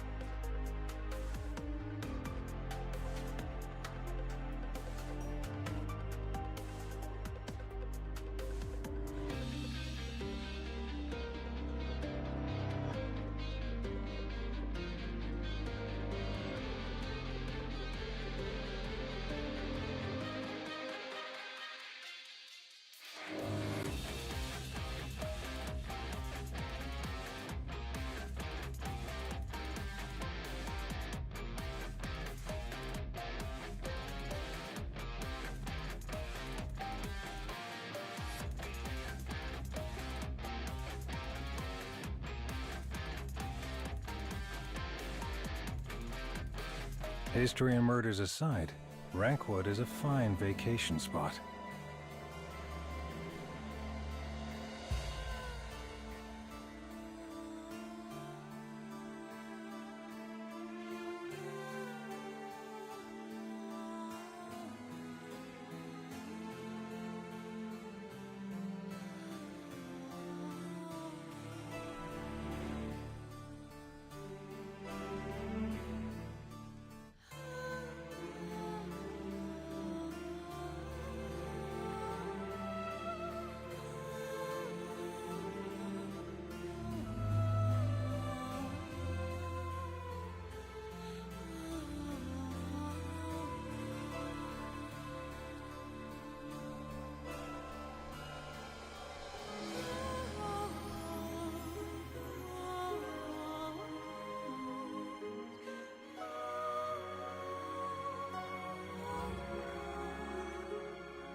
Close your eyes. The dark of night now shrouds your consciousness. The sharp discomfort fades. So, tell me, what is it you long to see? A ship, a sea of flowers, and us. That is all you want?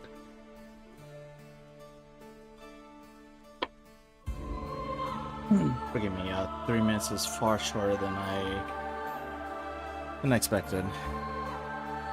And also,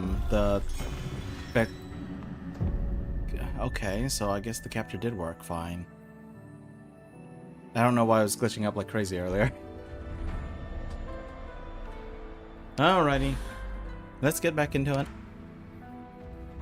More story to do.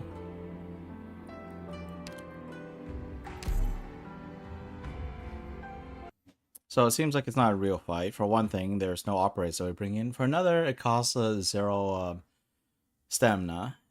And finally, it looks like all the siblings are just gonna gang up on the dragon.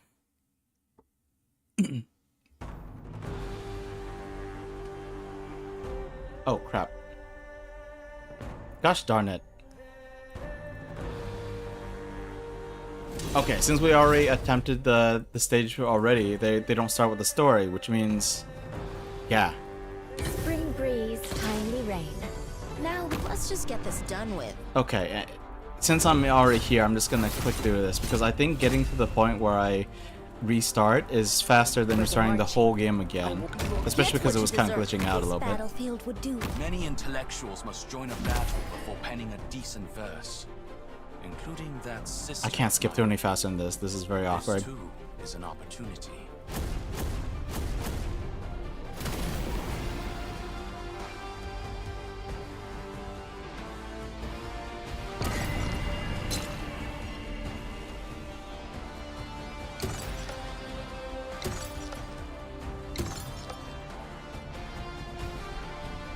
I'm sure this would be nice and dramatic, but I feel like it's a sloppy spoiler.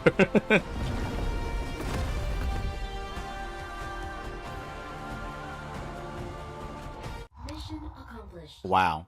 Okay, so that's what it was. You win.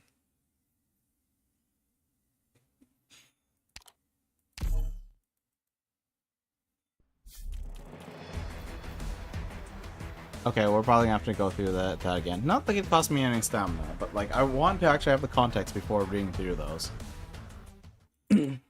Okay, so at least we confirmed that there's no more after stage 11.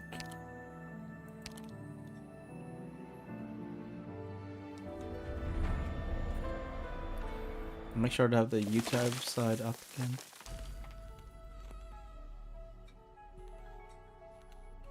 Your plot armor disappears or goes into overdrive, right? Traitors. You 12, each and every one of you, plan to betray me, yes? Indeed. None of us will submit to becoming a part of you. We have lived as ourselves. That is why we are different from you. Lived as humans? You see yourselves as human and try to bring delusions varied to bear against me. You rely on the power you stole from me, ingratiating yourself with those puny insects, but you still had to humble yourselves, hiding your claws and fangs to make yourself look harmless. Is this what you mean by living as a human? You still do not understand. You can never understand, for you have never lived. And I am well aware from where your arrogance stems. With but a glance, you can look from the beginning of time to its end. Though your consciousness has traversed the great void for aeons, you never had kin you could converse with. You are simply a god declaring itself supreme over a pitiful plot of empty space. I know full well what this feeling was like, till the day someone gave me a name. You are nobody's fate, not the people of this land, nor we 12. And there is one thing you will never understand. Against someone who already has nothing to his name, fate is utterly powerless. Very well, since you dare to repeat your false challenge, I do not mind shouting your delusions once more. Killed you once 120 years ago, I shall kill you again with but a flick of my wrist. It's not meant to scare me. I am already accustomed to losing. I have already lost too many precious things. I have lost the entire board. My dignity, my honor, my trust, my freedom, myself, my family. Did you really think someone with nothing to lose would be more afraid? But you? Are you not afraid you will suffer another ignominious defeat like 1,000 years ago? Is this fear now what makes you hesitate to step forward? A jest at this hour! You desire in vain to replace me, to steal away my body. Why would I allow you to do as you please? I need only stir this body awake first. The Fernmoot extends its talons as great as mountains. Countless Fernmoots and countless tombs extend their talons, countless talons as great as mountains, and point them towards the same proxy. It does not matter if this is a dream. So long as that loathsome face is wiped away in all of them, there'll be nothing left to stop its awakening.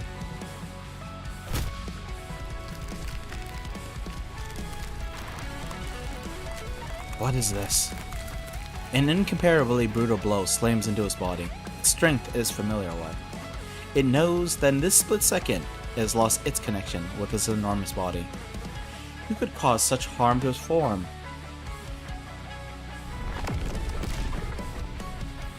The space shakes, then warps, then tears, as if 1,000 years' worth of martial prowess has been channeled into a single strike, ripping apart the edges of the dream.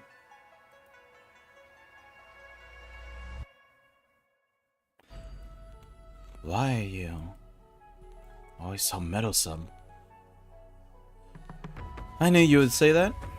I also promised that, were things to arrive at the stage, I will be with you. Besides, I also wanted to bring her to meet you, let you know that all your years of planning were not for naught. Through the boundary between dream and reality, Wang sees the token Chang Yue clutches to his bosom. And then, your eyes meet. You should leave. Live and come back to us. I'll not make you any promises. The distance between them stretches with speed. Though he is a grandmaster of Kung Fu, 1,000 years old, a human body is the only human body. The force piercing the veil between truth and fiction quickly dissipates. But the voice of that brother Wang is so fed up with... still reaches his ears. Then I will look for you. I always will. Suit yourself.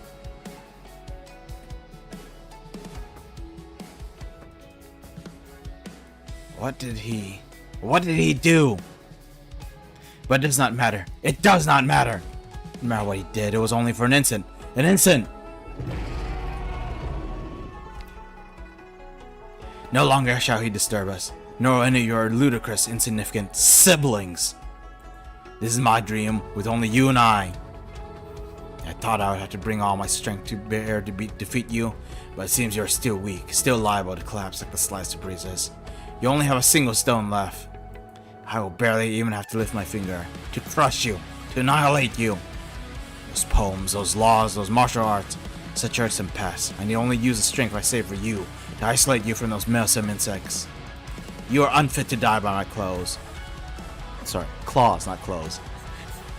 I'd die by my clothes. There's not too many characters who could kill with their clothes like that. You are unfit to die by my claws. You're only fit to be cut down by your reflection's blade, not die. Huh. Is that so?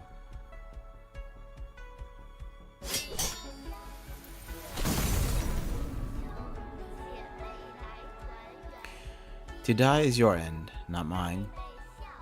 Yes, and all these causal chains, and all these possibilities, all these dreams, you will die. These countless repetitions within this dream have eroded away, hollowed out your most frenzied imaginings, and all without you knowing. Have you not noticed how intricately linked you and I are to this dream you used to trap me? You have become chained by your hateful ventral impulses. Your evolution has reached its end, and we have already surpassed you. But your body will persist. I will take your place. And how will you do that? With your isolated stones, with your own body so ready to fall apart? You dare assume I only have my stones and this body of mine? The near-death proxy uses the lasso strength to lift his sword. The deranged Fernmut gives one last howl of rage.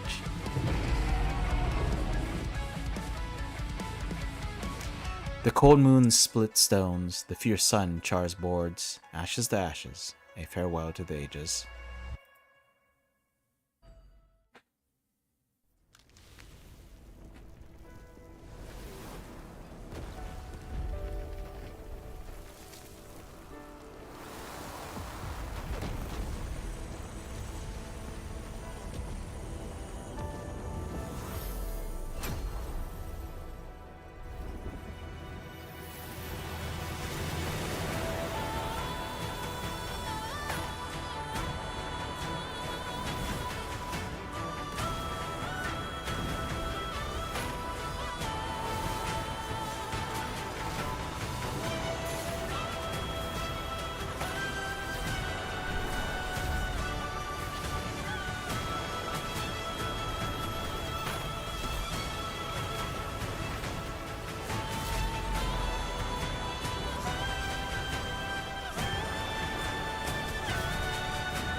I get the feeling that all the dialogue that's going to happen in this next battle stage is probably unnecessary. That cutscene was very cool, and that's probably all we need. That said, to actually confirm it, I'm going to jump into the stage.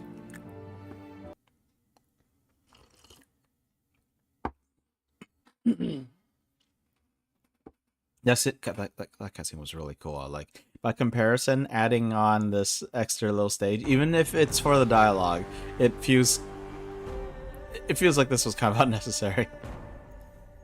Enough! This farce of a game must have an end.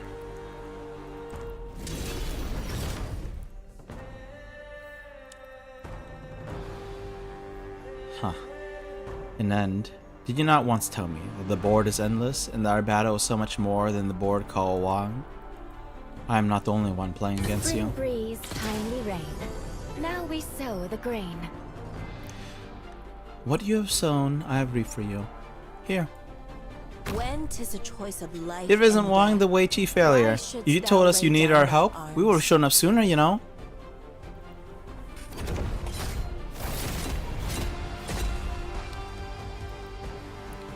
And thus has autumn made reckoned her arrival. Here lies a dream unchained. I gifted it unto you, verse and wine, wind and rain. So long as you're here, have some hot soup before you go. You can't even find it on an empty stomach, Wang. Would any of you like to be my paint? Star-shrouded snow, crude mounts utmost risen. Look at this spectacular sight. Alas, it is now a battlefield. At this final battle, we are here, together.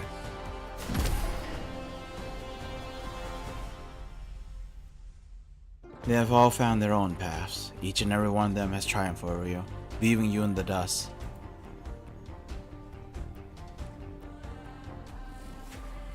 Excuse me. You still believe you have the upper hand. How can this be? How can this be? I, with split stones and a burnt bard, shall send you off on your final journey.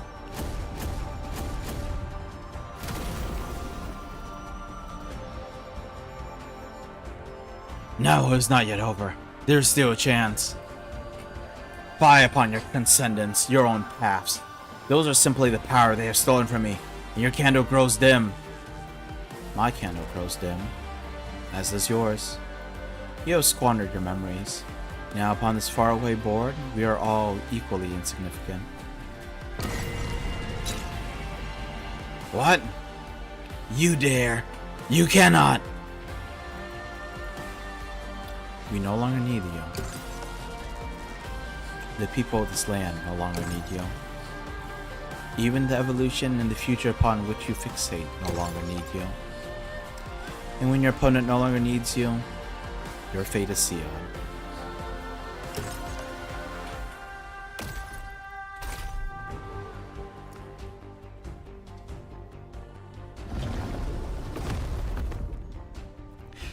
Dumb question, but Wei Chi is go, right? So rather than the stone shattering, shouldn't they be flipping to the other color?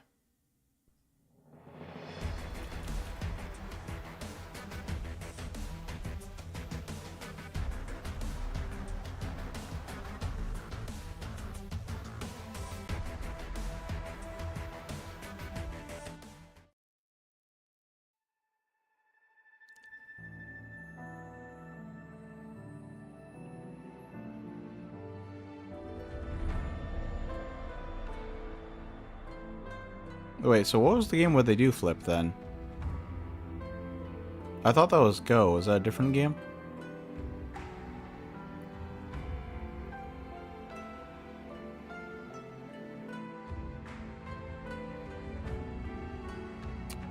So I don't know. I'm not too familiar with these board games, but I seem to remember there was like some like meme about how like if you're like completely outclassed, the opponent will turn the entire board to their color.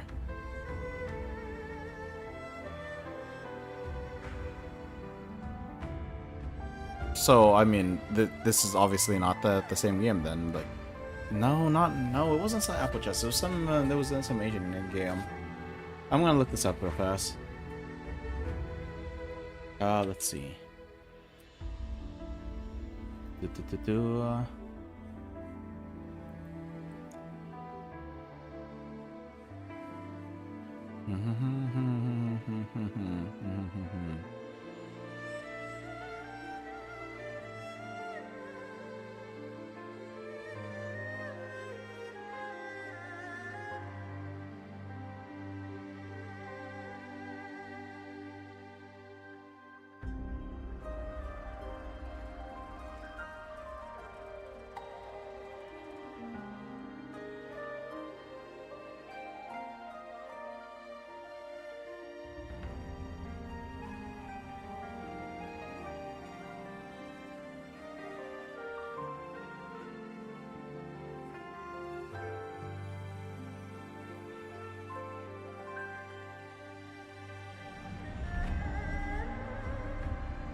Reversing.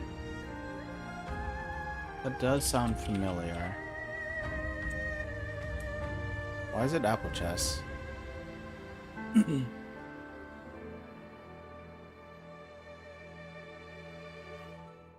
Othello. That seems like it's another one. I'm gonna check what that is.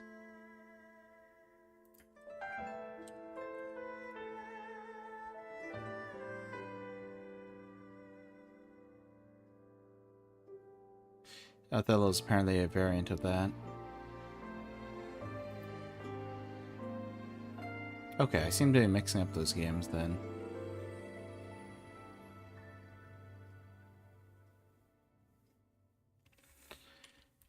But what is this Apple chess?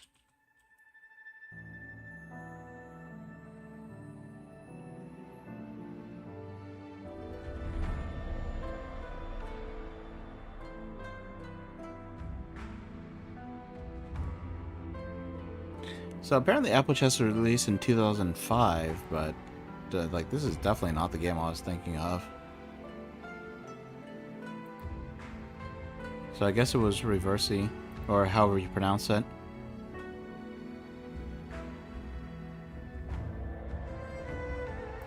Yeah, I looked up Apple Chess and I found a chess app by Apple, and I'm just like, okay. I actually misunderstood. I didn't realize it was just chess. Okay, that's what threw me off. Well, first primarily I thought it was a much older game, like way older than the 80s. In which case, you know, like anything with Apple slapped on the name, unless it has actual apples or something that represents Apple, then it refers to the company. In which case, they'd probably just call it iChess. Oh, red and green. Okay, so that would be the actual apples I'm talking about. Oh, interesting.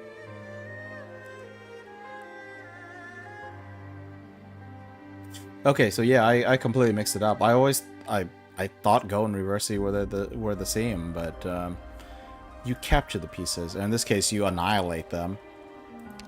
Fair enough.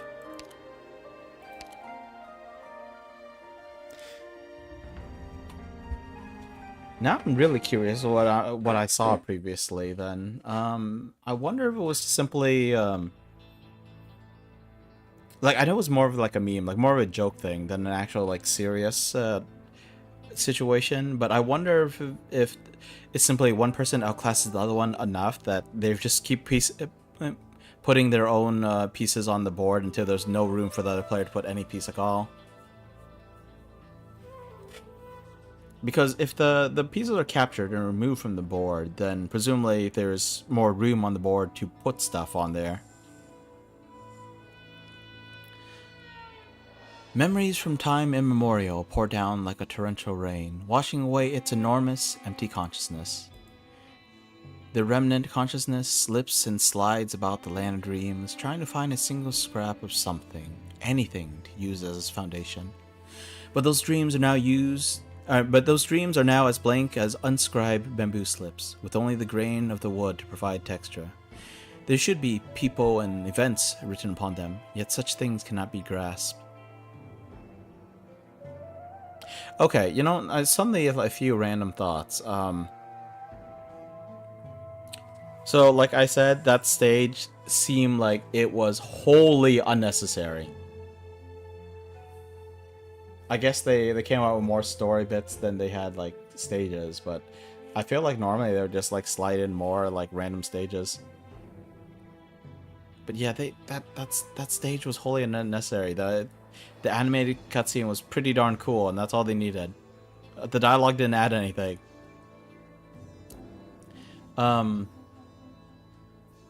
Still don't understand what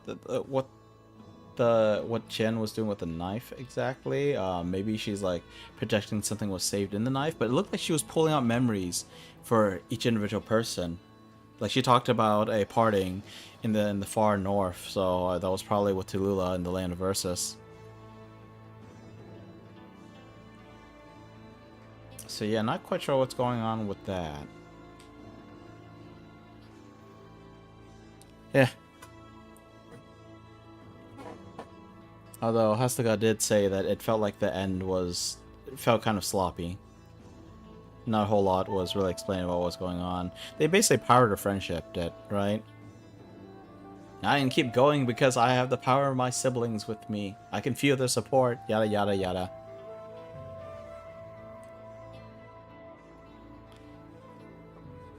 The ability to invoke history. Yeah, where'd that come from? I don't know. Occasionally, it's when I rant about these stories. Sometimes it's not just about people being complete jerks, but sometimes there are moments like these where I'm just like, huh. I feel like it just randomly took a turn that was unexplained and doesn't follow at all, but it's not often that I see moments like those. I suppose the knife's significance, like, before, like, even without whatever random BS Chien did, like, I suppose the knife's significance was the potential plan to take out Wei Yenwu, which we're still not done with the story, so let's just keep going.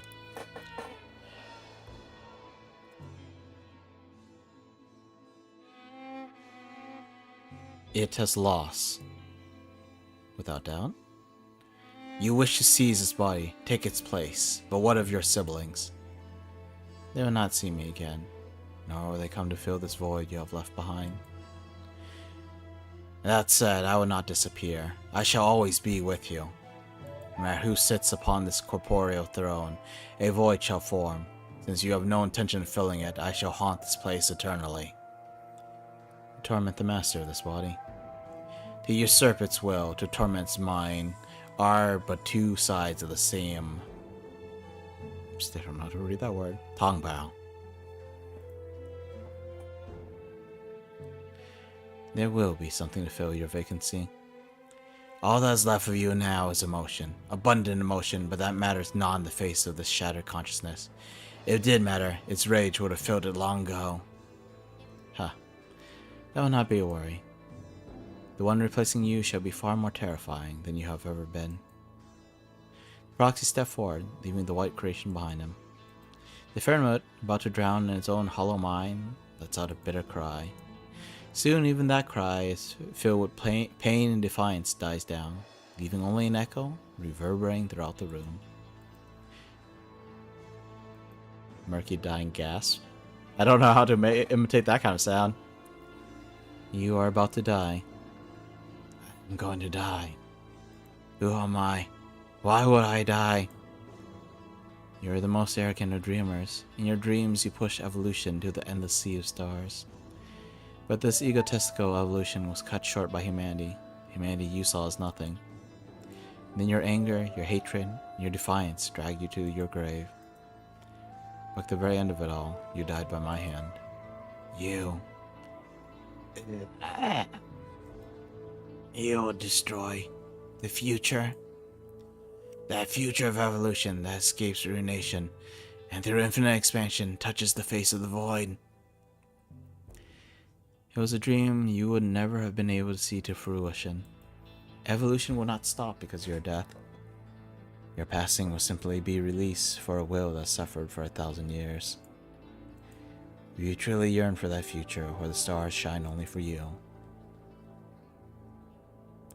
He lifts up the last of his stones. In his hand, they slowly lose their forms, turning to a blade.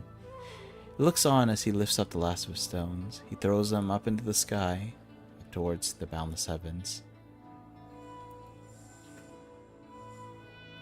He takes the last of this congealed sharpness and thrusts it into its eye. It watches as the black stones become a galaxy that flows towards it until the bestial Sui closes his eyes.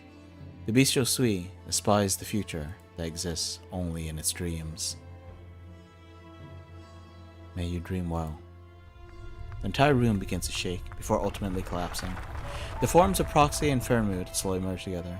No longer shall they be parted. Here, a new Sui is born.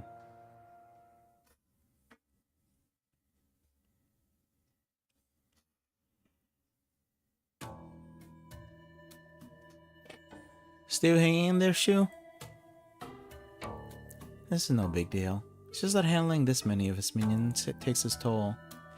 Hey, Dust! Fire that way! There's a ton of Geist there. Where? Where I'm pointing? There's nothing there! Are you stupid? There's... Yen is stupefied.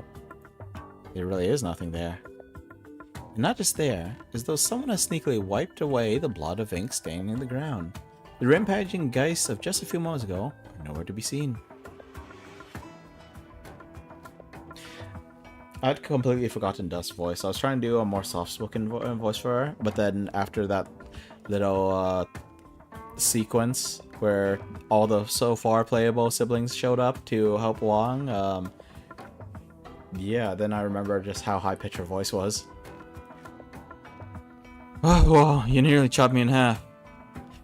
Oh, is he trying to chop that thing in half? Huh? Where'd the monster go? Understood.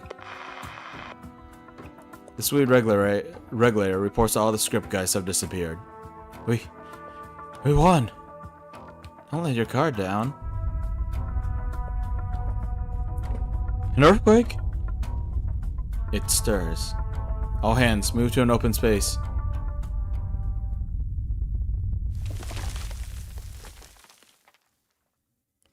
The shaking from afar arrives. The time has come. The true lung grasps the jade seal used to start the device. It might just be his imagination running wild, but he feels a connection between the device and the blood running through his veins. During this moment of hesitation, a great shadow appears before him, nearly covering the entirety of the Originium's radiance.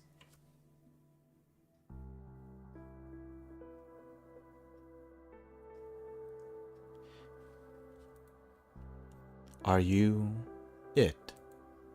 The shadow utters what seems to be a threatening low roar. Within that roar, the true lung hears a haggard voice, one he heard decades ago. No, you are no longer it. But how many of its memories and dreams, its thoughts and feelings have you inherited? Will you be of aid to Yon in the future, or will you bring only misfortune? Are you he, or an all-new Sui? Its pale memories, withered dreams, exhausted thoughts, befouled feeling, they all roil and jostle through my consciousness at this very moment. But you are correct. Sui is dead. Shall let out a long howl that shakes both heaven and earth. But what you, your ancestors, your nation owe it, is also what you owe me and mine. Those arts winding their way through your body are proof your ancestors shackled us for 1,000 years. Though these memories be faded, these dreams be wilted, these thoughts be decayed, these feelings be rotted away, this rage of 1,000 years still burns as bright as the sun. But you are not him. If your hatred has not been diminished, then make your move. You wish to use this piece of Originium to take me down with you. It shall be my final act in service to Great Yon. If you are new, Sui, I shall rid my country of you, even if it cost me my life. If you are Wang, then my promise to you stands. Your life shall be spared, and you will be pardoned for deceiving the crown. And now, for regicide.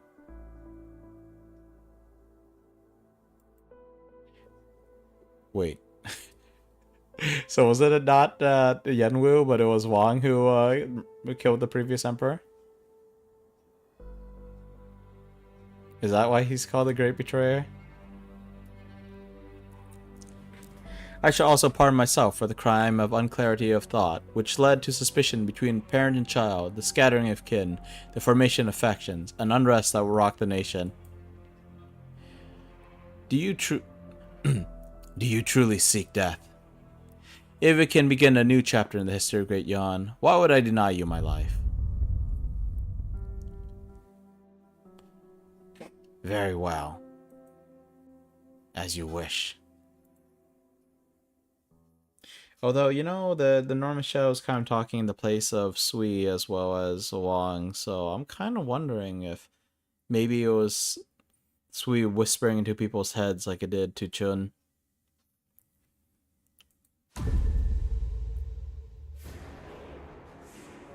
It says, do you believe our grudge is settled, but I have no idea who was speaking. Oh, it was Ya. You are finally here. We finally meet. Hey, you are no longer it. It was slain by my hand. You are too late. You actually didn't. That ridiculous plan of yours actually worked. Very well, if you have taken its place, then you shall bear my rage. The ancient colossus remains quiet, silently watching the near-dead kin. What is this? Are you pitying me? Up until the end of this endless journey, the millennium of hatred burned bright in Ya's chest, unwavering for even a moment. So why now, when Ya sees Sui for herself, does the hate seem to fade away, leaving only nothingness? Why are you so unconcerned? Were you hoping I would grant you release? No, I will not kill you. The sword in her hand hesitates. What would come from exacting this revenge, or enacting this revenge? A bloody end for the both of them? This is the kind of thing you think about long before the moment of truth. You think about this thing at the moment of truth, then you hesitate, and that could be fatal. You think about this long before. Why take up arms? Why betray them? She finally realizes that with the death of Sui's consciousness, those answers she had searched for are no longer in reach. But how could I ever forgive you? This is your own fault. You should have arrived sooner. Should have witnessed his death. Maybe you should have contributed to that, to quell your deadly grudge. But there is still something you could do, late as though you are. Originium? This was all part of your schemes. You went through all that trouble to collude with that ancient lunatic to lead me here. Just want me to connect this room with that ugly stone. The choice is still yours. Choose vengeance, and you undo what you have dreamed of countless times. Take that ugly stone and give this vessel an eternity of torment. Or since you are about to die anyway, why not simply leave? You! The Fernwood, so close to his limit, is about to thrust his sword into the boundless body of Sui. That sword, so mighty against humanity, yet all too weak against its kin. But the moment before Ya does so, that anger, burning for 1,000 years, finally slips away. In her reverie, Ya looks closely at the Sui that is no longer Sui, and then Ya howls with laughter.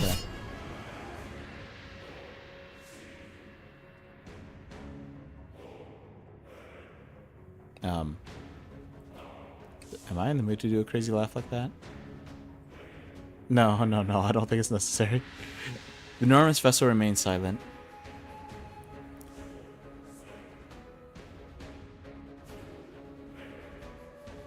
You know, maybe it is necessary to do that laugh. Just that they shouldn't have split up like that. I'll go story time. I think we're almost done. Maybe. Don't know for sure. Let's see, how long was this? Haha.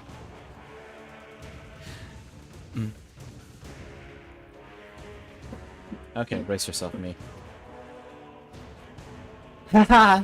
I do not know why you're so adamant on being tortured, or why you wish to bring this cursed originium into your body.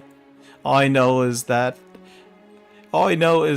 is what you want. You want to take this festering, swelling ancient wound and have it thrust into you. Very well. I will humor you. Oh, I can't do the oh ho ho ho ho. I've never been able to do that. I'm not sure what the King Halo one is, but I was thinking about the Ojo-sama, the oh ho ho ho. I've never been able to do that. I've never truly tried because it just seems so utterly impossible. It's like me trying to pronounce French. It just... I shouldn't say that. I was actually thinking about trying to pronounce a French phrase earlier. I was finally once again looking into singing songs, and there was one I found that had like a couple like a French phrase in the middle of the song, but it was faint, so I was like, you know what, I feel like if I ever did a karaoke stream I could probably just skip that part. For you are not Sui, but Wang, the Sui Slayer, and so I shall help you. I shall help you repay its sins over endless time. But in a vessel such as this, even the strongest of spirits will be worn away and assimilated, ultimately becoming just like it. When that time comes, I shall return. I shall have my vengeance by slaying you with my own 2 hands. Aren't you dying? As for now, I do not wish to hear you prowl on about explanations and the like. I do not wish to hear you squabble with those insects. All I want to do to this body is to have my unprecedented vengeance. One most fitting for we souls who have walked since the beginning. Cutting away the season is not a power without a price, especially for a Fernut on the brink of death, meddling with the most primal force of this land. But Ya does it anyway. That piece of Originium, alongside the space occupies, is cut away by Ya, then ruthlessly thrust into the depths of Sui's body. And then, all she sees is black. Ya has already forgotten her two kin she has trapped within illusion. With the fading last of her strength, they break free. Now they watch her body slowly wither away, their faces lined with sorrow.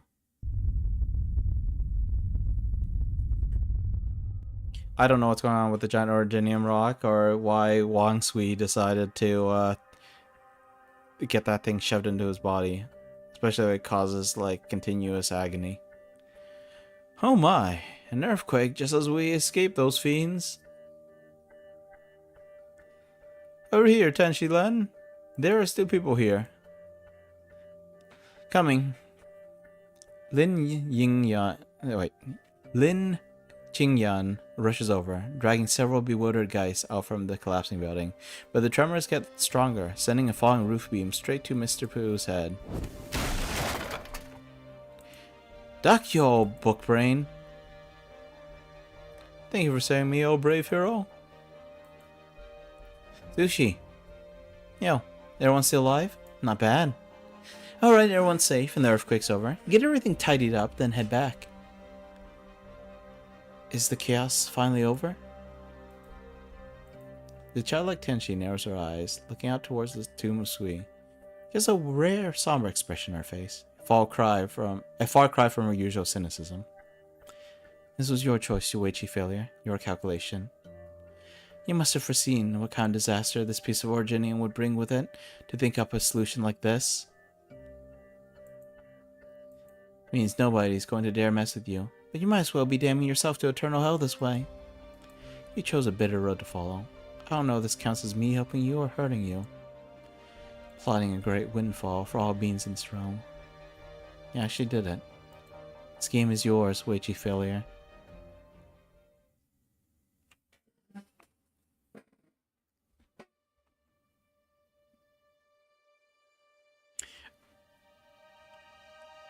I'm curious about what's going on there. So that was like that was the Buffon, right? Could not be destroyed? Is there no way to unlink it from the original ritual? Is there no way to like burn it up so that you don't have to just shove it into the dragon's body? Yeah, I don't know.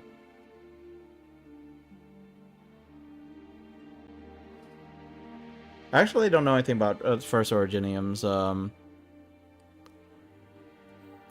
Given what you just said and some of like hints in the story, it's clearly something pretty potent. But yeah, I don't really know what's going on. Still, this is still not as bad as the Diablo 1 protagonist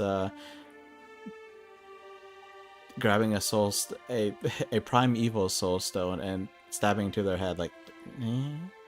Yeah. I think they like partially retconned that, or at least the reasoning for doing so, but it was just, it was the most random thing. Playing through Diablo 1 and getting that cutscene and then being like, what just happened? The enormous shadow, the crazed woman, the Originium's orange glare, everything begins to fade from the true lung's sight. He finally understands what that proxy's ultimate plan was. Arknights, Originium. At the cost of near-eternal torment, Wang ascended the seat of Sui and accepted Ya's vengeance. Buffon, or rather, the first Originium Yan has relied on since the days of yore, is now buried within the deepest pits of the Fernmuth's body and soul. And with the disappearance of the energy it supplied, the secret chamber gradually begins to collapse. The True Lung walks towards the exit and pulls upon its doors, only to discover that they have been jammed shut by rubble. But he does not panic. He feels that to die here is not such a bad thing.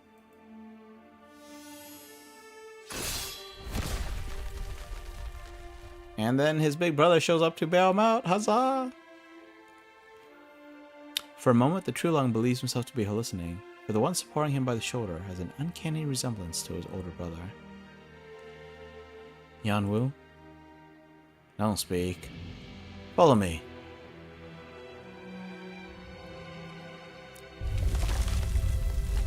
Like the room behind it, the blood-red hidden passage begins to crumble away in the wake of Buffon's disappearance. The True Lung leans against Wei Yanwu's shoulder, doing his best to match his pace. He still feels like this is all a dying dream, a meeting with his estranged brother that his feeble consciousness can dart up. He tries to think back to his younger days, when he made mischief with his brother as they ran through the hallways of the palace. What season was it? Was it autumn? No, it was not that cold, so it must have been... It has been too long. He no longer remembers it clearly.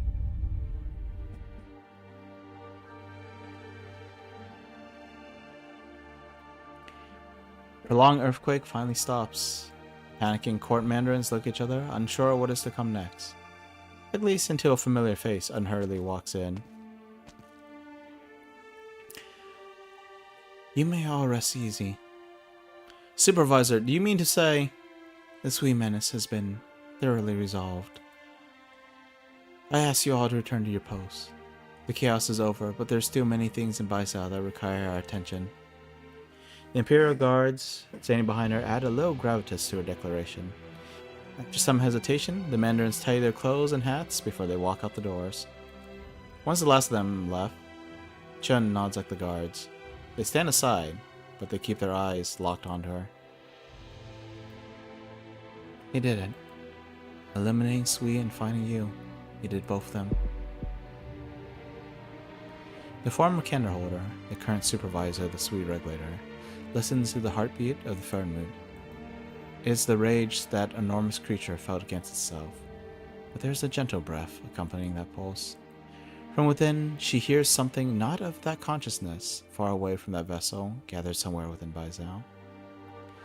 And it speaks of forgiveness.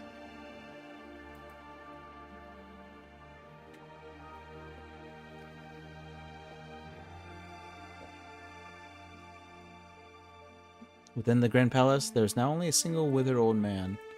Ever since the True Lung descended underground, he has waited here, listening to the reports of Yuman, the uproar in Baizao, the declaration from the Swede regulator to the entire city that all is now well. His coughing has only grown more violent, his waist more stooped. By the time of this declaration, he could no longer support himself. He is forced to sit on the ground, leaning against the throne. At first he felt anger, then worry, but now he only feels exhaustion. Memories from near 100 years ago, when he was instated by the current True Lung's father, forced themselves to the surface. It was midwinter, when the snow swirled through the air. The then True Lung was still far from being addled, happy to sit about the fireplace with the newly promoted Mandarin and discuss all great things happening under heaven. Contact between Laterano and Iberia, the war between Colombia and Victoria, Ursus's desire for conquest, the turmoil in Higashi, the mysterious weapons of Kazdao, and Sui. As it was not excised the first time, the True Lung was resolute in having the second attempt come with no mistakes. Yan would obtain the bones of Sui and would near double the amount of energy, and it eliminated, the age of Yan will have arrived. Their talks became so fervent that the Emperor stood up and struck out barefoot into the snow, using his finger to brandish Qi Shao as he spoke of what grand ambitions he had for Yan's future. We both are exalted to distant thought, aspiring to the sky and the bright moon. And then he could no longer wait for the day that True Lung would blow the horn to call for Sui's eradication. He could only wait for that True Lung's mind to deteriorate until all had abandoned him.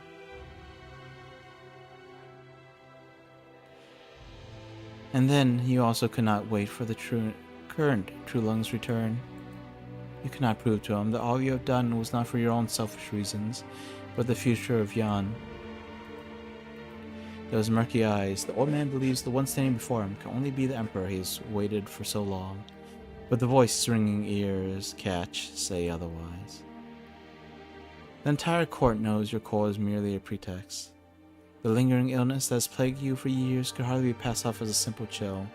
Just as how we all know that your ironclad desire to eliminate Sui was not an idea you had on your own. You once held great esteem and approval, but now that the dust has settled, those who follow you, though a man can no longer hear. His throat shudders. All he wants is to speak those words pent up in his heart. Look here! The doddering old fool who started this chaos stands here, waiting your majesty's judgment.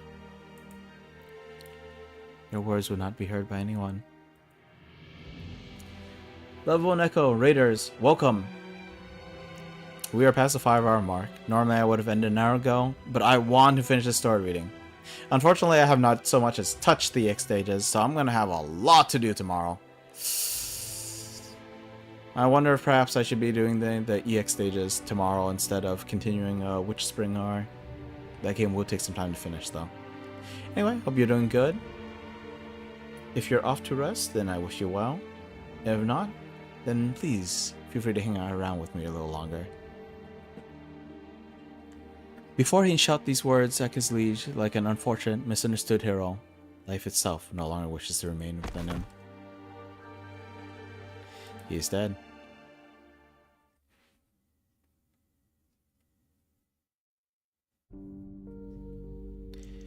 Wow, this place sure has changed a lot.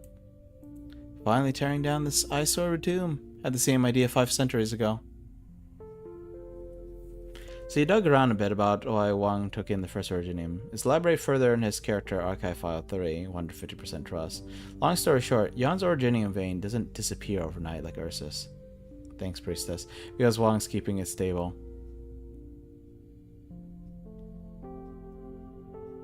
Wait. God. Gosh darn. Okay, I'm gonna have to do quite a bit of reading to figure out what's going on, because I know next to nothing about priestess. Huh. Looks like level 1 Echo's rating again. This time with a grand party of 1. I'm assuming that something glitchy happened on Twitch's end. Not gonna worry about it too much.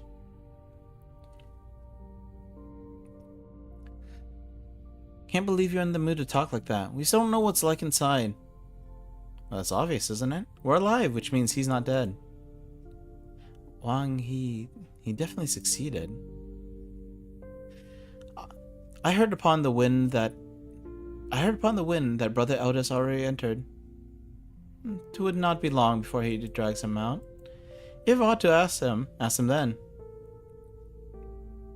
He kept so many things hidden from us. He cannot escape from his sentence. Damn, June, still struck as ever. Twitch faking the raid. Oh no. No worries.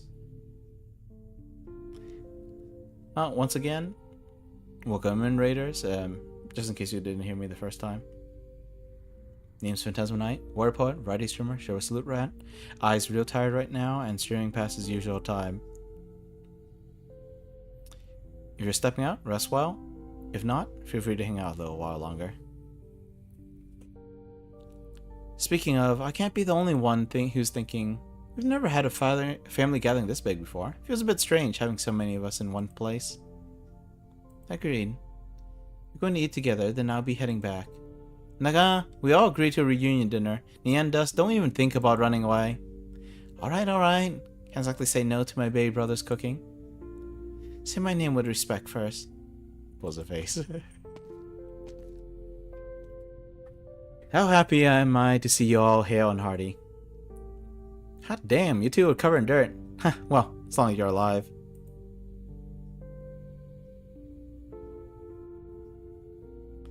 The R word. Reading? Sure, why not? Although I could think of another R word that I'd rather you not say. Which reminds me, last time a certain someone was acting all cool and determined, and look, he's doing perfectly fine. Ow, why are you pinching me, Shu? Sister. You returned. My apologies for worrying you.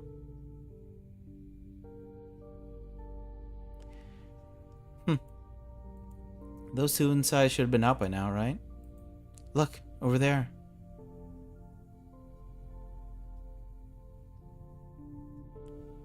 You finally emerged, Daga. Wang, is he? What the... Chung Yu looks towards his siblings. They see the mirthless look upon his face, and they know it to be an ill omen. He restrains himself from letting out a sigh that would be tantamount to a declaration.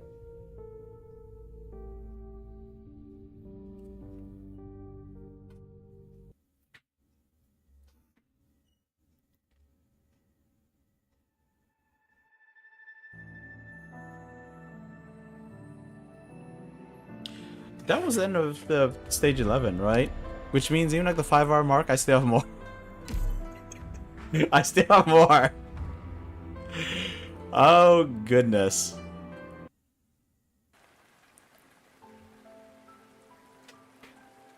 Yes, father didn't tell anyone when he left. No, maybe I was the only one he didn't tell. I don't know. I can barely remember anymore. Mother had just passed away at the time, too. Mother, she never liked father, or me. And then Tao as well.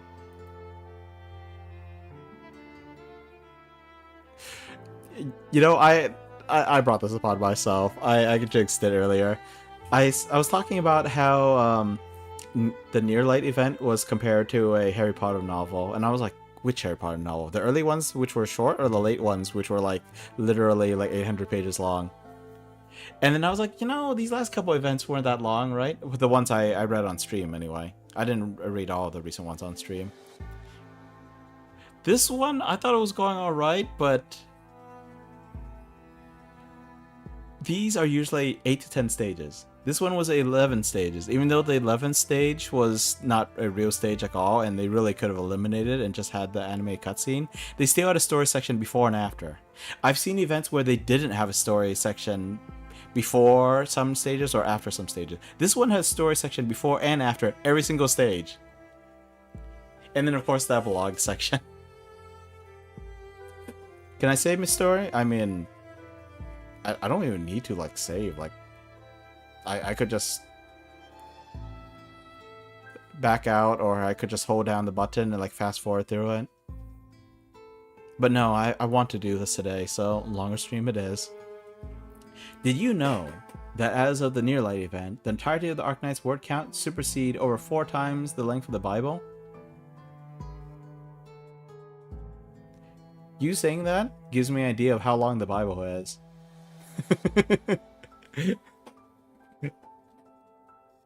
It's one book. How big could it possibly be? They're wrapping up multiple story events in one big storylines in one big event. The ending is more beefy than all the previous events.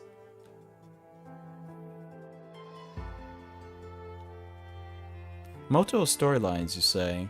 Isn't this all just the Yan storyline, the Sui sibling storyline?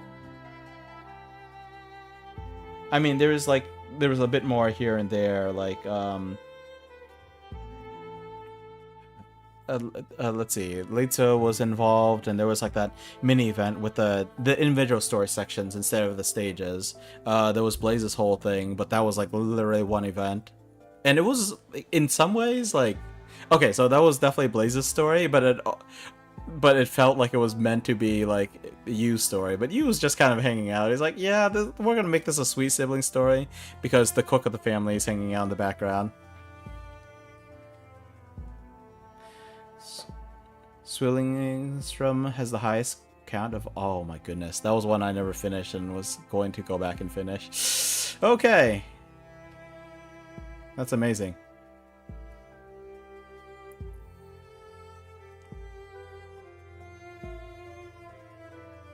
That one is a journey.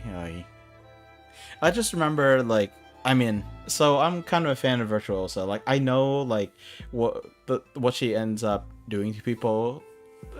It's like she's not trying to hurt people, but she ends up creating some collateral damage. Like, I know some people are not fond of that. I definitely remember a commenter really disliking her, but I am quite fond of her. I'm also very fond of Viviana. You better hope you don't have anything to do for the next 6 months. Oh, for people who don't know, I'm actually thinking about like stopping streaming in like 2 months. A bit over 2 months. At that point, I will have reached 5 years of being an affiliate and making almost zero progress, so I figured it was time to give up.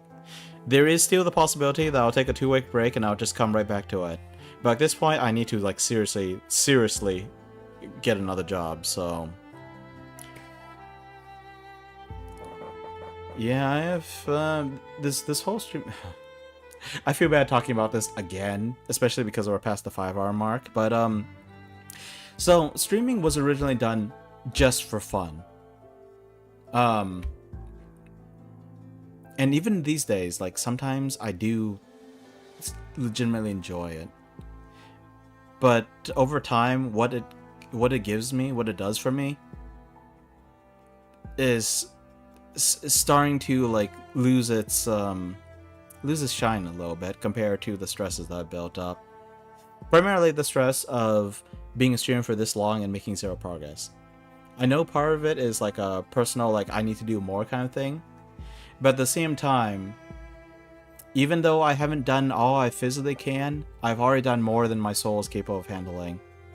And every time I have another broken promise, another thing that I said I would do but just can't get around to. Every time I find I went 6 months without creating another YouTube video, it takes a toll on me. So at this point, like, I'm not sure I could do it anymore. Like, I need something to tell me that, like, I'm still doing, like, you know, that I'm on the right path. Because right now, I feel like I'm driving into a wall. I'm like one of those old school FPS characters, you know. I'm the Doom guy going, as I bump into the wall.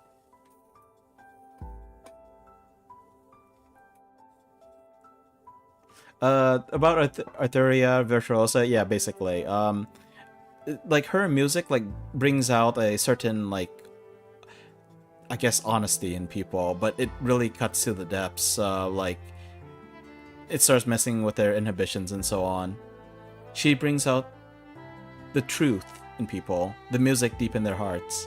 I don't remember the details, but it's a little dangerous because, yeah, you know, sometimes people need to cover up or at least manage their feelings and their innermost their fears as well as their character. Like, if someone is a hero, so if someone's willing to sacrifice himself, you don't always want to bring that to the surface. It did allow a guy to like, actually do something heroic instead of being like this beaten down old officer. So she kind of... saying that she doesn't mean to isn't completely accurate. Think of her as a mad artist. She will do her art, and in this case, her art is music. She will bring out the finest music in herself and people around her. She's bringing everything out without caring about the consequences. So I haven't finished reading the event. I don't know if Virtuosa showed up later on, and we get more into her personality. Federico is trying to arrest her because he's always sticking to the word of the law. And he gets confused when he gets told, "You are now a saint," and he's like, what do I do? Like, what does that job entitle? I mean, what does that job title, like, what do my tasks, and, you know, entitle was the right word. Meanwhile, the Virtuosa is the complete opposite. You know, she'll do her thing. And if it causes people to get themselves killed, well, whoopsie.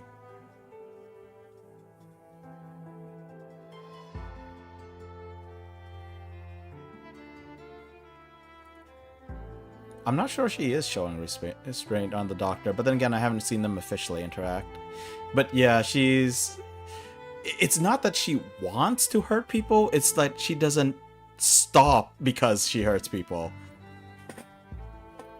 When did I start playing Arknights? About a week after it first released, 6 years ago, or is it more than 6 years? Earlier, Hastaka said it was 6.5 years. I actually signed up for it beforehand, but then I didn't play it right away.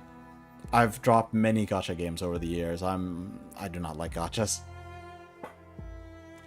Did I ever take a break? Well, I mean, there were definitely like low activity times. Like recently, it's starting to really I'm starting to get a little fed up with it. I've been slipping and letting my stamina get to 180 more. But even if I didn't like fully go through stuff, I would usually try to finish the events. I would at least put an effort into getting all the medals, but sometimes this slip past me. Basically, I treat it as like a set of chores. The thing is, I'm more diligent about Arknights than I am about real-life chores. I don't even wash the dishes all the time. But I try to spend all my stamina. I try to check out my base, collect the dailies, do the annihilation stage each week, even if there's a new stage. Try to get the highest rewards and the contingency contracts, despite how bad they kick my butt. And I can tell from your name that you're a KOB fan. I've noticed that they started making it so that the enemies don't just get like 600 defense. They start making it so that the enemies take reduced damage. Because of that warding, KOB does not benefit from her Thresher trait so much anymore.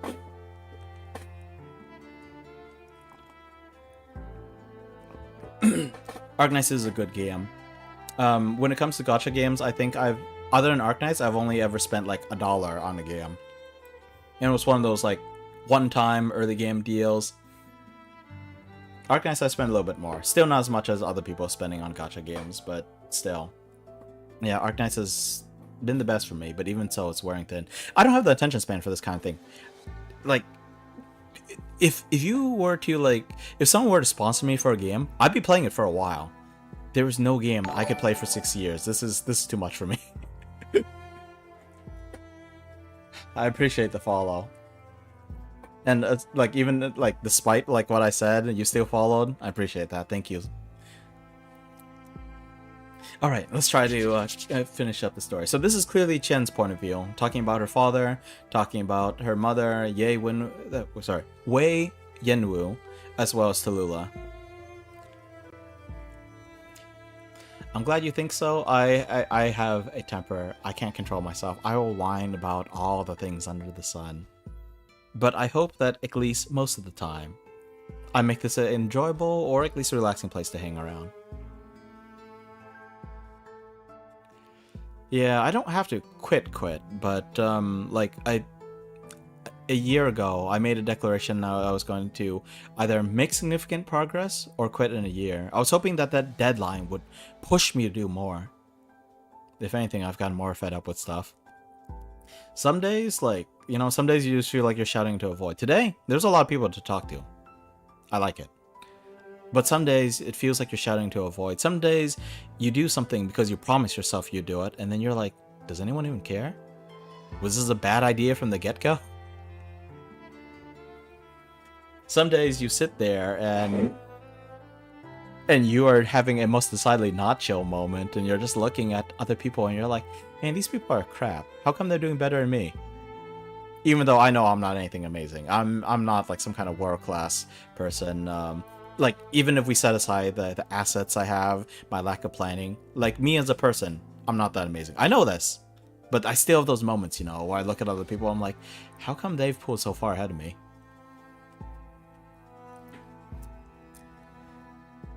Just turn on stream, go live whenever you feel like it. Yeah, part of it is like forcing myself to a schedule sort. Since I don't have a job, I'm like streaming 5 times a week. I dropped like 2 streams last week though. That was a little unusual for me. But yeah, I was trying to stick to a regular schedule so people know when they could come in. But then I started realizing that I was also like changing my impression of games a little bit. There are extremely few games that I started for the first time on stream that I go back to after stream. Meanwhile, there are games I've played my own time I brought to stream before. Some of them I'm like, oh, this isn't working out. Some of them still have a great time playing it on stream again. Anyway, back to the story. Father left much less of an impression on me compared to mother. Once, when I was confronting Wei Yenwu, I said father was a weak man. My opinion still stands. But he really did try to love me and Tao. When I was young, I was scared when Wei Yenwu came to our house to find mother. So he took me outside. Ever since that day, he would drown his sorrows, needing more booze every time. Though he never drank in front of me.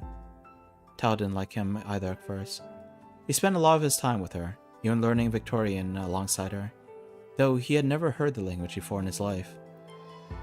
When Mother was at her most agitated, he would tell us to go outside and face Mother's madness alone.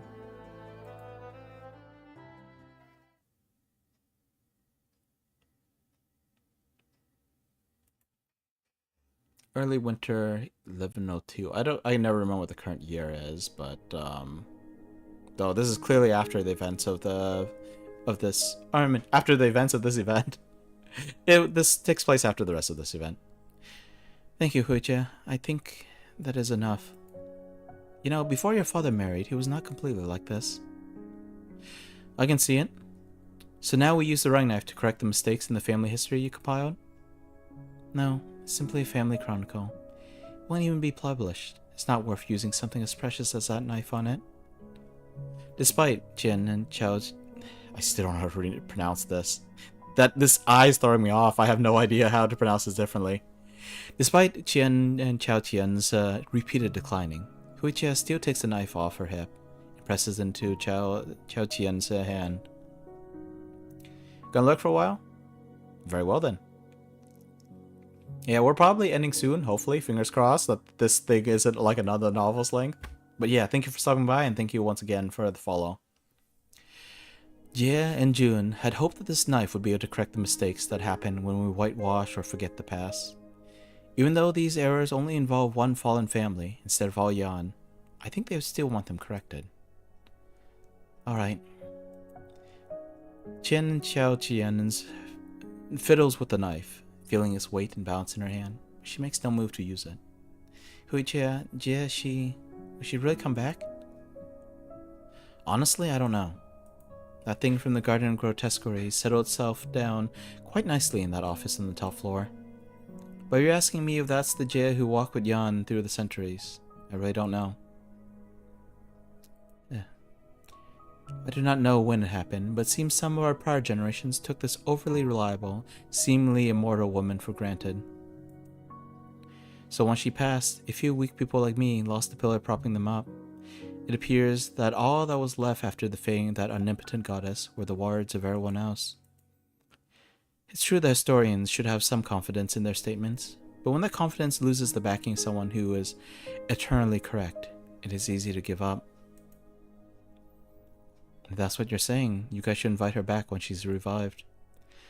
No, on the contrary, what we should do is leave the credo of having the right answer fed to us, and take on the prospect of making a mistake with cool heads.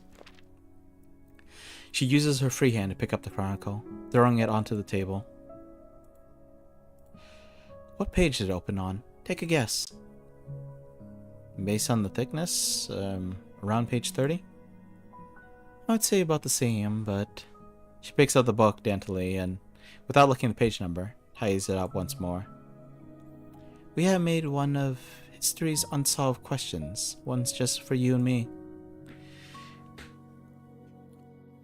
In this land, whether because nobody had witnessed them or because too many people had witnessed them, how many of these unsolved questions do you think there are? A lot of them. Indeed, a lot of them. Personally speaking, what I want the most right now is the courage to be responsible for writing down history, even though I know such unsolved questions will never have answers. Alright, I will leave the knife to you. Help me correct the pages I show you. It really does leave no mark. When you use it normally, it's just a crazy good eraser. Eraser? Those two women certainly entrusted this writing knife to the right person. Huh. I wonder in our real life history, when and where erasers were invented. It could be that Chen has just been around a lot of places, but apparently they don't have erasers here. Then again, they write with ink, not with graphite.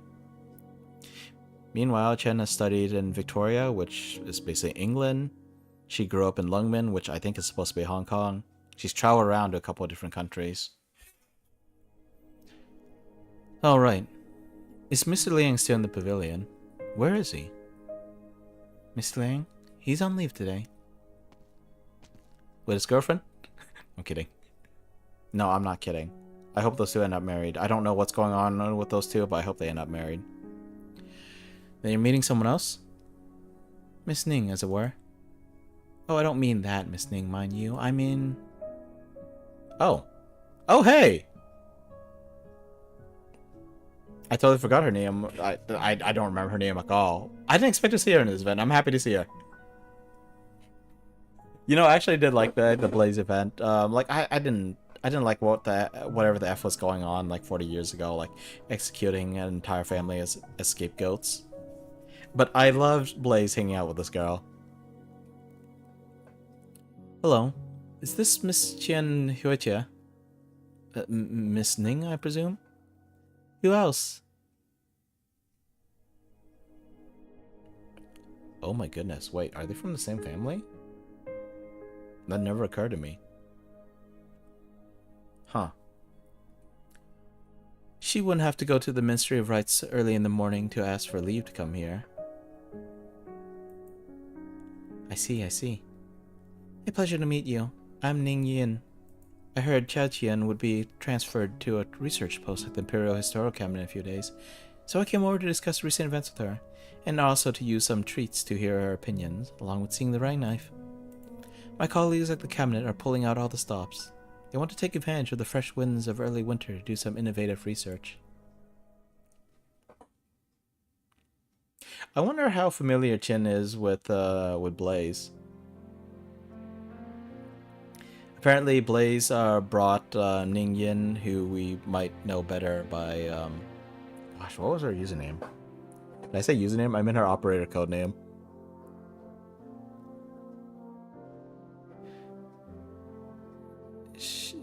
It was something like Xingju?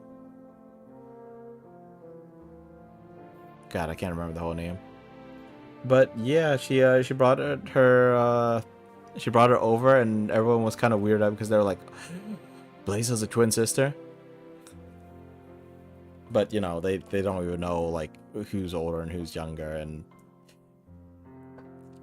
they're the same age, but we don't even know. They probably weren't on the same day, right? Oh, the girl just now? She's Blaze's sister in a way. She's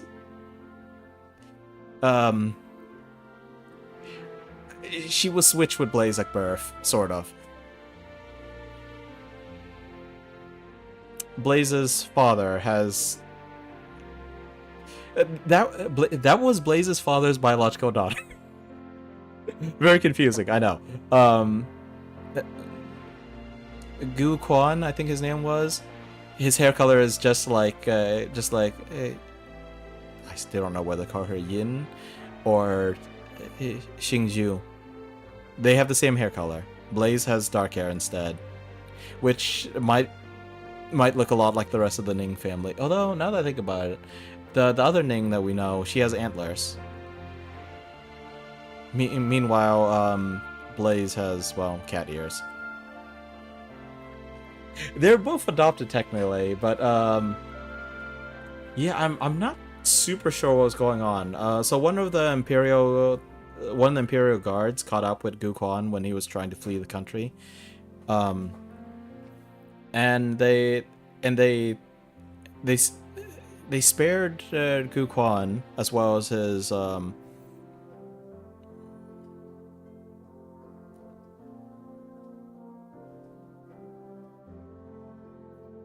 hold on. They spared Gu Quan, left him with the child from the family that was scapegoated as traitors, but took his biological daughter and handed her over to a different family to take care of.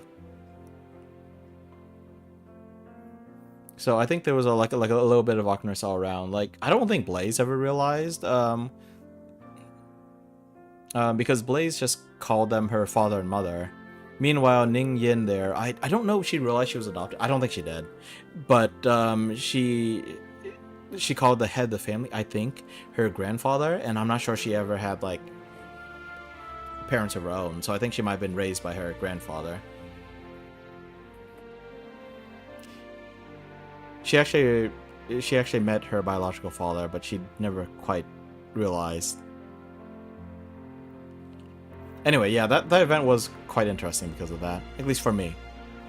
I prefer those kind of mysteries as opposed to just bad guys doing bad things. I might enjoy Silver Palace, I don't know, but again, it's another gacha game.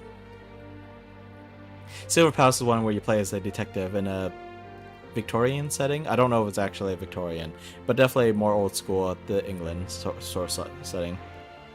Bit of a steampunk vibe, though. More elaborate clothing in real life, of course. What?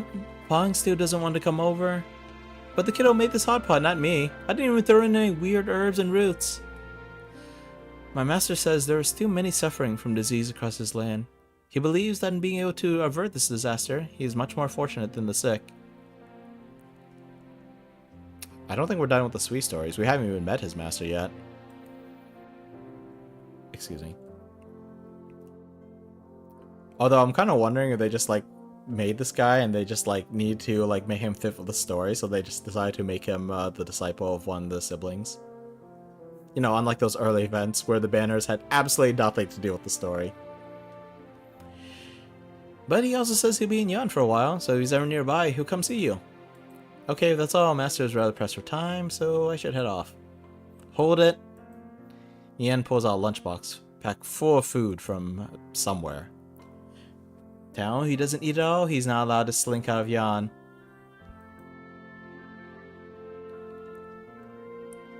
Yeah, I'm kind of curious still.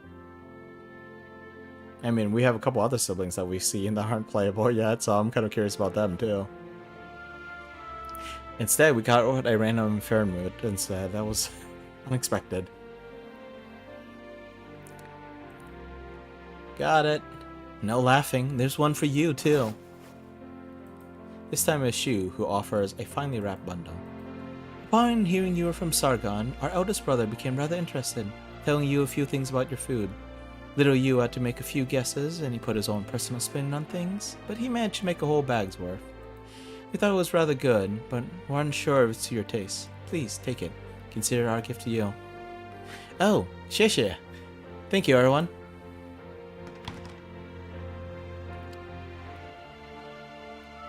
Family never is a full set.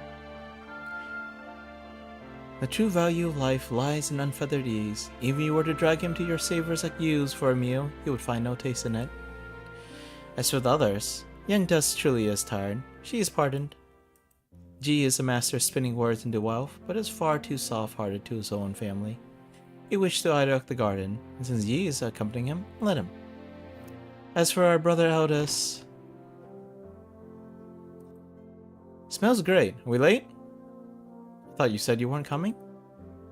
He said that. I said nothing of the sort. Since I was coming, I couldn't just leave him by himself at the garden, so I brought him along. Nice going. This piece of work decided to work some magic a dog. Then he's been hiding from us these past few days. What's his punishment, Shu? Let me... It should not be some trifle such as scrubbing the pot and washing the plates.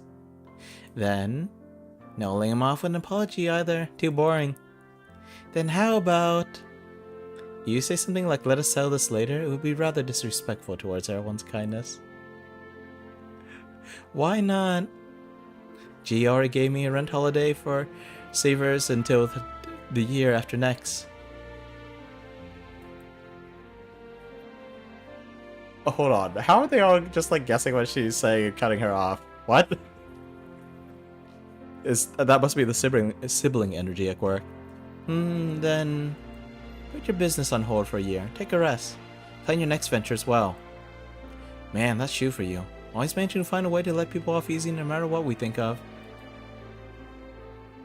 Doing that for thousands of years. That is true. They got a little bit more time to get the sibling dynamic down.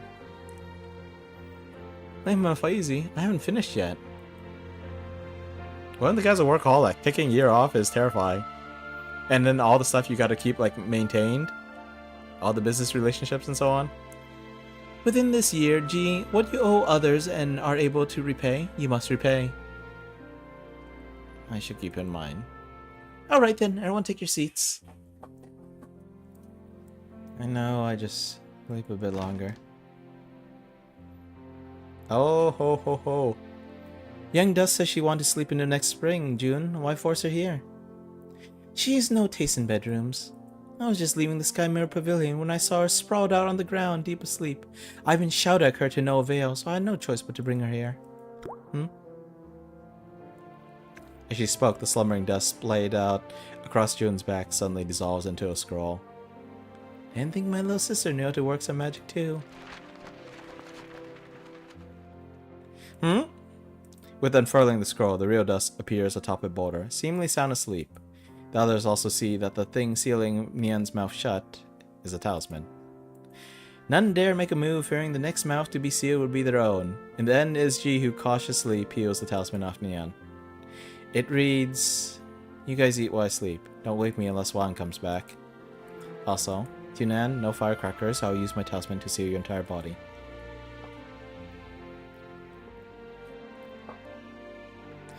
Why does my family always have to cause such headaches? But there will be a day when this table is fully seated, for sure.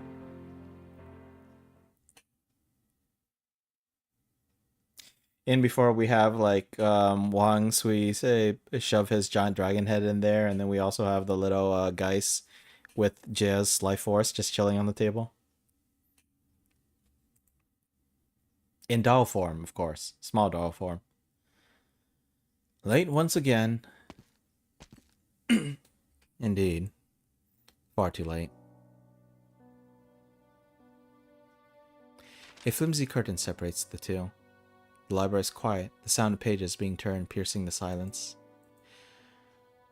Do you recall how many books are collected here in the Sky Mirror Pavilion? No. 43 million volumes. 43 million texts. Compared to the last 1,000 years of history, these words are but a single grain of millet within a great granary.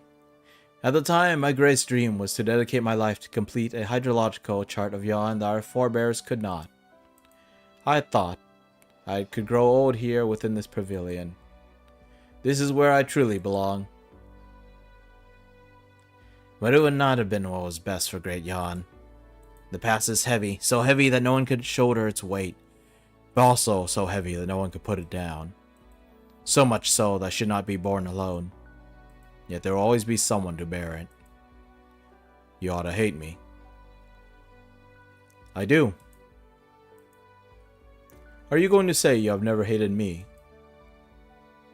I really did think that there would come a day when I should die by your hand. I even thought it was the only way things would end were we to meet. All I wanted to ask you was, after you left Baizhou, do you ever suspect that everything that happened was orchestrated by me to frame you? If I said I never did, would you still hate me for leaving on my own for no reason? I'm getting a sense of deja vu. I feel like I've seen this line somewhere. Maybe I saw someone else's stream. No, never. It has been too long. So long that this question is meaningless. That year, our little sister barred my way on the road to Lungmen, not far from Baizhou. Oh, sorry. I'm barely doing different voices for these guys, but still. That year, our little sister barred my way on the road to Lungmen, not far from Baizhou. I couldn't escape the city. I could not escape her understanding of us. She begged me to return to the capital, believing everything could be explained. There should be no misunderstandings between brothers. And then she said she would stay with me, till the day I wished to return to Baizhou, clear things with you. I should not have indulged her in ruining us. I should not have. I still have not yet met her daughters. They were able to grow up in safety, one of the few bright points in my life. No, I should not use the word safe. The pity that is that I was not even able to even give them that. Your regrets are many. In truth, I cannot think of a moment in my life where I am certain I made the right decision. So I sat here, waiting for someone to come judge me for my wrongdoings. Pacifying the great bestial, the bestial suite of Great Yon, the single achievement grants enough merit to rival the emperor who began the hunt. But compared to him, you have the kinder heart. You are the only one who has never brought shame to Yon.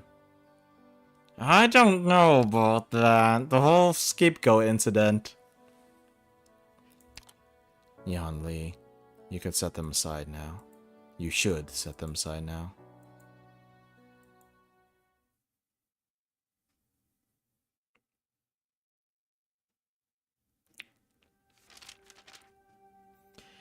Annals of Yan, Volume 124, Supplement 17.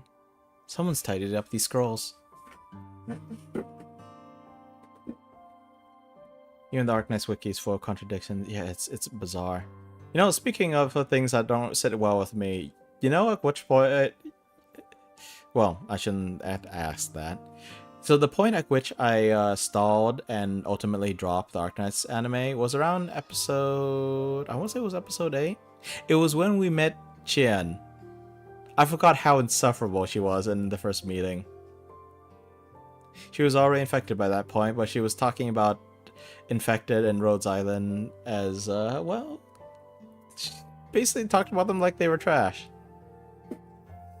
Yeah, I did not like her early attitude. She was the kind of person that hears something that could be construed as an insult if you really stretch your imagination. And it was like, what was that? Gets all belligerent on it. Ooh, that was not good. Oh, listen to me, still complaining even at this late hour. It's midnight, by the way, my time.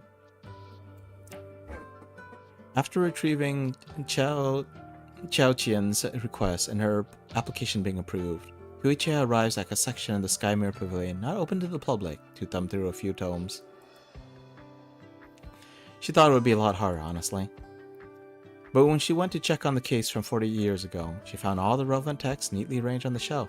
They weren't even hidden in the back. As if someone knew she would be here. Maybe it's time. Who are you? Why are you in my family's library? Huh? Qian looks back and sees a girl about 10 years of age. The girl looks back at her, timid yet curious. A lungs, horns, bright red hair, and strikingly familiar face.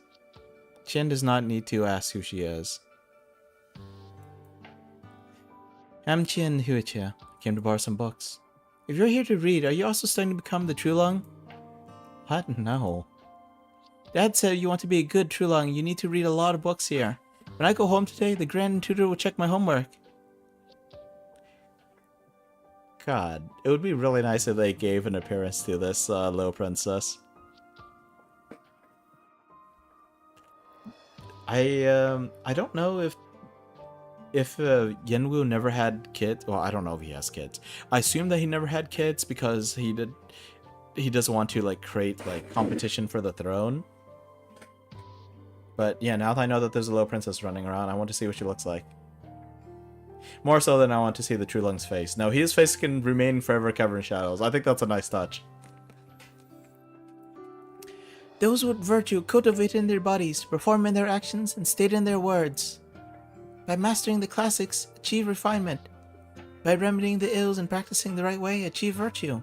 By giving honest criticism without caring for offense, achieve...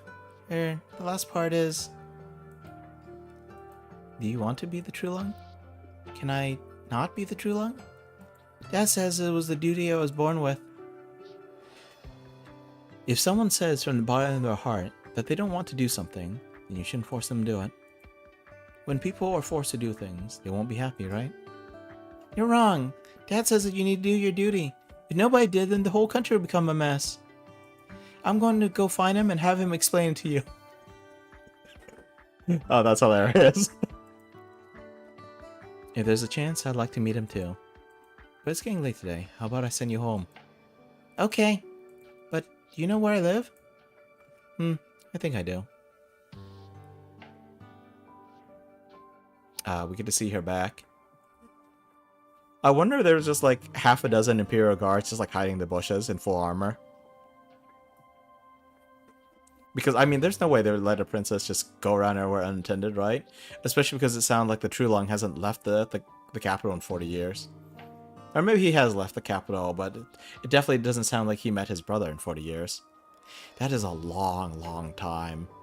Even at my current age, roughly 35-ish, man, some of these years have felt very long indeed. And I feel like there are issues with my mortal shell, my physical body. The ghost in the shell is not very pleased. But yeah, the fact that they haven't seen each other for 40 years, even if Arknights characters are longer lived, it's a staggering amount of time. You look like you know a lot. You know more than the Grand Tutor? Oh, I don't dare compare myself to him. But when it comes to certain questions, we have slightly different points of view. The books say the True Lung should love the people, right? That's right. But what you should know is, it's not only the True Lung who should do that. Love your mother, father, and teachers, your siblings, and your friends and companions. You have the right to love everyone, no matter who you are. Dad also said, because the True Lung is the most powerful person in the country, I need to be cautious about every word and every action. It's the same when making friends, so I don't have any. No, you should be allowed to make friends with people you like. Remember, taking great authority and leaving it in the hands of a single person, making them shoulder it alone, this in itself is wrong. It's not fair to most people, it's not fair to that person either. I don't understand what you're saying. Can you stay and explain to me more? Once you grow up, you understand. Once you grow up, maybe you can make a change. So, grow up quick. No, don't say that to children. No child should be forced to grow up quick. Growing up quick does not have good connotation, especially you live in a war-torn world. Elder.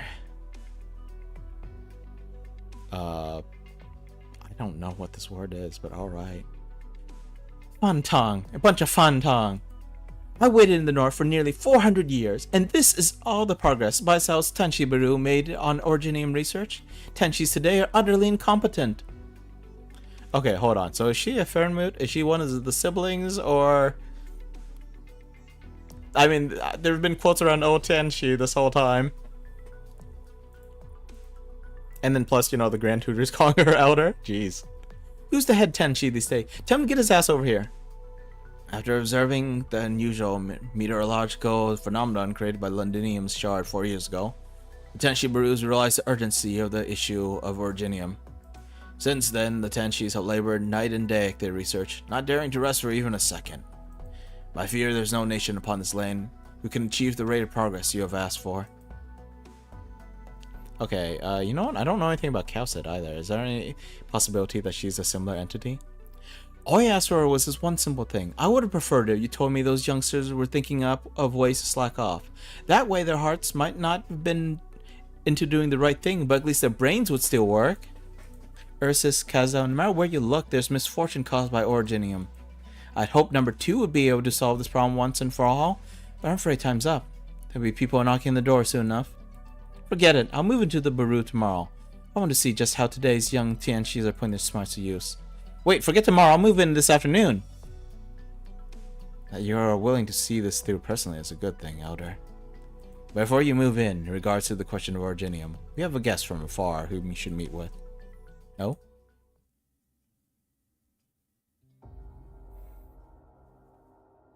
I'm honored to meet with you, Grand Tutor of Great Yan. I represent Rhodes Island and would like to express my thanks to Yan for the information they have shared. I believe in these pressing times, candid collaboration between all parties is of utmost necessity. Rhodes Island will uphold the spirit of cooperation during our follow-up research. Keep in close contact with Yan. First, allow me to elaborate on Rhodes Island's position regarding the Originium question.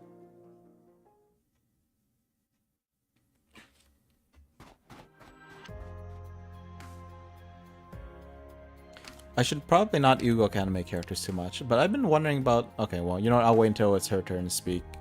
I keep interrupting myself. You haven't left yet. Good. This part right here, it looks like sheer fabric. So is it like transparent because of how thin it is? Almost like, you know, like stockings. I don't know. And there's a lot of like see-through material on a lot of Arknights outfits. It's usually not a big portion of the outfit. Like for example, you have portions of like... I forgot if Cowset had part of that, right? Fallnex's E2 art has like a little like section of her skirt that is just like straight up. It looks like plastic. Let's see. Cowset is a construct, different category. Spec she's a bestial because in IS6 she appeared in the form of some super huge eagle. Oh, that's interesting. Enfu Wu fashion. I think I've noticed that there's a lot of asymmetrical designs in Gacha. I might be thinking mostly Hoyo, but you definitely see some of it in Arknights. Although I want to say they usually have more symmetrical stuff. If something's the asymmetrical, it would be like, you know, like a sword, a dagger, some piece of equipment. But like, maybe there's a lot more asymmetrical than I realized. Like some of the skirt designs I mentioned, whatever these two metal panels are, how he has different stuff on each shoulder. Or maybe this one's just more obscured, I don't know. Maybe it's the angle. Still planning on taking me into custody rather than let me go, Lord Joe? No. The old Tenshi has already vouched for you. Settling this turmoil the way you did, Moyi, was of great merit. It feels strange hearing you be so polite. But if you're not here to arrest me, why are you here? He's here to ask you out. In my dreams. To return this to you. Joe carefully pulls a wooden lock out of his pocket. Things were hectic, so I forgot to return this keepsake from your mother to you. My apologies. Oh, this thing. Ah, she lied! Moyi looks at Jolaire, her lips a quiver, as she pulls out two identical locks from her pocket. Stifled laughter. Still got plenty of these. You can keep that one. You! But I didn't lie to you. It really was my mother who taught me how to make them.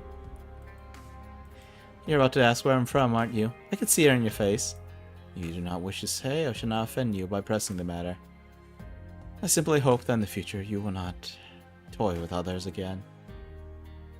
Huh, still playing the preacher as ever. I got a question of my own. What's next for the sweet regulator? Honestly, it's a complete mess right now. When the chaos ended, the supervisor admitted responsibility and resigned. That proxy killed Sui, and after merging with that piece of originium, he fell into something resembling slumber. An unprecedented feat. The Farron mythologists are studying it with all haste. Sounds like a headache. You know, there's lots of parts of her design that I'm just very fond of. It's a shame that she didn't become a playable character. Meanwhile, we have Terexicum, who just like briefly showed up to be like, hey, I'm here in my master's place. And he left like right away too.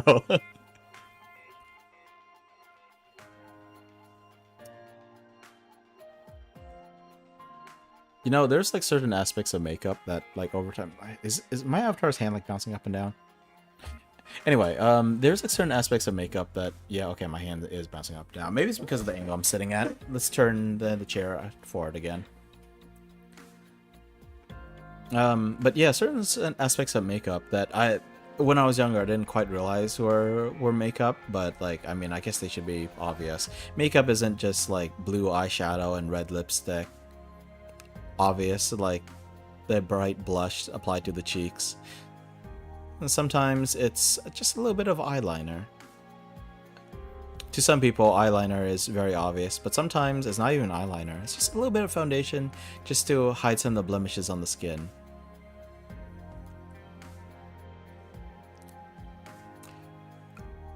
Don't ask me where I was going with that. I think I should probably cut myself off before I start talking about all the things. Well, not that it matters. With you around, there's no need to worry about the sweet regulator making any big mistakes. I am not as confident as you are. As my master, the one you call the old carpenter, once said, it's because of the difference between you and me that all disputes arise. No matter if they are between beast and man, or man and man. Which is why he called for love between all things, for all things are brothers and sisters. Those 12 did everything they could, nearly died for it, just to claw back a way for them to live. You keep looking at them with the difference between man and beast in mind. That'd be pretty cruel. I trust you on this matter. Yuisha. Alright, chat time's over. I should get going. Going where? Wherever I feel like after a big event's over. Returning to my search for the Fernmoots, trying to find any trace of that proxy, or maybe giving that rabble waving the banner of the Shanghai Zong a talking to. Not sure yet. Till we meet again then. Makeup and skincare is a common hobby, and especially in Korea. Oh yeah. I had a buddy who mentioned like years ago, decades ago actually at this point. At least a decade ago. He went to Korea and was a bit surprised to see like dudes just applying makeup in the restrooms. And of course the guy just looks at him and is like, what? I don't know if he actually said anything, but that was definitely the impression my friend got. The girl waves her hand, and in an instant, she disappears amidst the sand-laden wind.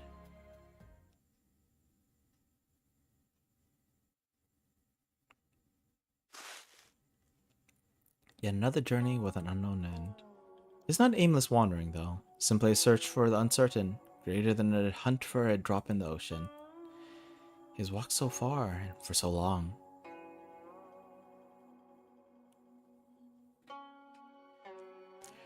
We will take the last of Yao's vitality and bring it to the lands beyond Yan. A 1,000-year grudge between Great Ya and the Fairmoots is now over. I pray that this land will never see such bitter conflict again. As for your hopeful search to find Wang, Shuo, we will not be of much use, though we would dearly love to help. We may have been companions with him and along the same road, but we were acquaintances at best and we knew little of his schemes. I understand. All I humbly ask for is to please inform me if you hear news of him. If we do, we shall tell you post-haste, Grandmaster. But what you seek, I fear, may be eternally out of reach, just as man cannot touch the face of heaven. This game of his, he considered himself friend and foe, and all the changes of the changes on the board and off. Perusing the effects of myriad actions, such arduous feats will inevitably result in the opposite effect. If what you seek is a means to free Wang from that tomb, then you seek in vain. But what you seek is a stone in reserve or some idle scholarly digression. Heaven and earth are wide and full of many mysteries. Do share, sirs.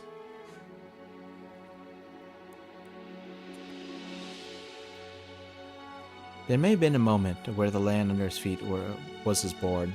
There should be some trace of him somewhere upon it. But what is being sought is nothing more than a single black stone. When he walked the paths of possibility alone, seeing a way out for everyone, seeking a solution, did he ever feel this helpless? That endless, far too endless journey, long enough to make a being like him since the passing of fleeting time. Man cannot touch the face of heaven.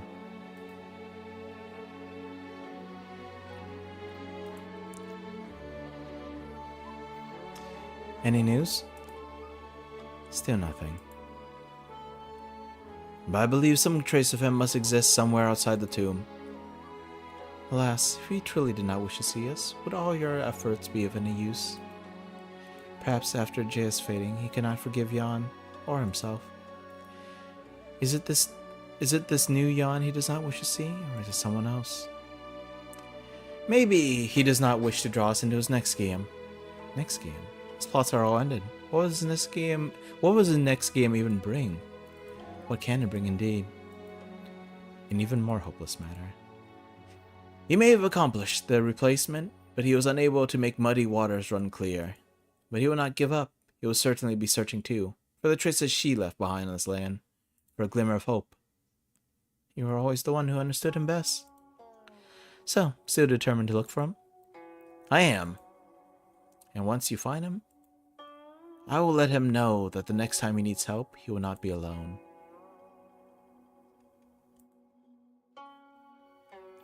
The long-lived man stops to rest his feet, turning his head to gaze off into the distance out of habit. Yet another year passed. The snows began to melt, turning the Chidao into a mud-covered bog. By the road, the withered trees sway, a sprinkling of new buds visible.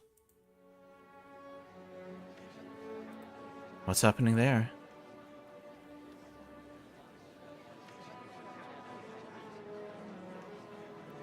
There's an ordinary village with an ordinary Weiqi stall, the one surrounded by a bustling audience. Whether they watch because of a bitter battle or because of high stakes, he is unsure. And then the poor guy was somehow one of the last to find out Wang, or his last fragment is now chilling in Rhodes Island. I was wondering about that. I don't know what's going on with Calcit, but for everyone else, I don't think a character, like, if a character shows up as a Rhodes Island operator, I just assume that they are alive and intact. Like, even if, like, story-wise, like, it doesn't make sense for them to join Rhodes Island. Like Penance. I'm not sure Penance can actually fight. Like, I only read the first Siracusa event, but even though she briefly, like, brought out her hammer, that was only in like, visual form. The text did not once mention her raiding a weapon. But, you know, counts as still dead at the moment. Yeah, that's the part I'm wondering about, the at the moment thing. But yeah, so if someone shows up a Rhodes Island operator, even if it doesn't make sense for them to be a Rhodes Island operator, I assume that they're alive and that they're intact. So seeing what happened to Wang had me surprised right up until you said that. It's over. Look at the points. How much money is he going to lose over this game? Rightfully so, I might add. Imagine learning how to gamble at Wei Chi at such a young age instead of studying properly. Look, you can't blame the kid. It wasn't for his deadbeat gambler dad losing the entire family fortune at the board, not to mention his sick little sister. You're gonna blame him, blame his lack of skill. Then again, the rich guy he's facing is a disgusting bastard. Looking at the kid's black stones, man, even a Xian would find it hard to save him.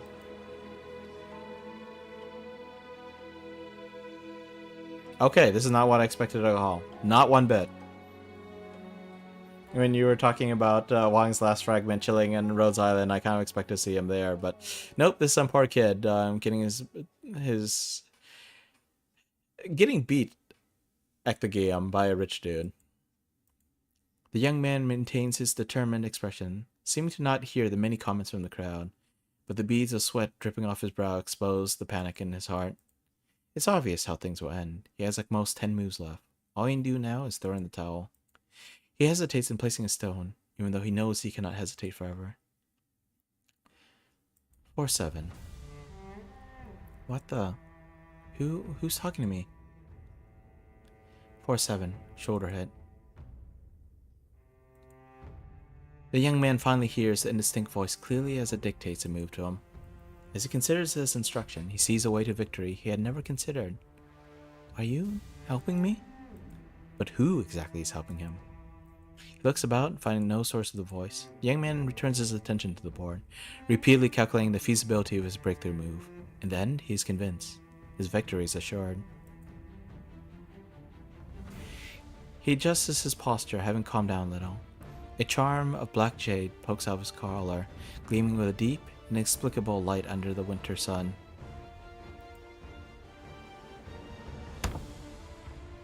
I was trying to figure out if it was Shuo who was guiding him, or if it was actually Wang's like disembodied voice guiding him. In any case, we have now finished the story reading. Only took us 6 gosh darn hours. Stay vigilant, Doctor. I don't remember if there was anything else I need to take care of, but oh fudge this. I forgot about the vector stages. Okay, so I have a day to do AEX stages. Okay, so originally I was going to play Witch Spring R tomorrow.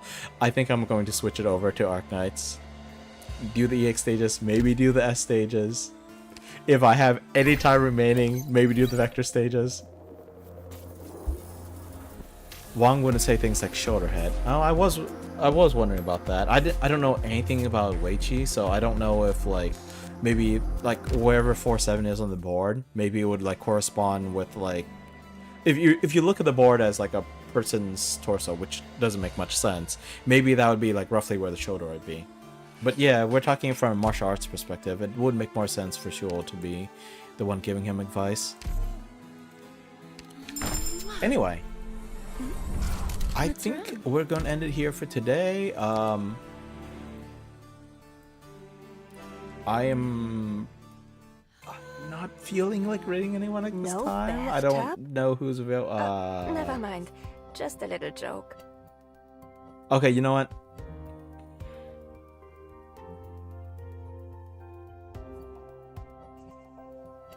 Okay, I have a couple options here. Let's go visit Raph.